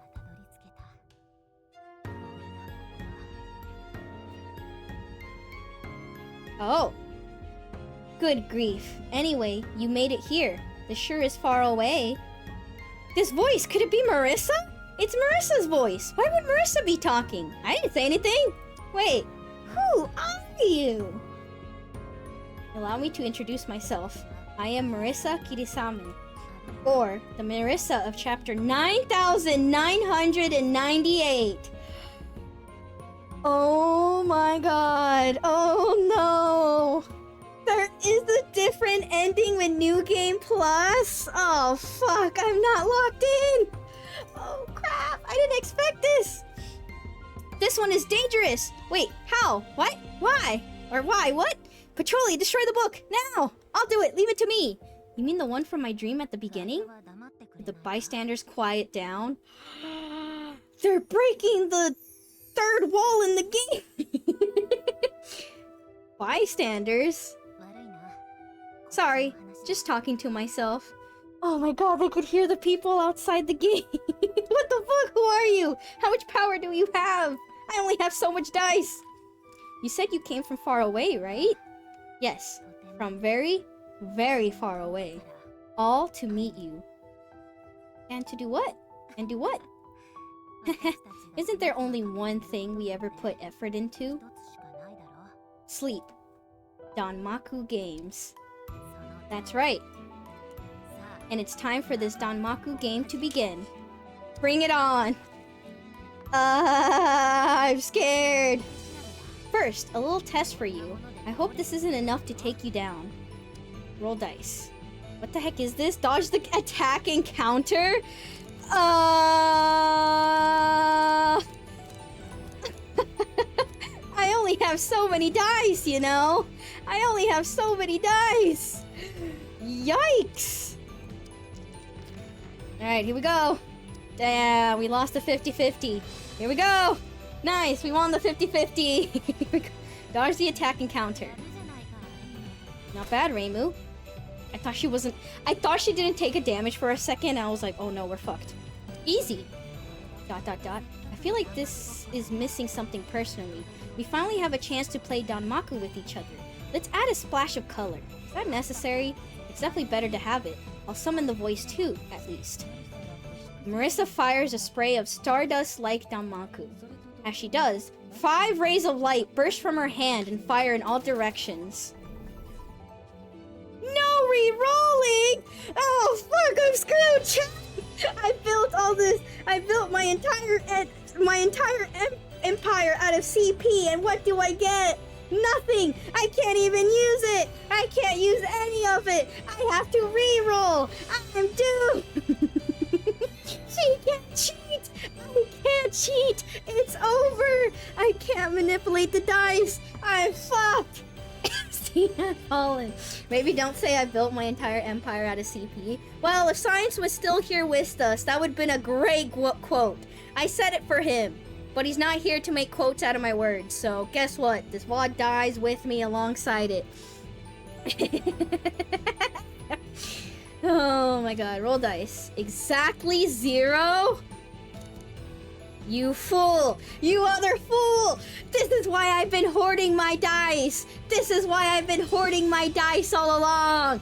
I could foresee all the future! I can predict everything! I am ultra powerful! I have so many attacks, and I have all the strange dice in the world! I could make any number I wish it! Except A number higher than a number higher than 63. I can't do a number higher than 63. But as long as you don't ask that from me, I can do whatever I will into existence. What the fuck am I yapping about? I think I'm losing it because it's so late. I've been playing this game non-stop for hours. I'll clip it and tag it for later. No! Why? Patient penguin, why? That's gonna go down in my quotes machine. No, that's gonna be quoted forever and ever. That's a terrible quote.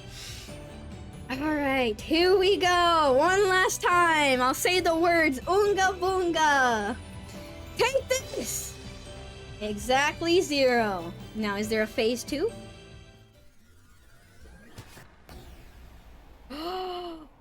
We get hurt. The world flashes completely white. I won.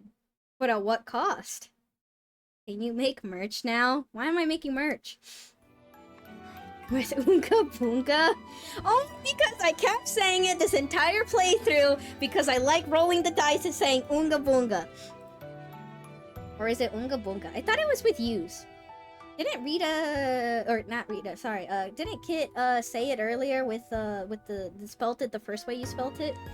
Who does the quote? Who does the quote so I can tag them on Discord so they could do it later? I don't want to tell you now. Incredible firepower, as always. You beat me. Damn. So there was, like, dice checks, but there was also health check? I had to make sure I had 50 health to take? Kinda rude. Top 5 top things, Stokey says. Number 5, Oonga Boonga. I want to take a shot every time I say it. Incredible firepower as always. You beat me. But I never thought I'd be so happy about being able to lose it all. Wait, is this an achievement? Is this an achievement? It is an achievement! Nice! 6.4% of players have this achievement. Let's go. I still have 8 hidden achievements remaining. And I still haven't rolled the highest value on a die. But I never thought I'd be so happy about being able to lose it all. Who in the world are you? I am Marisa Kirasame, or the Marisa of chapter 9998. The Marisa who failed to protect Jen! Jen's so cute. What do you mean? This fictional world is woven from endlessly branching possibilities. In one of those possibilities, a magician sits alone on a throne of sand. That magician is me. What does that mean?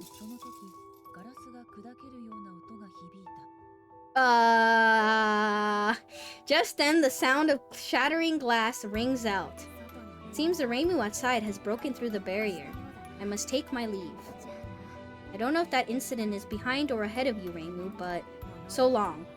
From the end of the story, from beyond the death of fantasy, I wish you all the luck. Marisa! Reach out for Marisa. The moment Reimu reaches out, Marisa vanishes. She got away. Let her. You really shouldn't chase that one. Breathe a heavy sigh. You met the man in green too, Reimu? Marisa's voice echoes. I'm not sure why, but that man always appears there. Don't worry about him. Keep going, I'm getting tired of waiting.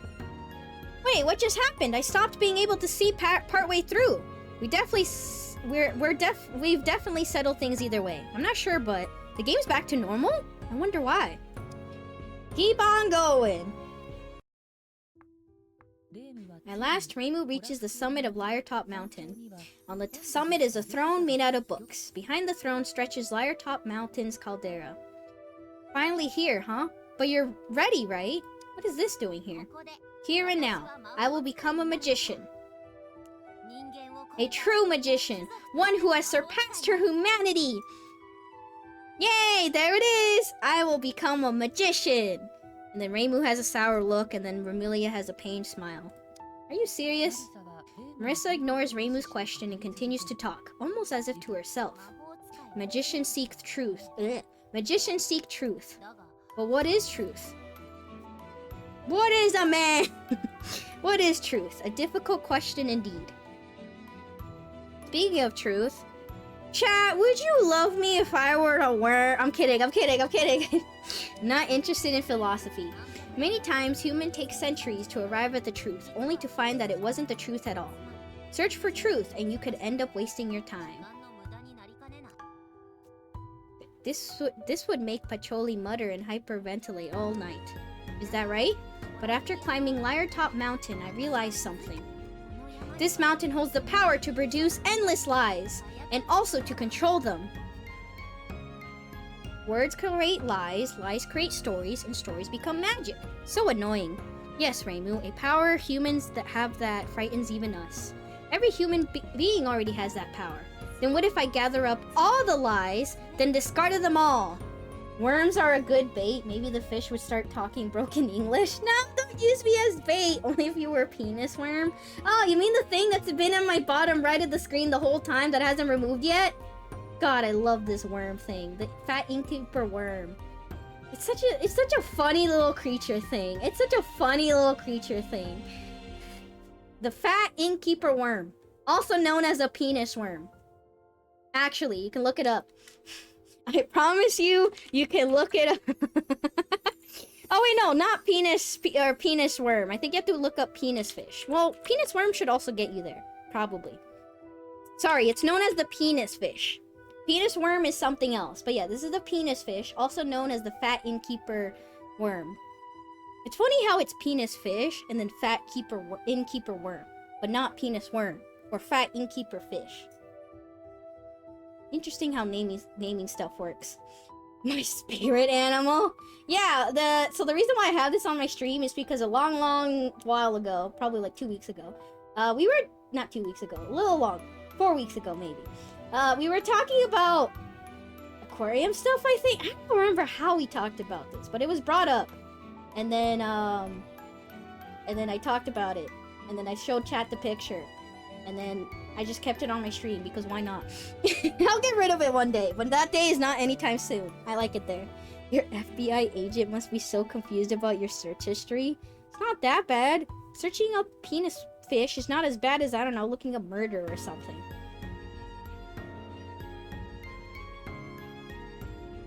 But yeah, it's just there. I've seen it in not in person, but I've been to an aquarium before that has that thing, which is why I knew it existed, and I think it's a very funny creature.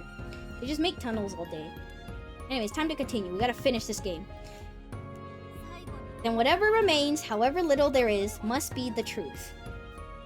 Even Marisa words are lies, stories, and magic. Ugh, really, really annoying. Is that true?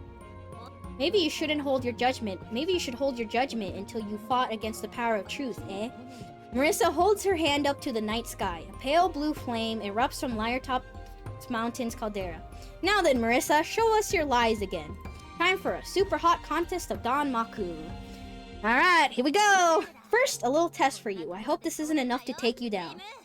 Oh, the other Marisa said the same thing as her! I didn't get it, because I forgot! Oh, I see, okay. They have a... Yeah, I see, they're the same. It's almost like they were both Marisa! Marisa fires a spray of stardust like Danmaku. As she does, 5 rays of light burst from her hand and fire in all directions. I'm kidding, my Reimu. That's quite a scowl on your face. ... Starting off with the annoying stuff, I see. As stardust fills Reimu's surroundings, a light ray slowly approaches her from her right. The ray is like a wall of light. If Reimu touches it, she'll probably be in a world for hurt. Negates 5 or higher, huh? Well, good. Thank goodness we have our immune debuff die. 50%? Yeah, I believe in a 50%. Okay, quick question. Doing the punishment wheel spin, when we choose a letter, what letter would actually be devastating for you? I'm not answering that. You're gonna write that down and remember for next year's subathon. Hell no. Although I did make some very weird searches the other day. But I'm not going to tell you about them. That's for me to know and not for you to find out. Get far away from the walls created by the light rays. Reimu keeps her distance from the light rays and continues to avoid the stardust. Several Reimu's attacks graze Marisa. I did damage. As stardust fills Reimu's surroundings, a light ray slowly approaches her from her right. The stardust grows denser. Wait a minute, there's no guarantee I'll lose again. Alright, fine. Let's just take this Marisa down and finish up. Dodge and go for a counterattack. As Reimu dodges all the approaching stardust and light rays, she tries to counterattack. Oh crap, I need kind of specific numbers, huh?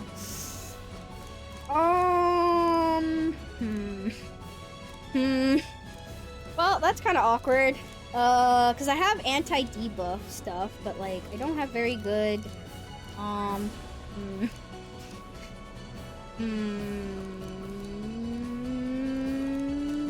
we'll just believe in a 22% again. I mean, not again. We'll just believe in these numbers. I got it. We got infinite rerolls. We don't fucking need the rerolls. We don't need the rerolls. Reimu's well-aimed attack lands a hit on Marisa. Marisa looks slightly pained and takes a step back. Yay! We win, guys! This is totally the end, right, guys? Man, I can't believe it's over. It's been a long journey, but we finally got there. Okay, next. What noise is that? Does this mean I win? Marisa sniffs. That wouldn't be enough to make anyone surrender, even in a regular Danmaku contest. Then I'll get you to surrender right away in the next part. Brutal of you to say that, considering how things are going. That's true. I knew nothing like that would make it past your defenses, Reimu. And I know you haven't even gotten serious yet. So this time, I'll make you get serious. Fine, this time for real. Bring it on! Bring it on! Here we go! Marisa takes a deep breath and holds her palm out towards Reimu. Lyretop Mountain erupts again, splurting pale blue flames up until the air. Take this, Reimu! Marisa deploys 7 magic circles in the night sky. Full power right from the start, but it's not enough to stop me. Felt like this would work, and it actually did. Fine, bring it! Too many pieces of stardust to count scatter out of them. The spray of stardust swirls into a vortex, creating a maze. If Reimu chooses the wrong path, the maze is sure to swallow her up. I still think it's pretty, but that's not all it has going for it. Not bad at all. But now that Marisa has sharpened her attacks, Reimu's focus sharpens to match. Reimu is able to see the fragile route through the stardust maze to attack Marisa. I won't make a single mistake, you'll see. If you do, I'll point and laugh. Are you okay with that? No, shit, chat, get ready to start taking screenshots. Don't mess up, we can't make a single mistake. Backwards roll, no, fuck. What was it again? Forward? Go forward. Or, I think it's like left, forward, backwards roll? Something like that. I don't remember the combination. I don't remember. In order for Reimu to get through the maze of stardust in front of her, she'll need to... Oh, forward, dash forward, backstep for... Okay, I did remember the backstep and the roll backwards. I thought it was like a direction for some reason. No. But yeah, it is. Okay, forward, dash forward, backstep, roll backwards. See? I almost remembered. If she does it in that order, she'll get through the maze of light without any damage, and then she'll be able to attack Marisa. Alright, this one is really important, guys. Not just for the first one. Gallantly takes an amulet out of her pocket and begins jotting on it. Hey! Reimu's also taking notes. Oh no. Forward, dash forward, backstep, roll backwards. I can do it. First thing to do is... forward. Yay! Reimu takes a step forward. She has perfectly predicted the future formation of the swirling stardust. She weaves safely between the stardust. Easy! And then we dash forward. The next step is... dash forward. Reimu dashes forward. She has perfectly predicted the future formation of the swirling stardust. She weaves safely between the stardust. Easy! The next step is... backstep! Reimu's backsteps. Get to bed? No, I'm beating a game. What are you, my mom? She has perfectly predicted the future formation of the swirling stardust. She weaves safely between the stardust. Easy. The last step is... what are those weird choices doing in there? They might as well not even be there. Backwards roll. We did it. Reimu rolls backwards. She has perfectly predicted the future formation of blah blah blah. You get it.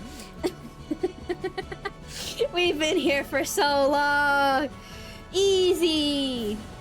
After successfully navigating the vortex of stardust, Reimu sees a defenseless Marisa right in front of her. And then we punch her. We did it. Marisa's face twists in pain. She jumps high.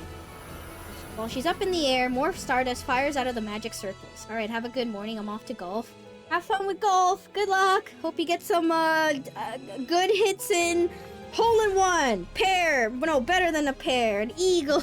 I don't know golf terms. Even though I played so many golf co-op games in my time of VTubing. Alright, here we go. I'm just getting started. Interesting though. We're gonna defeat her in 2 hits. Pair? Sorry, I meant par. Why the fuck did I say pair? Because last time we had to do this like 3 times, and then there was the 4th one, which the 4th one repeats the first one, except it doesn't tell you how to do it. So, while fighting, Reimu gets tired, and she starts like kind of forgetting stuff. And so the last hit was actually kind of cool, where you had to repeat the very first sequence and memorize it. I did it perfectly. Because of course I did. But yeah, it was kind of cool that I was like, ha! You probably cheated by writing everything down. Well, did you write the first one down? I hope you memorize it, because that's the path for the last one. In order for Reimu to get through the maze of stardust in front of her, she'll need to forward, right, backwards, left, forward. If she does it in that order, she'll get through the maze of light without any damage. Then she'll be able to attack Marisa. Gallantly takes a new amulet out of her pocket and begins jotting on it. Again with the notes! It's merciless!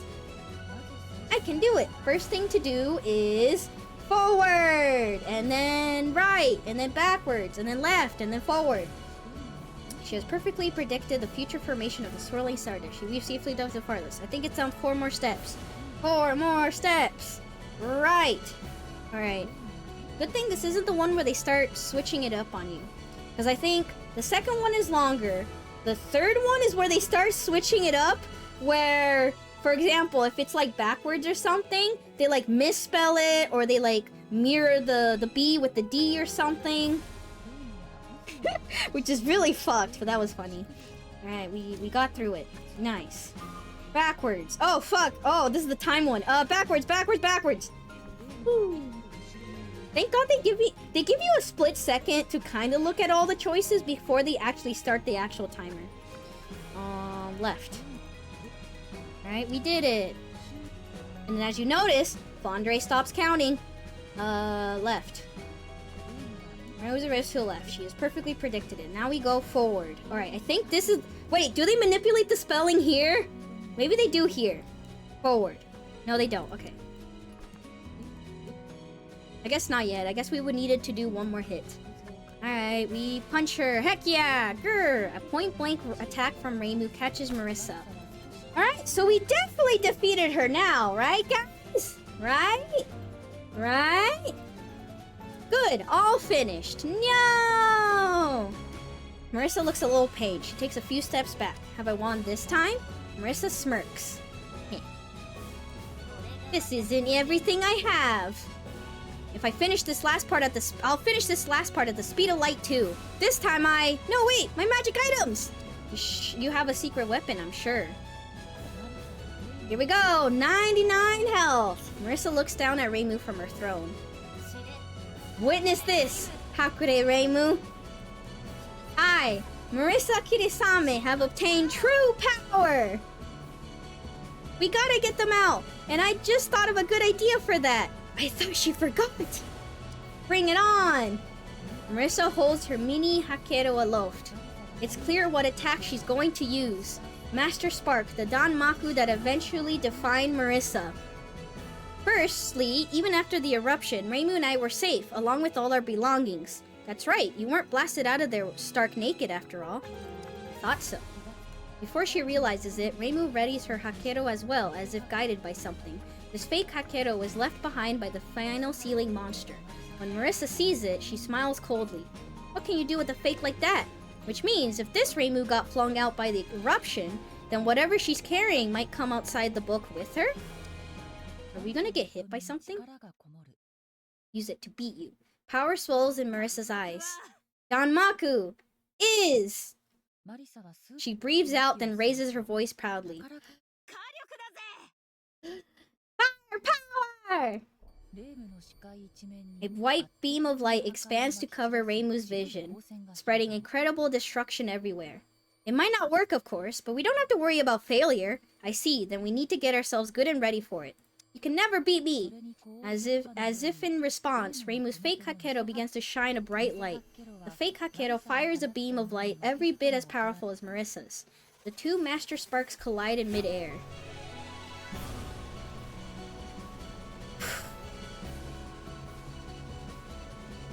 My treasures, come back to me! Listen, you two. And I hope Marisa can get her trash magic items back. And I hope Marisa can get her trash magic items back. I do want to max them out. But I kind of want to pick Reimu because I like Reimu. It's fine, that just means more work I have to do off stream. You! I choose you! Danmaku is power! I hope. Come on, you gotta sound more excited than that, Reimu. The fake Hakero in Reimu's hands vibrate slowly. Reflecting on how intractable the item is, Reimu channels her power into it.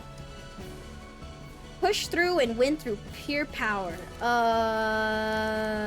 Yeah, let's do that. Go. We did it! Reimu's light beam pushes back Marisa ever so slightly. How can this be? Marisa's face lights up with shock. Hey, this fake isn't too bad. Suddenly, the fake Hakero's power begins to drain quickly. It's out of fuel. Reimu immediately tosses something into the fake Hakero. Hey, no, wait, stop! Don't do that, please, no! These burn well, I have to say. Dang, we still have to burn something. We're not powerful enough to take her down in one strike. What do we burn? The dried ray, because it has a creepy face. Yeah, get rid of them. They're creepy. Reimu throws the dried ray into the fake Hakero. The fake Hakero regains some power. Hakero. Looks like that made for good fuel. The dried ray's strange smile appears in Reimu's mind. Oh, fuck. I forgot to give me dye. I don't want it. I don't want it. Our battle continues. Marisa's light beam intensifies. The fake Hakero in Reimu's hand vibrates slowly. Realizing she probably won't be able to use it for very long, Reimu channels her power into the fake Hakero. Hi, Kitty. You okay? Don't worry, I'm almost done with the game. Poor Romeo. Odd higher than 11, easy. 100% this. Let's go. It's finally over. For some strange reason, the fake Hakero gives off a blinding light. Hey, what is that thing? The huge wave of light from the fake Hakero swallows up Marisa's voice and then Marisa herself. The whole world goes white. All sound vanishes. We did it! Also, Marisa, all the items you have disappear at the end of each chapter. That was a good way to use them all. What? Whoa. Slowly, color and sound return to the world. I love this image. I love this. Marisa is sprawled on the ground in front of the throne. I lost! Yay, we still level up! Dang, we never reached 69 though! So close, yet so far. Dang! We end this playthrough without getting to level 69. Sorry, Chad, I'm a failure. Yes, we can cheat our way through everything now. Thanks, Flandre. I've heard New Game Plus Plus. Clap, clap, clap. Vermilion Flandre clap. Marisa is pale white, burned out. And Reimu goes, I win!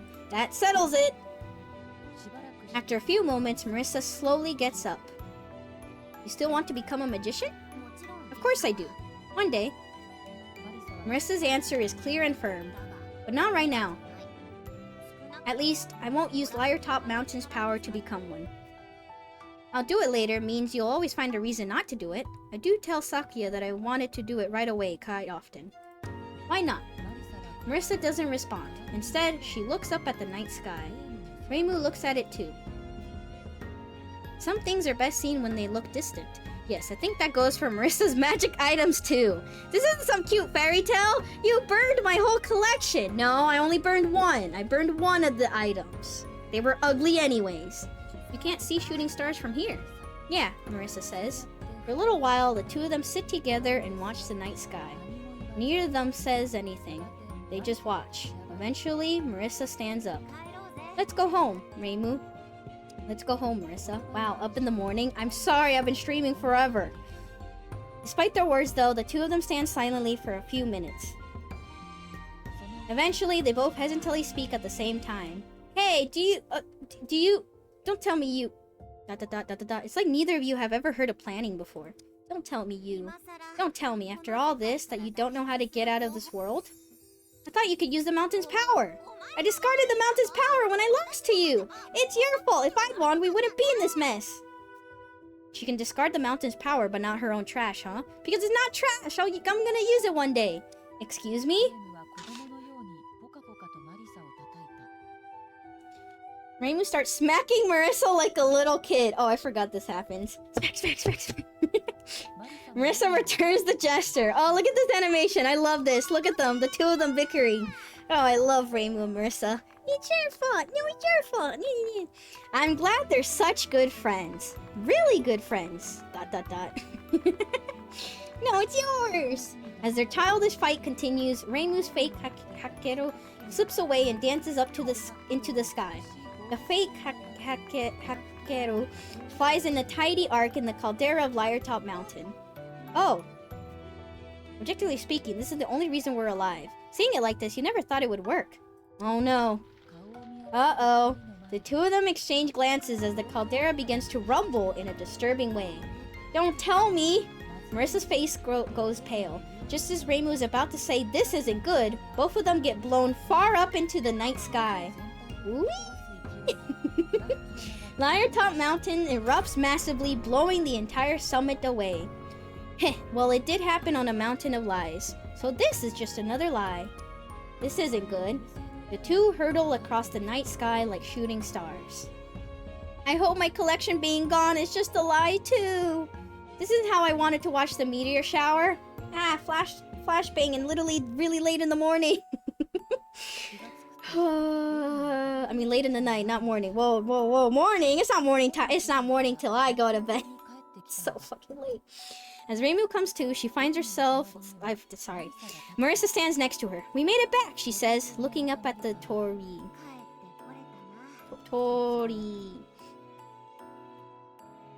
The morning sun is just about to rise in the eastern sky. Oh, don't worry, the morning sun has already rose for a lot of us. We missed the meteor shower, says Marisa. Reimu offers a pained grin and a shrug. God, this art's so pretty. I love this art. I want this art as a mat. Things are silent between them for a few moments. Marisa goes to say something to Reimu, then closes her mouth. Reimu notices, but pretends she doesn't. Ah, look at those two. Eventually, Marisa seems to make up her mind. Hey, Reimu? She says. Reimu takes her hand. They pass through the Hakure Shrine Tori together. Before Marisa can say anything... ... Reimu sighs a little and says, Welcome home, Marisa. I'm glad to be back. Reimu gives her a soft smile. Marisa smiles right back. And then they're holding hands! And then they were roommates! Anyway, Reimu maintains her charming smile as she continues. I think we need to go say hello to a few people. Don't you? Dun, dun. We did it! Meanwhile, at the Scarlet Devil Mansion, unfortunate accidents aside, that concludes Marisa of Lyretop Mountain. Is Marisa. Nice work. Nice work. A brilliant display. Yay! Oh my god, there's so many fucking characters. Look how many characters are speaking. Alright, time to put my place in the middle. Which means it's time to decide on the final MVP. We add together the whole adventure for this, and the final MVP is... Do we have a tie? Oh, we don't get a tie. Yay! Reimu! Reimu! Reimu! I maxed out technically Reimu and Marisa, but who cares? Reimu! Reimu! Reimu! Let's go! Reimu! Yay! Look at her beautiful art! Look at this art! Yay! I don't know why I'm shaking. It's too early. It's too late to be this excited. Yay! I love you, Reimu. Obtain a special reward. Slumbering for Fortune. Can be re-rolled as many times as you want. Your tea might get cold though. Nice.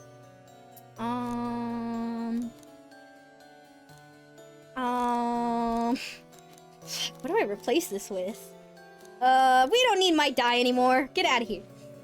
Great. This is like a grand prize, right? Is there any prize money involved? Huh? No. Why not? Ah, it's over. It's all over. Oh, don't be so dramatic. Clap, clap, clap. Thank you. Thank you. I suppose everything values different things differently. Indeed. Reimu, if donations were stolen out of full box, I would go to the end of time, space, and possibility to hunt them down. That is far indeed. I suppose you really would, though. Wait, there's still hope. Reimu did all that even when you played by yourselves, right? Ah, yes. It felt very good to burn it all. But all the items came back this time. Doesn't that mean there's a chance? About that, I don't think it'll work. It seems the trash has all become part of the story. What do you mean? None of it is actually real anymore. Consider a fable where a fox gets shot and dies in the end.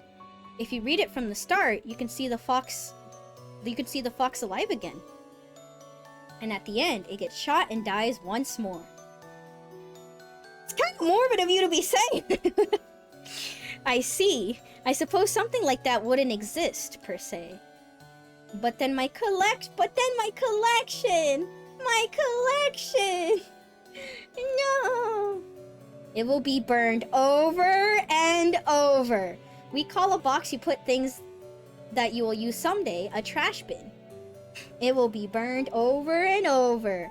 I can't believe it! Think about it this way, Marisa. All your trash is eternal now. It's not trash! And who wants an eternity like that? Marisa burned hot and fast, and now she's done. Her aside, what did you think of the game, Reimu? If you're still dissatisfied, I will fight you as promised. If you're gonna fight Remy, then I have to be the final boss. Please take it outside. Melee can set up an area for that. Ah, Flan, I see you're assuming I'll lose outright. Go outside? No, thank you. I'll just go back to the Great Library. Remy, you and me can just decide who gets to fight Reimu first. Alright, enough! You're getting out of hand! Quit horsing around! What is your judgment? So, your conclusion? Okay, what did you think? Whatever it is, please do be quick about it. To be honest, I'm still kind of mad. But Marisa's house is cleaner now, and we have the game to tank for that. So I think we can call it even.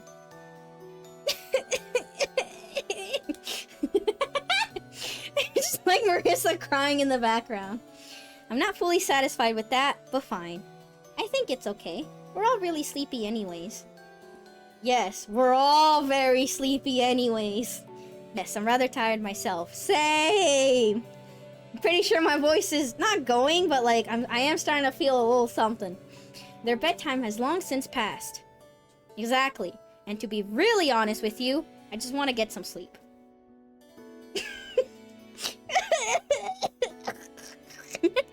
I'm sorry, Marisa. I'm sorry I'm voicing you like this. Then why don't we call it a day? It was fun, Reimu. And Marisa, too. Reimu! Marisa! Thanks for coming to play with us! I'll see both of you out. Right. Come on, Marisa. Let's get going. Please cry again. Please cry again.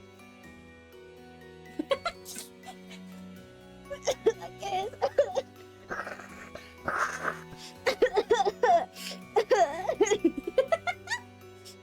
Even her walking sound effect is depressed. Actually, Marisa, I forgot to tell you something. Is it something bad? This book was originally many books that fused together. But you finished the work to separate them, right? Yes. What I'm saying is, well, your house... ... Oh, is it buried under all those books? I have no doubt that your floor won't be visible for a while. So what's the problem then? Or what's the problem? Yeah, that's how her house always is. I don't know why I made the most fakest, ugliest yawn ever. That's true, I suppose. Anyways, good night. Good night, Patchy. And Flan. Good night, Pacholi. Good night, Remy.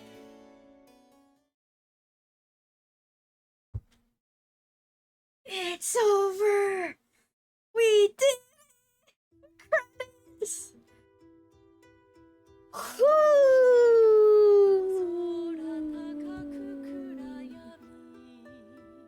Oh my god, I want to go to bed.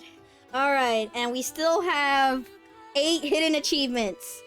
I mean, I still gotta max out, I gotta max out 4 characters, so that's 4 achievements. Because, yeah, I have maxed out Reimu and Marisa. I don't have the others maxed out, so that's already 4 achievements. Because Asapia, Pacholi, Remilia, Flandre, so that's 4 achievements. I don't know what the other 4 is. I saved in every book, right? Use a bookmark in chapter 4. Use a bookmark in chapter 3. Wait, why didn't it count the bookmark I made in chapter 5? Did I not make one in chapter 5? Uh-oh. Yeah, I don't know what the other achievements are. Alright, you know what? Time to look them up. They're hidden. Marisa and the Liar Top Mountain achievements. Also, doesn't seem there's DLC plus. So it seems like you just, I don't know, do whatever. Now do it again, flawless run? Hell fucking no. Alright, what are the hidden achievements? What don't I have? Alright, let's scroll down the list. Use a special die. Of course I have that. I have this one, yeah. I have this one, this one, this one. Should have this one. Oops, all thieves. Have this one. Mushroom Hero. Do I have Mushroom Hero? I do have Mushroom Hero. Complete chapter 5. Use a bookmark. Complete a chapter. Complete the final chapter. Oh, there's no save during chapter 5, so it doesn't matter. Beat the game without a single game over. I did that. Begin a second playthrough. Yeah, maxed out the character. Beat all the wagons at the circus. I've done that. Challenge the bear to fights. Did that. Defeat a legendary bookworm. Defeat a legendary bookworm? Oh! I forgot! There's a Liberian fairy in chapter 1 who gives you an item, but you have to, like, fight her for it or something. Yeah, you have to fight her for it. Yeah, okay. Missing that one. And Owl's Feelings. Solve Mother's Owl's crossword puzzle? There's a crossword puzzle in this game? What? How the fuck do I get that? There's a crossword? Where? Are you kidding me? Okay, well... Oh, there is a lot of shit that I'm missing, apparently. And it's all in chapter 1. Okay, maxed out that character. Get tricked by the love thieves. Do I have to get tricked by the love thieves? I don't. What the fuck? How do you get tricked by the love thieves? Huh? Get tricked by the love thieves? What does that mean? Okay, and then roll the highest value on a die. And then unlock all achievements.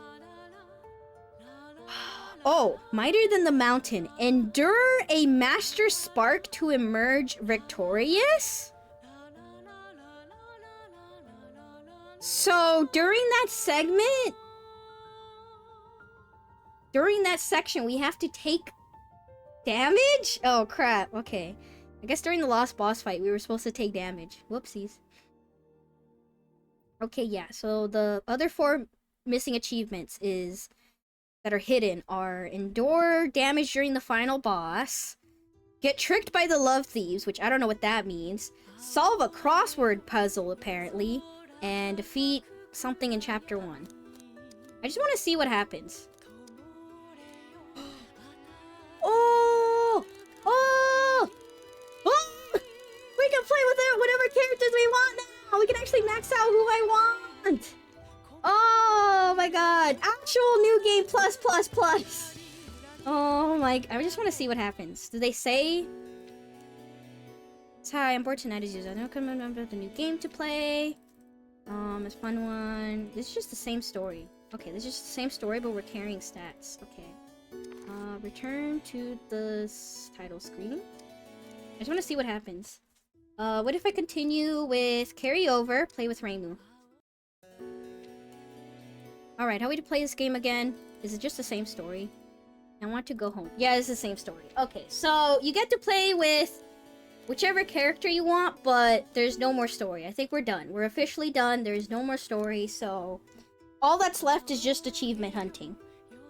That's really convenient, though. That is really nice. Okay, I'm glad they did add this. So, New Game Plus was essentially... you do everything over again. There is a hard boss, quote-unquote hard boss at the end for New Game Plus, and then there's, like, more story, but now we can officially play and max out whoever we want and do whatever we want, so... huh. Well... I guess I'll look into how to get these other achievements, because I really don't know how to get them, and they kind of don't explain how. And I also don't still have the roll the highest value on a die yet, so... huh. Well, we'll see. Might do some research in playing this off stream. Alright, but for now, good night everybody, it's fucking late. I'm gonna go find someone to raid. Artemis, because they're late, up late. I'm gonna go raid, sorry. No stream Monday, so that means no Mahjong Monday. Sorry, I'm busy the next Monday, and the next week I should have Mahjong Monday, but the Monday after that, I am also busy. I'm sorry. That should be it, though, for absences. At least for a while. That should be done. That should be it. Okay, let's raid Artemis. Bye! You're still awake, Noctis? Why? Are you enjoying your overtime? No. Thank you for the 100 bits, though. I appreciate it. Thank you all. I'm so glad that you were here with me to witness the game. This has been a lot of fun. I enjoyed this game a lot. I've been having an eye on it for a little while now, and I'm so glad to have finally played it. It was well worth the experience. I love the story. I love the art. I love the gameplay of it. I loved everything. I love the clever little tricks and stuff, the like puzzles. It was well done. I liked it. And I liked the personality that they gave these characters. They bounced off each other really well. It was really funny. I was laughing at the dialogue quite a lot, you know, chuckling. The dialogue is really fun. I felt like the characters actually kind of liked each other, and yeah. Crazy that the game is as much cinema as the first time as the second time as the first, even went back to back. Yeah, like they changed the dialogue such enough that it felt worth it playing the second time. And I didn't mind, you know, repeating everything. I mean, it made things so much easier because it's like you have the benefit, right? Like, oh, I already know how to solve the puzzles. So yeah, it was very fun playing it the second time. There's definitely no replay value after this though, but yeah. Playing it 2 times was well worth it. But yeah, for now, good night everybody. See you next week. I really love this game. This was a great game. Oh, I love this game so much. Anyways, good night everyone. Sorry it's so late. Good night, bye. Good night, bye. Good night. Bye-bye. Good night. Bye.